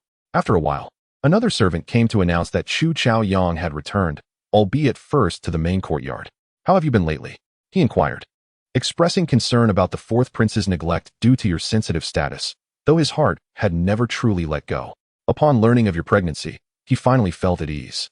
Ma Qi spoke, his tone laced with care. Zhang Bao jested, "I intend to bully you, and what can you do about it?" Li Zhan's face flushed with anger. Had it not been for the official robes adorning his opponent and the entourage behind him, he would have relished the opportunity to strike him with a hammer. Naturally, Li Fei and the others did not refuse, for they genuinely needed nourishment and rest at that moment. The crux of revising the clan records was to dismantle the traditional hierarchy based on the surnames of counties, which had previously defined social standings. In Volume 1, Chapter 174, Instance, Gathering Cave Continent, Li Huoyuan focused intently, realizing it was Yang Shu, whom he had encountered at the Rejuvenation Hall. "What brings you here?" Li Huoyuan furrowed his brow in inquiry. "I did not wish to come, but our academy is private, and we have only one spot available. Therefore, I sought to form a team with you. You happen to have 5 members, correct? How about the day after tomorrow?" Lin Fan gazed at the starry sky, gripping the edge of the door frame tightly, his tone revealing a sense of calm. Earlier, when his vision had darkened, he had feared he might meet his end beneath his sword, only to awaken and find himself compelled to revisit old matters. Ultimately, the great Zhou emerged victorious, failing to fulfill the promises made to the great Moon King. Nevertheless, he exploited his position to influence Su Yin's situation, directly leading to the Crown Prince's palace coup. With Xiaqing absent and only medical staff present, Lu Hao instructed them not to disturb him as he entered Xia Meng's room and closed the door. The first to react was their eldest brother, who, accustomed to vigilance, was naturally sensitive to their current actions, given the nature of their endeavors. It was nearly impossible not to take precautions. For reasons unbeknownst to him, a pang of sorrow gripped his heart, perhaps evoked by the poignant memories of the past. Now, having departed from the Tang family, he remained oblivious to the well-being of his mother. The county magistrate, at a loss for appropriate words, could only exclaim his innocence, hoping that Tang Jinxiu might show some leniency and release him. Observing the patriarch's demeanor and the dazed expressions of the clansmen behind him, Lin Fan shook his head. Unbeknownst to her, the emperor had already been moved, and this emotional stir had incurred a severe celestial retribution. A black obsidian inscribed with the edict of the great emperor of Fengdu, when imbued with magical incantations, ensured that no specter would dare approach, effectively dispelling any negativity, a truly remarkable effect. Suddenly, Feng Mo came to a realization, yet found herself even more perplexed, uttering her apologies for having approached the wrong person, before turning to leave.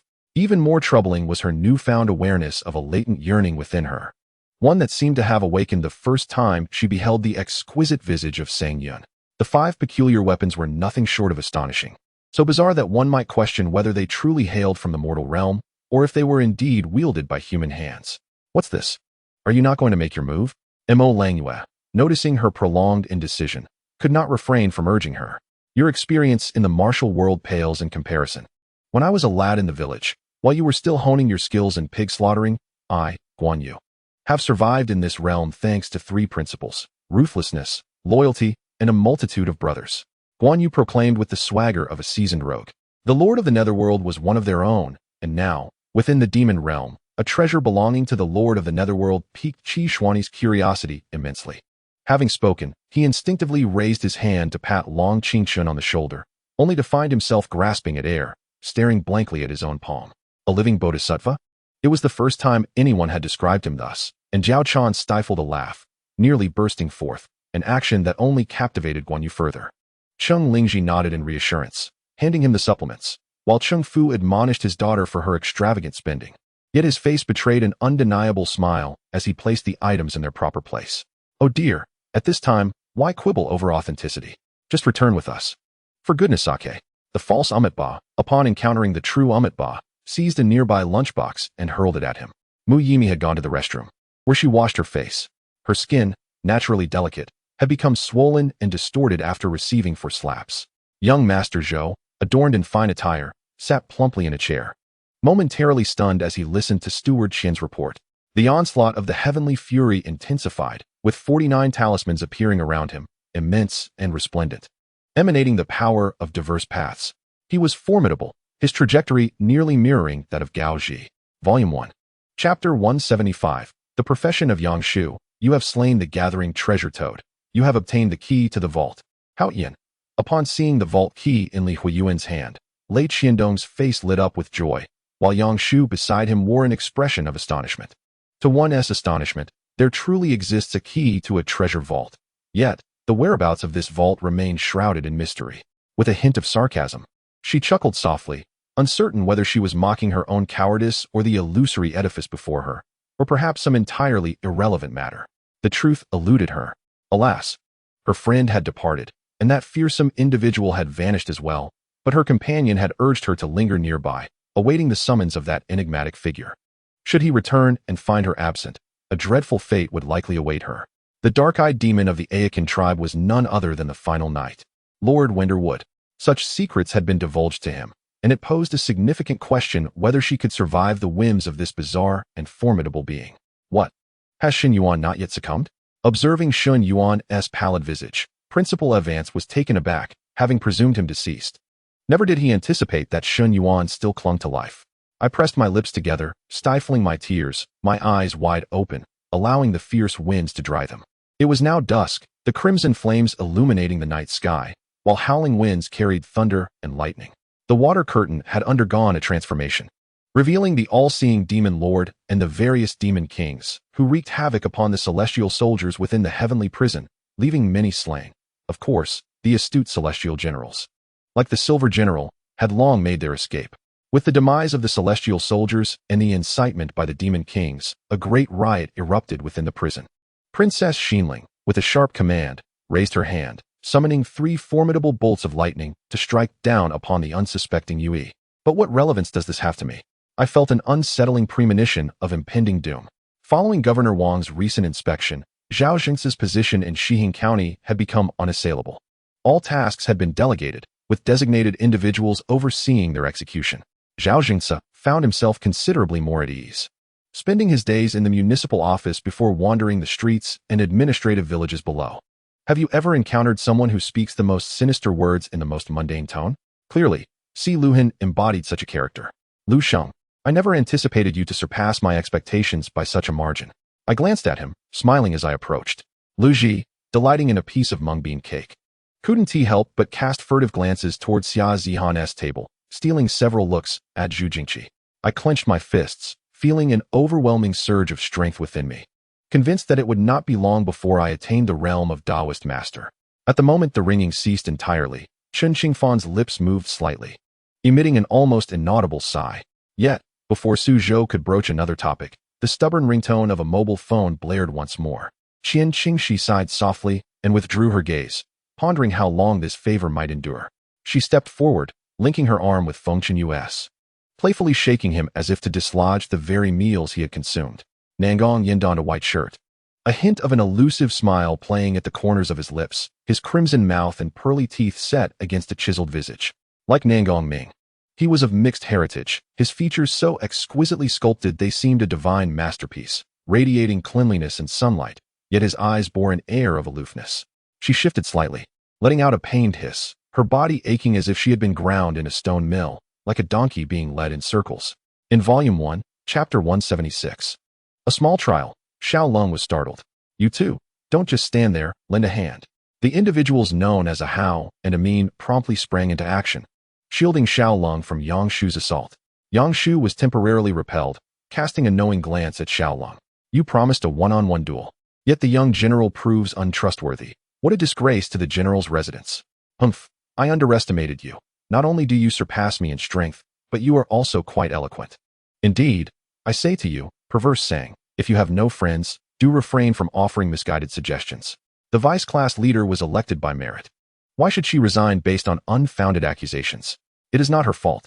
Unexpectedly, she, who had previously declared her disinterest in club activities, interjected. Above, the vast expanse of the sky shimmered with countless stars, each twinkling with infinite mystery and imagination, indifferent to one another, rising and setting as dictated by nature. Gu Pan'er understood she ought not to harbor such aspirations, yet her heart ached despite her resolve. Ling Zishi, hearing a familiar voice, skeptically reached out to touch Bai Yi's hand. Li Yugong, somewhat bewildered, received the work badge and glanced at it, unsure of their intentions for seeking him. In a moment of crisis, Karapika hastily evaded, hoping to escape the reach of the dark cloth's attack. Somewhere, the strange sound of a flute resumed, its eerie melody undiminished. Esteemed guests, Lord Elbu, what would you like to eat? I shall have the kitchen prepared immediately, the innkeeper called out as he emerged from the kitchen, eager to attend to their needs. Ultimately, this is a genuine world, one that does not revolve solely around these heroes of Liangshan. It is populated by countless ordinary individuals. Jiaying could scarcely tolerate Xian's demeanor and stepped out of the room, turning back to utter a remark. While the spirit pearl contained a vast accumulation of celestial energy, it was rife with impurities, rendering it nearly unusable by cultivators. Due to the stratification of society, certain areas of the city were naturally divided into hierarchies. Although specific regulations were often absent, individuals possessed an innate understanding of these unspoken rules, and few dared to transgress them. Struggling on the deck, Chasing Wind had already expelled most of his energy, having even vomited his stomach acid. Yet the nauseating sensation lingered in his heart, leaving him profoundly uncomfortable and despondent. However, Guo Shualu merely let out a pained cry, rubbed her forehead, and then appeared to be unaffected.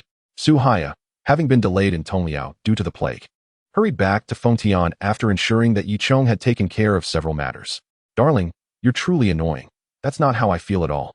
Lu Qian playfully twisted Su Jianxing's waist. It was nothing significant. Yi Chong had only agreed to the construction of the railway from Jinzhou to Liaoyang and from Fengtian to Tongliao. He spoke casually. Aware that this matter could not be concealed indefinitely, construction would eventually commence, and he had no intention of keeping it a secret. However, given the status of this holy city, it was improbable for Su Jianxing to break the formation. Zhang Hao gazed intently at the waters ahead, gradually vanishing from sight as he sensed 8 distinct auras converging from different directions, all simultaneously approaching this expanse of water, a sensation that was beyond description for him. Within the heavenly wasteland, the number of cultivators had surpassed 800,000, hailing from various corners of the divine ascension world, all sharing a singular aspiration, to seek a sect where they could cultivate diligently. The New Yi Pass, located to the north of Yi City, was a perilous stronghold, accessible only through a gorge that led directly to it, serving as a protective barrier. In the first volume, Chapter 177, Smoke and Flames Rise, Li Huoyuan nodded in agreement. Presently, he wielded various means to amplify damage. When combined, they would undoubtedly be terrifying. While the two conversed, Yang Shu, clad in blood-stained white, burst into the treasury. Upon seeing this, Li Huoyuan smirked slightly. Is it over? How was the battle? Lindsay, it's time to depart. Chun Area eagerly approached the side hall to find Lin Zi, who was tying a cloth bag around himself, likely containing his weapons and provisions. He had been so preoccupied with thoughts of how enjoyable Ling'an City would be that he had forgotten these essential items. Chu Yi cast a sidelong glance at the disordered shoes scattered on the ground, furrowing his brow before kneeling to arrange them neatly, a hint of exasperation curving his lips upward. Only in this manner could he transcend to divinity, escape the confines of this place, and safeguard his world amidst the fierce competition against numerous abyssal demons. Yusinan's phone vibrated, prompting her to check it. She discovered a message from Yi Nuo. Her distant relative certainly noticed her expression, which seemed to mock her with an almost imperceptible disdain. Long Junhui had already located the Battle Dragon apartment. There were certain matters she could no longer conceal from Commander Bei. At that moment, the law enforcers of Pai City sighed in relief upon seeing Vander leave with the child. The arrangement within was reminiscent of a Jiangnan garden, serene and tranquil, imbued with mystery, where every flower and scene was exquisitely crafted. Even the Demon King Piccolo from the Dragon Ball universe smiled upon seeing the video cover. Mother, my brother expressed his desire not to see you distressed, and thus we sought out Jin Baba. UCC pouted. On the very first day that Lin Yin did not attend the academy, some young gentlemen within the institution found it peculiar. As days passed without Lin Yin's presence, Yang Heng could no longer contain his curiosity and inquired with Yang Yunxi, only to learn that Lin Yin would not be returning. Upon entering the Tianyuan Hall, Xiao Hong paid his respects to the Empress Dowager of Zhao Kingdom, and subsequently proceeded to the reception room under the guidance of Li Pei and the Empress Dowager. What brought her further satisfaction was that this meal was hosted by Qin Shi, who, after settling the bill, even refunded her the excess ticket cost along with an additional 50 yuan. Just as his hand reached out, yet to graze her face, a sudden crack echoed, followed by a horrified scream. Chen Xinran was taken aback to discover that the always smiling Jian Dan had such a past. Her affection for Jian Dan deepened, and she felt immense sympathy for the unfortunate girl's plight. While the attendees were aware that this was a charitable establishment, they remained oblivious to the fact that it was the stronghold of the shadows, where intelligence collected from around the globe ultimately found its sanctuary. Lady Lin's mouth fell agape as she slowly turned her head, only to find her mother-in-law's face as dark as the bottom of a pot, leading her to silently conclude that the virtuous Empress Xiaoxian was indeed the cause of this tension. Observing her mother beam with an almost mischievous glee, it was difficult to see her as anything but lewd. Guan Lingyu felt her face flush with heat, but gracefully offered a bow to Xiao Diyuan. The desire to leave was not insurmountable. It merely depended on whether Huoyu was willing to depart from this place. After the annihilation of the Shurpan tribe, the 3 mixed corps of the Dayan universe, along with 14 legions, were not only engaged in clearing the battlefield, but were also vigilant for the emergence of the formidable forces from the Dasa star domain. Even after the battlefield was cleared, no new legions were sensed. The Golden Dragon Soul recognized the gravity of the situation and guided Di Xiaoxiao to diligently study the Dragon Clan's secret arts within the 9-Dragon Wall, becoming adept in the applications of various formations within the Divine Whip while familiarizing herself with the techniques of the 81 Route Whip. Lu Qingge did not anticipate encountering such a striking cousin. Since Qiao Rui's arrival, he had silently praised her in his heart. And now hearing her gently call him cousin left him at a loss for words, merely staring at Xiao Rui in astonishment. Volume 1, Chapter 178, The Ghost-Faced General. Under the urging of his teammates, Du Ba was left with no choice but to retreat. Once he regained his strength, He vowed to eliminate this foe. Meanwhile, in the southern region of the map where Li Huoyuan and his companions were heading, Mo Wanqing's team was fortuitously and randomly transported to the same location, albeit with unfortunate timing. In a single encounter, the Beloyan demon swiftly drew a long whip of flames, striking towards the Bartok demon. With the influx of information, Li Sun naturally applied his acquired knowledge to the restrictions present in this place. He certainly would not linger in the forest wasting time, as there was an urgent matter that required his attention. As for the Tai Sui, what he acquired was none other than Yin Li's 12-shot shotgun, accompanied by nearly 100 rounds of ammunition. Hu Zhangxiang lay on the bed, casually rummaging through something and unexpectedly coming across a portrait. To his astonishment, it was the very image that Han Lian had gifted him last time. Bai Shui felt as if her face had been ruthlessly slapped several times, followed by the sensation of someone stepping on her with grimy, unwashed feet that hadn't seen water in months, twisting mercilessly upon her. The humiliation of this experience is beyond imagination unless one has endured it personally. No, she must not engage with any man other than Ming Shishuan, otherwise, their relationship would be irrevocably altered. Had she not been involved in this affair, she would undoubtedly have been curious about the protagonists and would have quietly sought to observe them. Recently, the rumors surrounding the Ming family have gradually clarified. Yet, Du Yuyu's face has suffered mysterious alterations, leaving her in a perpetual state of distress, lamenting how tragically the Ming family has wronged her, which has left Shui Ying utterly overwhelmed. The paper mill began its construction at the inception of Yin-Yang's planning, embodying advanced concepts and knowledge. Yin-Yang has already mastered the art of papermaking and is poised for mass production. It is a phantasm created by the city of no words, should one venture within. Exiting may prove troublesome. Here, what your eyes perceive, what your ears hear, and even what your hands touch may not necessarily be real, Lin Shan remarked. In the northern front, the Yuan army's fleet was largely interconnected, rendering support impossible, and Zhang Hongfan found the front line precariously strained. Fortunately, the large warship managed to break through, thanks to the desperate efforts of his subordinates, returning to Water City. However, General Han Sheng and over 1,000 soldiers perished in battle, along with several warships lost. The call came from Simmons, the general manager of Lema Company, to whom grandfather owed a considerable debt of gratitude. At this moment, the sound of Qin music from Qingzhou Peak had not ceased, and the entire peak remained encased in ice, necessitating the temporary relocation of its disciples.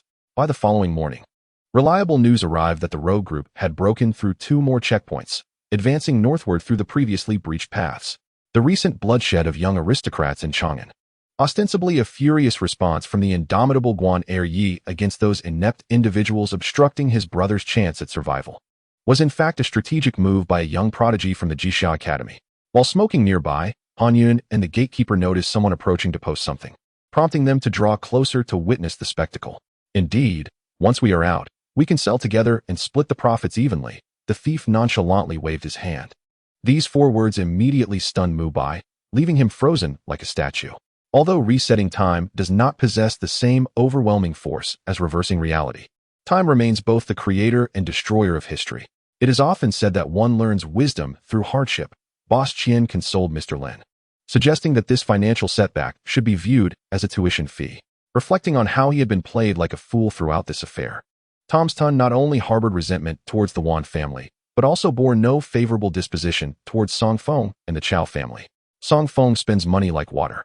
Even if the 2 items are counterfeit, having spent 1,000, it serves well as a reminder at home.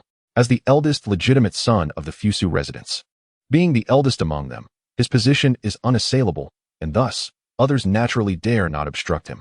I extend my heartfelt gratitude for the opportunity to share stories of real life, and my thanks to my editor. Your encouragement has bolstered my confidence immensely. Throughout the entirety of the live stream, he remained fixated on Shun Yan's every action, his blood boiling in tandem with her every maneuver.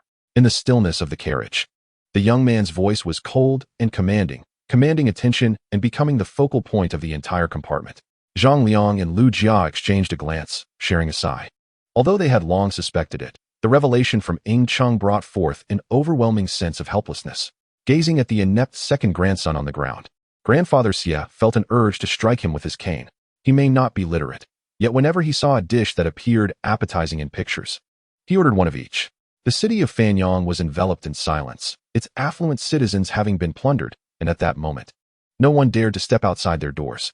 The bandit leader, Du Yuan, stood atop the wall, chuckling, I've been waiting for quite some time. He anticipated that the troops from Jixian, having traveled a long distance, would be weary, thus planning to lead 2,000 cavalry out of the city at night to launch a surprise attack on the camp. Shortly after departing, they indeed overheard His Majesty the Emperor once again engaging in conversation with the princess. The name of the film was entirely unfamiliar, akin to the previous invitations received. Likely a collection of obscure independent films. Upon entering the courtyard, Lanxiang suddenly emerged from one side, her face flushed with an unusual hue, avoiding their gaze. As expected, the announcement of the 10th prize reignited fervor among the surrounding cultivators. Some, aware of the value of the Qingxin pearl, expressed their envy and admiration, while others, oblivious, hastily inquired with their peers. There were also cultivators beginning to speculate on the nature of this advanced Dao technique. After all, this was not a favorable situation. To put it plainly, it could devolve into a farce. He was particularly concerned that Jiang Yueqing might feel distressed upon witnessing it, potentially diminishing her feelings or altering her perception of their relationship. "Yin, do not be afraid. I will speak with them," Pei Jinting reassured her affectionately. He then turned to face Pei Jinting and Cheng Shiyun. This startled Zhang Xuanxian, who quickly recalled his flying sword, pained to see it marred with dark spots. Upon noticing Li Mu's gaze directed towards her, Lang Qingqing instantly grasped his intent. Her feet shimmered with golden light as she activated the river crossing step, arriving before the gray light curtain. It was not her intention to obstruct Liang Buiyuan's excuse. She genuinely had matters to attend to. Of course, even if she had no pressing concerns, she might not acquiesce to him, deeming it unnecessary. "Then let us develop this relationship well. Mother believes his personality suits you, but I will not impose. Ultimately, it is your love and marriage, and you are in charge." Mother Jean was remarkably open-minded. Volume 1. Chapter 179. The Rescue, the Faceless General. The blade that was originally aimed at Yang Shu ended up striking the ground instead. After being struck by Yang Shu's fiery cloud once more, the vitality plummeted significantly, simultaneously afflicted by the burn effect, coupled with the ongoing damage from the magnetic storm. The health of Ghost-Face General diminished rapidly. "Still smiling? Look at how dirty your face has become. You ought to clean it up. It's quite unsightly." Cheng Yinzhong, fuming, returned to his desk. Luo Wuxing's form continued to dissipate, completely beyond the control of Ghost-Face Guyu. Ultimately, Ghost-Face Guyu clung to nothing as the icy bed enveloped him with a relentless chill, forcing him to confront the harsh reality. Luo Wuxing would never return. Why had he been so foolish not to realize it sooner? Yang Ding opened his sinister eyes, observing Su Mu as he descended like a cannonball from the horizon, landing directly into a great river, the corners of his mouth slightly lifting. Cheng Yinyuan was taken aback by Su Ruyao's blatant disregard for propriety, inciting the displeasure of the madam. As a spirit, he found himself at a loss for words, unable to ease the palpable tension in this silent battlefield. It was unclear how much time had passed when Zhang Yunze, cradling Wang Yuehan, heard a soft snore escape her lips. With a gentle smile, he murmured to himself, "This girl, truly," then shook his head, though his face betrayed an unmistakable tenderness. Due to the tablecloth draping down, no one was aware, and outsiders could only glimpse it from a rare, difficult angle. The dean remained oblivious to the situation. The deceased was the son of a formidable 16-tier powerhouse. Was there room for negotiation? He ought not to intervene. However, what lay hidden from everyone was a significant reason for this place being of utmost importance. Meanwhile, the bloodthirsty ants, witnessing their home destroyed and their eggs devoured by the detestable white ape, immediately launched a frenzied counterattack. Remarkably, the white ape seemed to be a natural nemesis of the bloodthirsty ants, who found it exceedingly difficult to inflict harm upon him. Take, for instance, the most ordinary copper or vein. When blended with the mother or from an iron vein, the equipment forged could easily be upgraded a level. Unfortunately, the cost of this method far exceeded that of incorporating silver and copper mines, rendering it a losing venture. There was indeed trouble if those half-demons united. It could become quite problematic. Given Fang Xingqian's current cultivation, dealing with 1 or 2 saint-level half-demons was manageable, but multiple foes would pose significant challenges. However, just as he released his divine sense, a brilliant black light erupted from his chest, causing a sharp pain in his sea of consciousness. The holy puppet bellowed, his imposing presence instantly shattering the oppressive atmosphere created by the 2 celestial beings. In the vehicle, everyone noticed Zhao Na and Xiao Mo were absent, having failed to board in time. Yet, out of selfishness, none dared to voice it aloud. "Don't wait any longer. I can eat this myself. You should hurry and attend to your duties. If we delay the battle opportunity, I cannot bear the blame." Tingwan said, pushing Lin Jian out, who, unable to resist her, reluctantly departed with lingering reluctance. She swiftly turned back upon hearing his words. She had lost. Yet Zuochuan was unexpectedly willing to grant her another chance. Su nodded and took off running, moving like a rabbit, disappearing in the blink of an eye. Before Du Xiaodai could utter a word, Li Yuyao burst into tears, throwing herself into Yang Tianming's embrace. All of this was prepared for Lu Kuan-Yu of this world, who, however, had long been aware of it, yet had refrained from triggering it. Volume 1, Chapter 180, Reverse Intelligence. Mo Wanqing briefly explained the intelligence to Li Huoyuan. After entering the instance, they had encountered a group of specters without discovering any other formidable entities. Upon hearing this, Li Huoyuan furrowed his brow in concern. This shouldn't be the case. Could his conjecture have been mistaken? It would be better to pick up your belongings. I ignored him, bent down to retrieve the ring by the drain, and when I offered it to him, he did not take it. After applying her lipstick, Tang Mingyu touched up her blush and lightly traced her eyeliner. Her makeup was complete. I decided to sever ties with Kuan Gu. Perhaps it was an impulsive choice, but I did not regret it, nor did I wish to play the fool any longer. Mo Sang nodded, and after chatting with her for a while, Sun Nanbei approached with a lunchbox in hand. I glanced at the lunchbox, which appeared brand new, likely just purchased, and paid it no mind. Sun Nanbei had prepared 3 breakfasts. Aside from the one in the lunchbox, there were 2 more in disposable containers from the cafeteria. Manager Sun accompanied me to the parking lot, and upon seeing my car in such a state, he slapped the security guard across the face without hesitation, leaving the guard stunned. Listening to Song Jiayin's words filled my heart with emotion. I understood her sentiments were not solely directed at Bao Wan, but also meant for Song Jianshan. She was determined to convey that no one should dare to tear us apart. Aside from the initial part of the meal being rather unappetizing, the rest was quite satisfactory. I began to worry for Lu Tianyu's safety and promptly borrowed Fong Lin's phone to call him. Nobody knew where he had gone, and when he reappeared, it was already 4 years later. This was the first time Tianming encountered such a magical talisman. Although he could also fly with a sword, the sensation was entirely different from having wings. As they exited the intensive care unit, Cheng Lingji had yet to awaken, still wearing an oxygen mask, her face pale. Situ Haoyu sat by her bedside, reaching out to touch her face, feeling it was somewhat cold. For a full decade, no one from the Shao family had appeared. Yet tonight, this desolate courtyard was drawing some visitors. Goodness, those elephants are actually spewing sulfuric acid. Yi Mingcheng felt a headache coming on. How could one possibly navigate that? It seemed that before reaching the other side, one would be nearly corroded, and even if not dragged into the pool, survival would be doubtful. Upon encountering Mo Langyue, Luyan also felt perplexed. The urgency of seeking medicine for the emperor was paramount. It was indeed peculiar that Princess Ing accompanied them, and one could not help but wonder why the astute Yun Gu would include him in this endeavor. Could there be an underlying reason unbeknownst to him? Do not be anxious, do not fear. I shall remain by your side, proclaimed Shengwan Ao, grasping Shermin's hand. Young Shermin, halt at once. What on earth are you doing? Have you lost your senses? If you are unwilling to assist me, then remain aside. Shengwan Ao expressed his indignation. Must men always be so merciless in their pursuits? Can we not approach matters differently? Complained Qianbaier. Mo Langyue fell silent, momentarily at a loss for words, as every utterance seemed inappropriate. Fei Liangyan observed Shi departing through the door, unwavering and resolute, devoid of any semblance of hesitation. It felt as though his heart had been hollowed out, and the memories of their past together seemed unreal, akin to a dream. Yet, when love truly exists, how many can harbor hatred? Is the adage that love breeds hatred a truth, or has Lon Binger misunderstood? If one's hatred drives them to contemplate murder, would the act of killing truly extinguish their inner turmoil? Volume 1, Chapter 181. The manifestation of fire. Upon hearing this, Xiaolong's face lit up with joy. Do you not comprehend? This is a celestial phenomenon. A treasure must have emerged. Let us hasten to investigate. With that, the 3 unfortunate souls hurried toward Yangshu's location. She smiled once more, her ruby lips parting as she introduced herself. I am Lu Fangliang.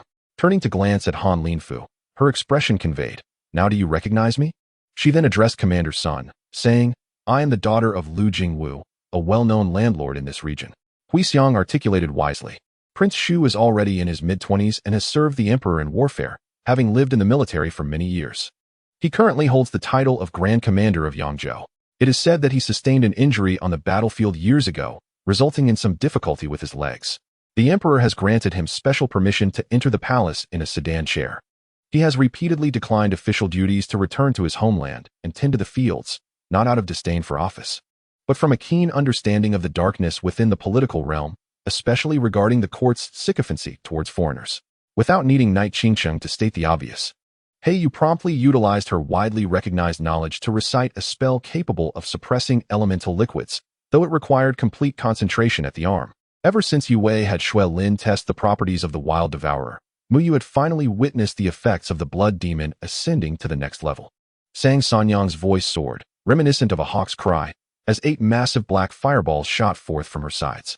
Suddenly, a melodious roar echoed, and the top laner of the Shinfeng team looked up to see a missing support arriving just in that moment. After completing her tasks, she groped around once more and retrieved a chicken, instructing the fire lion beast to act as a bonfire to roast it. This time, she also produced several fruits. Although the roasted chicken was delectable, consuming too much would leave a lingering taste of meat in her mouth, making the fruits a perfect palate cleanser. Having triumphed over the old trickster, she deduced that her destiny lay in rescuing him, thus channeling her strength through him, intending to infuse herself with that power upon contact. What grudges could provoke such a desire to kill me? Qingyu muttered under her breath, her eyes narrowing. Why should he suspect her of irresponsibility, while she was expected to trust him unconditionally when he made such unreasonable demands? Consequently, Xiao Zhuiyue and Zhao Ziyuan halted their steps, observing the figure in black from a distance, akin to watching a pitiful beast confined in a cage. Shen Muyun cast him a sidelong glance, then shifted her gaze to Qi Wenli, who was shrinking back, trying to diminish her presence, before turning away. Enough, the second in command just had the servants deliver some clothes. Go see which one you prefer. Li Sun gave Shi Qingxuan's pert figure a sharp slap, causing her to shudder involuntarily. Exhausted from the previous night, Lin Mei awoke late, only to be besieged by aches from her shoulders to her ankles. Not a single part of her body was spared. She even began to doubt whether she could muster the strength to rise from her bed. Lan Nari's lips twitched. It was clear he was boasting, but the red-nosed spirit indicated there might be some truth to it. Don't move. Your injuries are severe. Why would the black market lord target you? Bei Wuxi grasped her hand, his voice laced with urgency. His verdant crystal armor shattered piece by piece, leaving only fragments clinging to his form. Die. The black market lord wielded a pitch-black long sword, which materialized in the air. Ruashi, with a hint of jest, covered her mouth and laughed, her sly demeanor tinged with an almost imperceptible darkness. Do not inquire further. I have arranged everything. Quan Zimo waved his hand, unwilling to divulge more to Qian Zhejiang regarding this matter. After all, he still needed Qian Zhejiang to gather information on Fu Xingyan. As always, he must not allow Qian Zhejiang to know too much. Once the fiery intensity receded, his eyes regained a pristine clarity, resembling a piece of jade offered at a temple. However, upon closer inspection, a hint of latent hostility remained. Moreover, the governor of Anhui had also mentioned that His Highness, the Prince of Southern Pacification, intended to construct a new city in the southern barbarians' territory, widely recruiting artisans and merchants in Huizhou, a matter also raised in Huoyuan. Thus, the Emperor Jing'an was acutely aware of the situation's intricacies. This left Xie Mao with an overwhelming sense of humiliation. A person of such pride and self-respect could hardly endure such indignity. Qin Fengyi lingered in Hu City for 5 days before leading her army back. Prefect Fu remained in Hu City, alongside Bai Hong and 100 personal guards. Feng Liwu continued to gaze blankly at the unfolding events, unable to escape Gu Yuanqing's grasp, watching his brother from afar without any hint of anger. Indeed, his greatest desire at present is to witness Qingquang awaken. A mere glance from her, filled with exasperation, would suffice to bring him contentment. In his effort to avoid disturbing her, he refrained from deploying anyone to monitor her discreetly, fearing it might provoke her annoyance. He believes that, at times, it is essential to grant her some space, as this reflects a true respect and affection for her, rather than an attempt to dominate or coerce. The Shadow Guards are known for their expedient operations, never lingering in their tasks. The journey from the southern realm to the Ling Kingdom and back took merely a day and a half, after which the Shadow Guards returned to the palace to report to the Southern Emperor. Subsequently, she unfastened her backpack and retrieved a synthesized meal, tearing through its packaging without regard for its temperature, devouring it ravenously. The residents of the Qiao family, though nestled in the countryside, boast an expansive area with a garden spanning several acres. The rocks decorating the garden's lake were transported from the scenic Taihu of Jiangnan, rendering it quite exquisite within the entire Dongchang prefecture. Begone. Pan Yuhong did not continue his enumeration. Instead, he swung his sword toward the neck of the bald man. The Xianyuan sword in Pan Yuhong's grasp radiated a faint golden light, imbued with formidable offensive power as it sliced toward the bald figure. After speaking, Kalen turned and led the way back to the dining hall, while Yan Hao and the others behind him exchanged playful banter with the armed soldiers before following suit. At the moment he uttered those words, he suddenly felt foolish. He had intended to compel Qiao Fei to express her genuine feelings, yet found himself discussing Ouyang Yuanshui instead. Zhang Lan's heart was a tumult of confusion. She sat in silence for a moment before gradually finishing the water in her cup. Volume 1. Chapter 182. Slaying the Fire Elemental, 70. The strike pierced through the back of the skull and emerged from the eye socket on the opposite side. Moreover, Li Huoyuan's shot, augmented by various enhancements, landed a critical hit, causing the health bar of the fire elemental to plummet. Regrettably, it still did not secure a kill. What a fool. That strike had already exhausted the power derived from you. This subsequent blow is merely an ordinary one. If you attempt to resist, I will have no trouble with you. Laughed Xiaohou Shihu, dragging him by the ankle toward Shengwan Xiaoyao and the others. At times, human intuition may not be particularly accurate, yet it can indeed save a life at the most critical juncture. The face of the bull demon king twisted into a grotesque visage, straining with all his might. His face flushed crimson, pushing his demonic energy to its utmost limit, even causing his blood vessels to rupture and spill forth blood. Tai Guili not only recounted the origins of his physical form, but also clarified the grievances of yesteryears. It was only then that Li Yunlong comprehended the reasons behind the enmity between the Maoshan sect and the Four Seas Dragon King, exhaling a deep sigh, repeatedly expressing disbelief at the sheer absurdity of it all.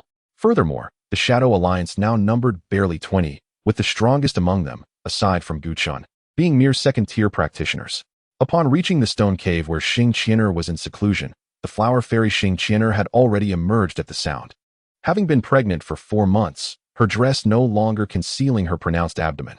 It truly is quite the challenge to fend off such an adversary.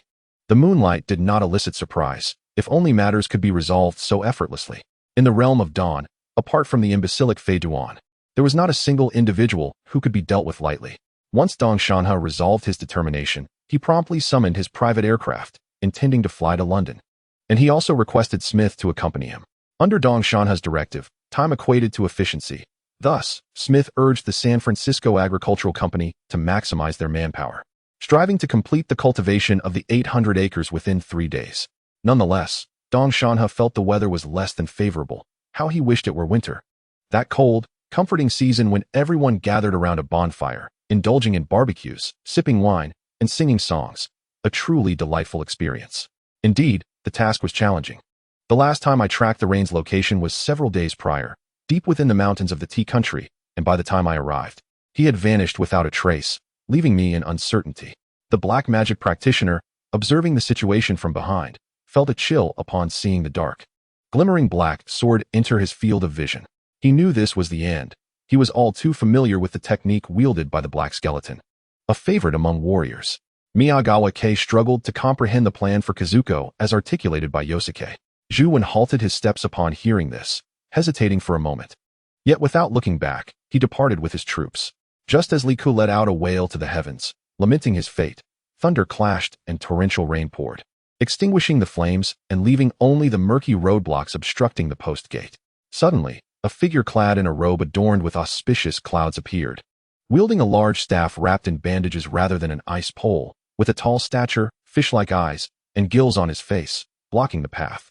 Yes, I shall strive diligently. Shall we commence? With thoughts of the benefits of cultivation, Lu Fei grew increasingly eager.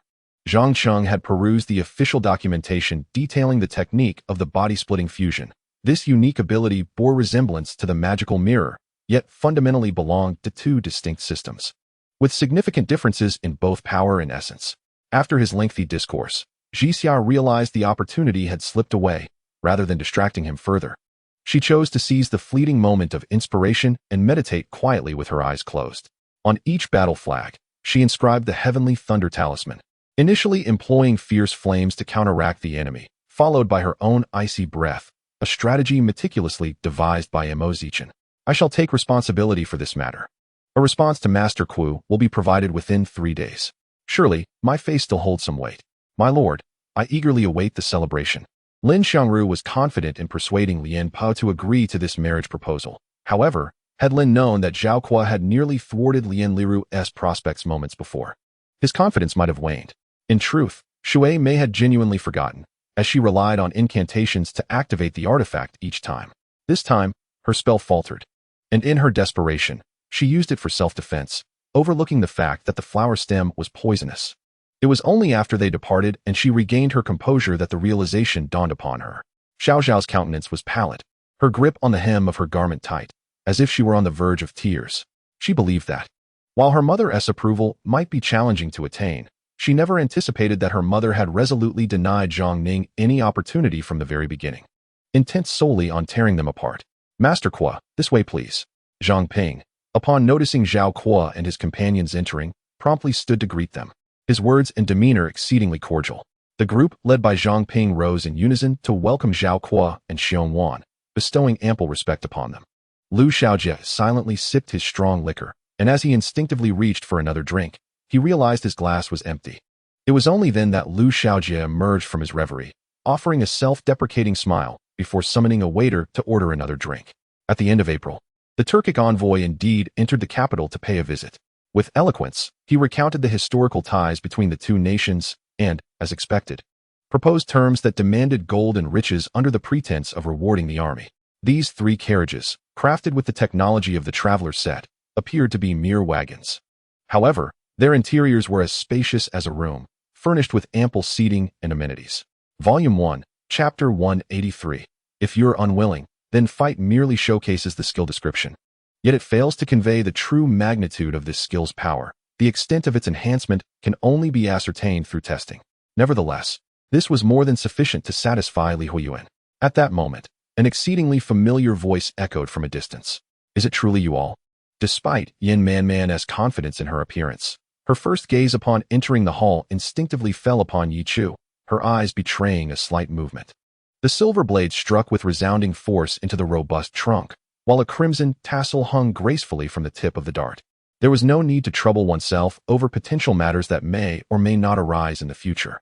After exchanging a few unspoken thoughts, Emperor Jingyan addressed Qin Fengyi. How about sharing the imperial carriage with me? Noticing Qin Fengyi's hesitation, Emperor Jingyan immediately waved his hand to deflect the suggestion, seeking an alternative. Forget it. The carriage would be cramped with you aboard. Let De Yang ride with his grandfather instead. De Yang readily agreed, elated. She was already gravely injured, and now pierced by a long sword. The prospect of survival was utterly bleak. She was aware of this, as was the commander of the swift sword, who sincerely bowed to her in acknowledgement. However, she did not anticipate that upon entering the Mu household, she would find Ling Feier seated there, playfully bantering with Mu Xinqing. Before Shui Tingliang could react, the family of the deceased donned mourning attire and blocked the entrance to the governor's office. Numerous weavers and workers rallied in support, demanding that the governor's office provide an explanation. Gu Ling's feelings for Qingshu were what truly troubled Basin, and he believed they were also the source of exhaustion for Yi Qingshu. As the taxi passed by the Jianghang building, Lin Shuran rolled down the window to gaze at the scenery outside. Father Lu placed the apple onto a glass plate, deftly slicing it into 8 segments before inserting a toothpick and setting it on the cabinet beside her. She noticed Rong Chun gazing at her with a fragile expression, and upon hearing her intention to postpone the marriage, his eyes sparkled brilliantly, akin to blooming flowers. This situation could no longer persist. Su Junyan realized that if it continued, he would inevitably return to that desolate realm of spiritual despondency. The sharply defined contours of Yan Yuchen's face were suddenly shrouded in gloom, appearing particularly glaring under the harsh white light, his voice growing more forceful as he placed his hand on her shoulder. Dodo, are you truly not allowing Wu the bodyguard to come? Qin Shui inquired with a cheerful smile, for their destination lay within Baiyun district, specifically a bustling arcade named Tunglong, a place they hadn't visited in quite some time. The corpses had evidently been stripped of their souls, likely summoned by Madame Fan before being dispatched by Fan and I. Centered around the building where Zhang Long and his companions resided, a perimeter established by the Ku Yin Association and the Dark God sect was utterly obliterated, resulting in the collapse of the structure. Various heavy weaponry lay shattered, with parts strewn about, creating a circular wasteland. One cannot help but admire the unspoken understanding between them. Through prolonged battles, their coordination and instinctive synergy had become second nature. Even in their current state of wild rage, where consciousness seemed to elude them, the bond that tethered them remained unbroken, their collaboration still exerting mutual influence. The two gently bumped their foreheads together. Qin Yinfeng raised her head, clutching her forehead. And upon regaining her composure, she radiated fury as she flung open the car door and exited. The earth split apart, unleashing colossal waves that soared over 10 meters high, formed entirely from sand, stones, and flora, while beneath those waves, the land had been claimed by a deep chasm spanning over 100 meters. Volume 1. Chapter 184. The Fierce Battle at Qingzhou No.1.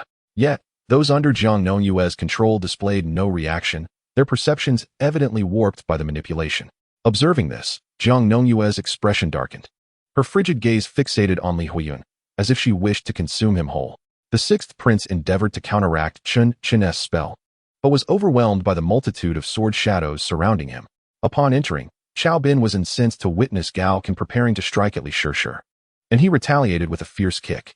"I shall take a look and return," remarked old Lady Li, aware of her formidable reputation, yet hesitating to resist too fiercely should old man Li confront her with displeasure. Diana and Sun Guang plunged into the flames of the apocalypse, clashing with the fiery beings within, gradually advancing into the realm of the Flame Emperor, stepping onto the ancient Egyptian symbol of royal power, the Eye of Horus. As they neared the culmination of the apocalypse's grand move, it seemed that today's momentous event had garnered widespread acknowledgement, with all parties reluctant to intervene hastily. In the dead of night, the Su family quietly finished roasting the remaining sunflower seeds by the flickering light of the stove. Su Rugio couldn't help but smile bitterly, feeling as if they were akin to thieves. The ravages of war had left the walls of Zhangzhou pockmarked, with many people diligently repairing them. The ability of reverse divination proved to be quite useful. Despite her unique nature, she often hesitated to claim the spoils of war due to the absence of divination methods, making it a remarkable artifact in her eyes. Shin Changji remarked that after the passing of his grandmother, his uncle's spirit had waned. The only one still tethered to this world was him. He mused that perhaps once he married, he would be unable to endure the weight of it all. However, upon glancing at the current impoverished tarot society, he resolved to offer the pocket watch as compensation for Annie's future creations. Bu Fifan, in a bid to enhance Bu Fian's prowess, had her chew raw ingredients, leaving Li Mei utterly astonished. Li Mubao felt a twinge of trepidation, uncertain of how their mother would react to their arrival. Yet, having come this far, he had no choice but to summon his courage and knock on the door. Behind him, Lucy gazed at the empty fish tank, her beautiful eyes betraying a hint of surprise. With a swift and unseen manipulation of the water's surface, a wave coalesced into a water dragon, lunging toward the ocean's depths. Lan Xiaodai's father, in a tale reminiscent of ancient traditions, found himself torn between loyalty and righteousness, echoing the plight of a Li family orphan. "What? You want me to apprentice under Wang Jin?" Upon hearing this news, Zhuang Qingyan felt as if struck by lightning. With the aid of a fifth-tier qi gathering formation, Su Xian experienced a training speed nearly tenfold his usual pace. After 3 days of monotonous and grueling practice, he finally ascended to the 7th tier of demon mastery, with his martial arts skills concurrently breaking into the 7th tier. However, Yi Lin, observing the secretive exchange between Bu Fifan and Hong Ling, wore an expression of bewilderment. Meanwhile, after Bu Fifan departed, he quietly returned to his villa in the city. The Empress Dowager Chan, adopting an air of righteous indignation, sternly questioned Jai Yi, who merely drank from his cup of fine wine, his face impassive as he replied indifferently, "I shall not disappoint my master's hopes. I will ensure the Zhang family's techniques achieve renown," Lin Haochen declared solemnly. Nevertheless, Lin Zixuan regarded him with evident hostility, her demeanor cautious and defensive. Regrettably, despite their solidarity, there remained a palpable fear of being unable to contend with Huainan, prompting Ma Yin to rally the group further. Yi Haochuan distinctly noticed the spirit dog deliberately withdrawing its nose, clearly reluctant to encounter the repugnant odor. This time, he vowed to unleash his fiend sword flow, decisively defeating Yin Zhan, the rustic sword master, and teaching him a lesson about the vastness of the world. Faced with Li Juanxiu's demeanor, she became flustered and at a loss, unsure of how to proceed. Li Juanxiu's lips curled into a slight smile, a vivacious laughter dancing at the corners of his mouth, bringing him to life. Once everything was in order, Qiu Xian laid down on the bed, feigning the effects of poison, while de Bu Shuiyun awaited quietly by her side. At the entrance, Jiaz was stood, anticipating the arrival of Tuoba Jie and Muron Lan. Suddenly, one among the group stepped forward, a glint of greed flickering in his eyes as he addressed Qianjiu. "Brother, this person is being utterly unreasonable. Should I pursue him and perhaps silence him?" He gestured with a hand across his throat, the implication unmistakable. Of course, It is about dealing with that insufferable child, Lian Miao Miao, Li Wan declared resolutely, her impatience evident. Having been asked this question no less than 10 times already. Upon entering the classroom, Li Yuan noticed the collective gaze of his peers upon him and decided to forego any pretense, passing the registration form to the students seated in the front row. Yet, before the specter of death, Wu Wei felt an unprecedented pressure, nearly suffocating. Although the ancient artillery was formidable, it paled in comparison to the Guardian's shield. At least this adversary remained intact and could assist comrades in clearing the surrounding harvesters during intervals of attack.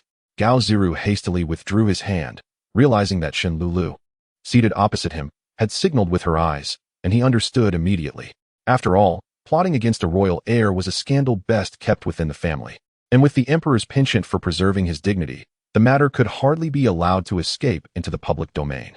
Linglong was apprehensive that someone might stir trouble during her confinement, prompting her to keep a vigilant watch over Xiefeng Hall. As cold light flickered and sword energy surged, a smooth fissure appeared in the thick log as Ning Shu swung her sword, the blade slicing through with a gust of wind, cleaving the log in two while the sword light surged forward. After many years of navigating the Soul Master realm, he could discern Tian Chen's extraordinary nature. However, now that his son had already offended Tian Shan, it was too late to express any sentiment. Good heavens, Andro is remarkably perceptive, Luo Xiling thought, astonished that he had articulated what he himself could not voice. John, your mansion has gained quite the reputation in New York. Would you mind if I took a tour? After engaging in casual conversation for about 10 minutes, Anna Winter suddenly inquired of Li Feng with a smile. Is this sufficient to satisfy your appetite? Qi Ruishan's voice began to tremble.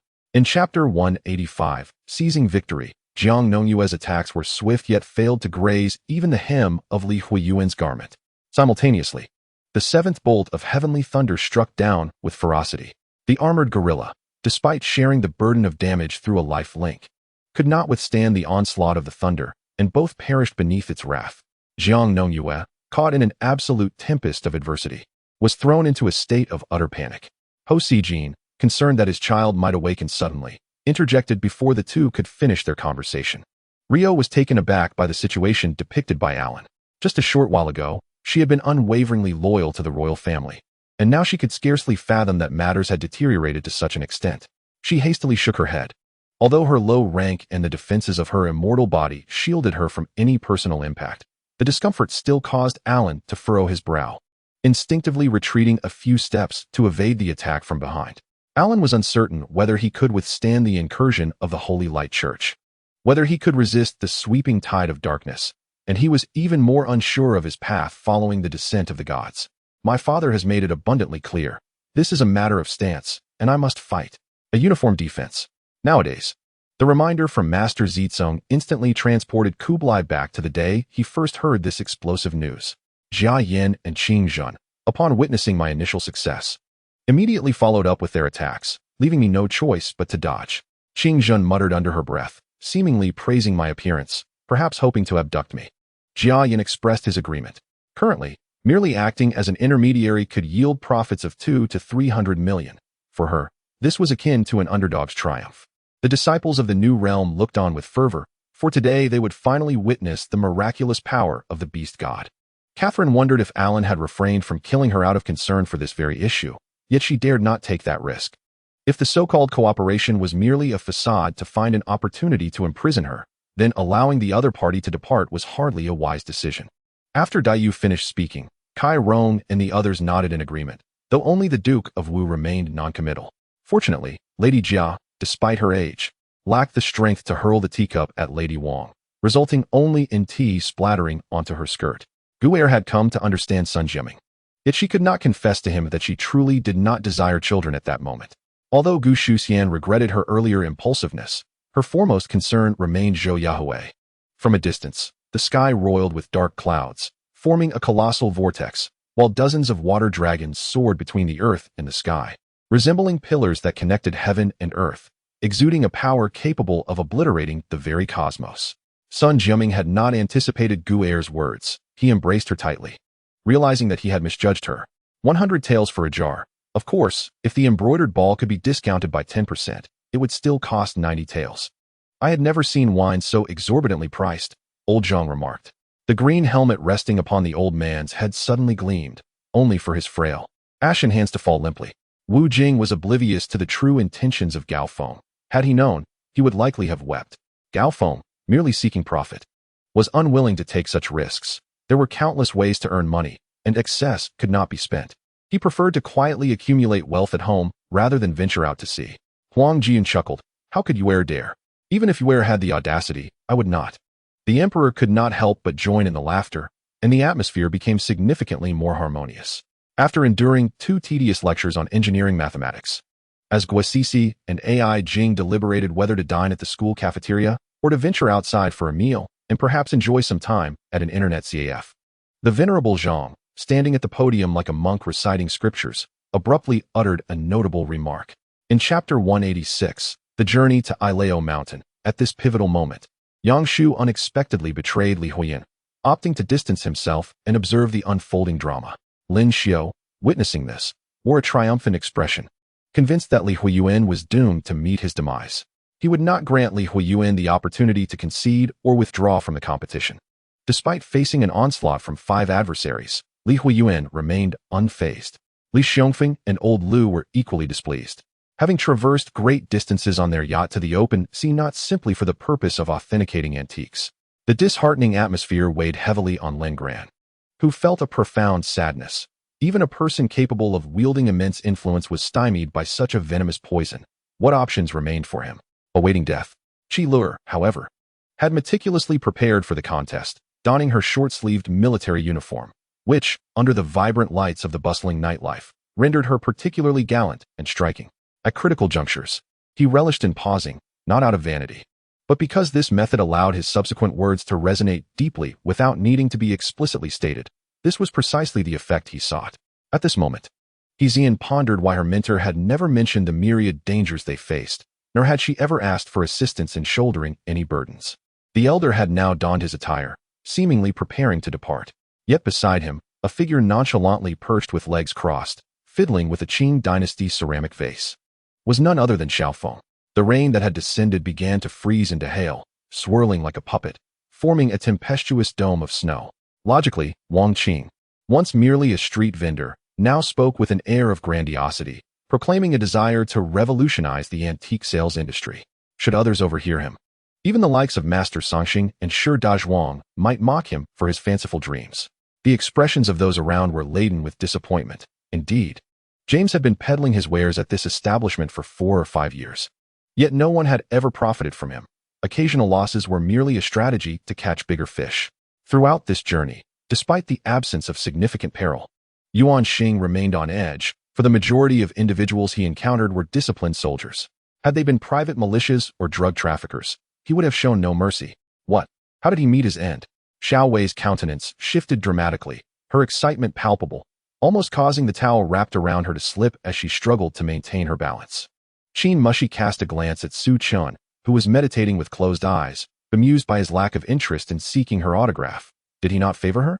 Pan Jia rested her chin on her hand, musing that she ought to return and examine the arrangement of tunnels in that space.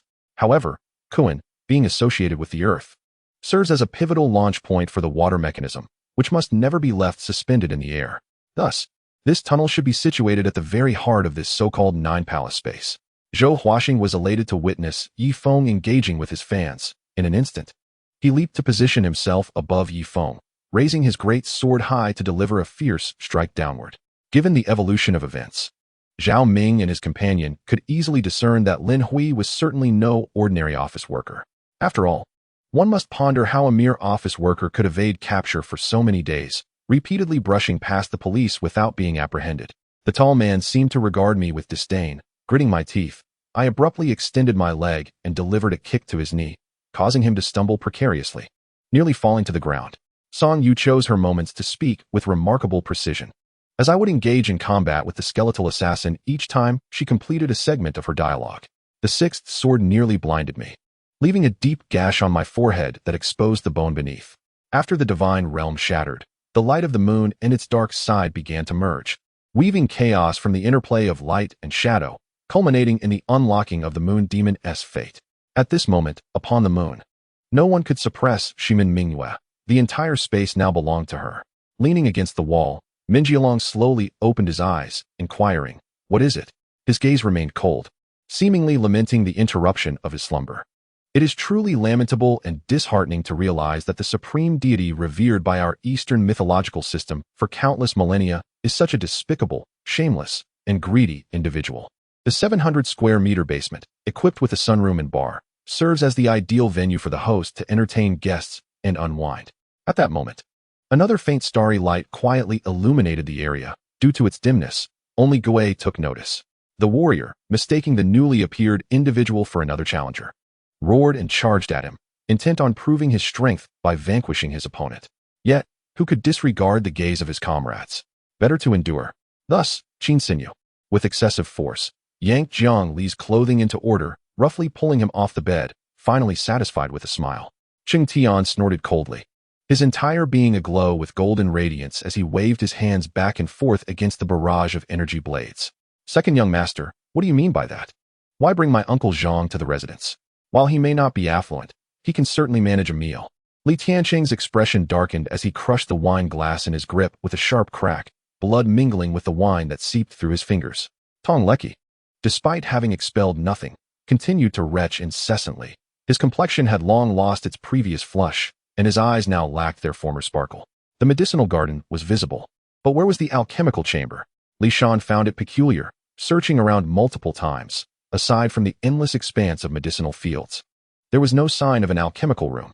Li Hao's decision to offer the substantial sum of 5 million can be attributed to two primary reasons. Firstly, it serves as a demonstration of sincerity, leaving a profound impression on the other party, especially considering that Yihua Entertainment is still in its nascent stages. Secondly, it aims to prevent any unforeseen delays or complications, mitigating the risk of Qi Man ultimately signing with another company due to competitive pricing. Yi Xian's willingness to engage in self-deprecating humor garnered him the favor of those present in the studio, further earning their admiration. It is noteworthy that this was a live broadcast. How many individuals dare to mock themselves or belittle their own stature in such a setting? Upon noticing an unsettling expression on the guard beside Yuku, Feng Yuli deftly employed a silver needle, incapacitating him and rendering him immobile. In the fearless Dongqing kingdom, apart from his father, the only figure he truly respects and fears is this supervisor. Su Qingwei also recognized this fact. Although the lineage of the Emperor Qin boasts many illustrious figures, none have received the true divine inheritance, illustrating that matters are not as straightforward as others might believe. In the first volume, Chapter 187, A New Beginning, within those maritime domains, bizarre entities lurked at levels exceeding 100. Nevertheless, Li Huoyuan pressed on towards the East Sea. After vanquishing an unfathomable number of anomalies along the way, Li Huoyuan ascended to level 80. Yuan Xiuhua and Father Xiang exchanged pleasantries. And after placing several pieces into Grandma Ruan's bowl, he finally served himself. On the most frequented street, there stands a building housing the largest screen in Honghe City, which seldom broadcasts news, typically displaying advertisements or announcements instead. Doran and Duo are brothers born of the same mother. Doran is now 16 years old, while Duo is 14. Rumors abound that the Zhuang family, once deemed inept after their spiritual and cultivation powers were both rendered null, have become mere shadows of their former selves, frail and ghostly. As one's realm increases, it necessitates the consumption of greater primordial energy, leading individuals to discover that they are influenced by a formidable force, one that may even take control of their minds. Yet, these local powerhouses remain oblivious to the nature of this sudden emergence of strength. Yuling felt a surge of power within him, escalating to its zenith, poised to transcend the limitations imposed by this world. Fan Yin sensed something amiss within the grain and oil store. He purchased the same item as the proprietor and sought an opportunity to slip through the back. She wished for them to rewrite the document, but it seemed her lack of clarity allowed for exploitable loopholes. Suddenly, the detective's phone rang. Upon answering, he exchanged a few words before his expression brightened as he looked at Chuck. In truth, if one were to scrutinize, the structure was built on the side, and that particular wall lacked windows, rendering any impact virtually negligible. It is said, have you not seen the news? Yu Jun has fallen from grace in the central elections. While Yi Huai's forces collaborate, the front lines are ablaze with conflict. It appears that Yu Jun is inescapably doomed this time, and Yunzhou City will inevitably return to Shi Zhibang's grasp. Another immediately retorted in kind. Under the moonlight, I beheld him clad in a purple robe, wielding a long sword, his face obscured by a black veil, bearing a demeanor that was indeed reminiscent of my own. She was aware that Nan Ruoqing had concealed certain matters from her, yet she could not fathom their nature. After plummeting from the cliff, she had lost consciousness, and all that transpired seemed to have faded from her memory. She had endeavored to recollect the events, but aside from the boundless water and the glaring crimson mingled within it, nothing remained in her mind. Following the receipt of Yinsong's memorial, the court condemned her grandfather for the crime of confiscation, resulting in the seizure of all valuable possessions from his home. Her grandfather had cherished the collection of calligraphy, paintings, ancient swords, and celadon, yet those precious items could not be taken. They were either shattered or burned, leaving not a single piece unscathed. Please do not fault my slow writing. The daily grind of work is arduous, and by the time I return home, it is already 7 in the evening. I write whenever I can, and while I do not earn a living from this, I endeavor to share my work freely for your enjoyment. I hope for your understanding. Xie sat with a self-satisfied demeanor, crossing his legs and not even glancing at the opposite Qin Shi. In situations where victory seemed assured, he always adopted such an arrogant posture. The following day, unexpectedly, the skies cleared.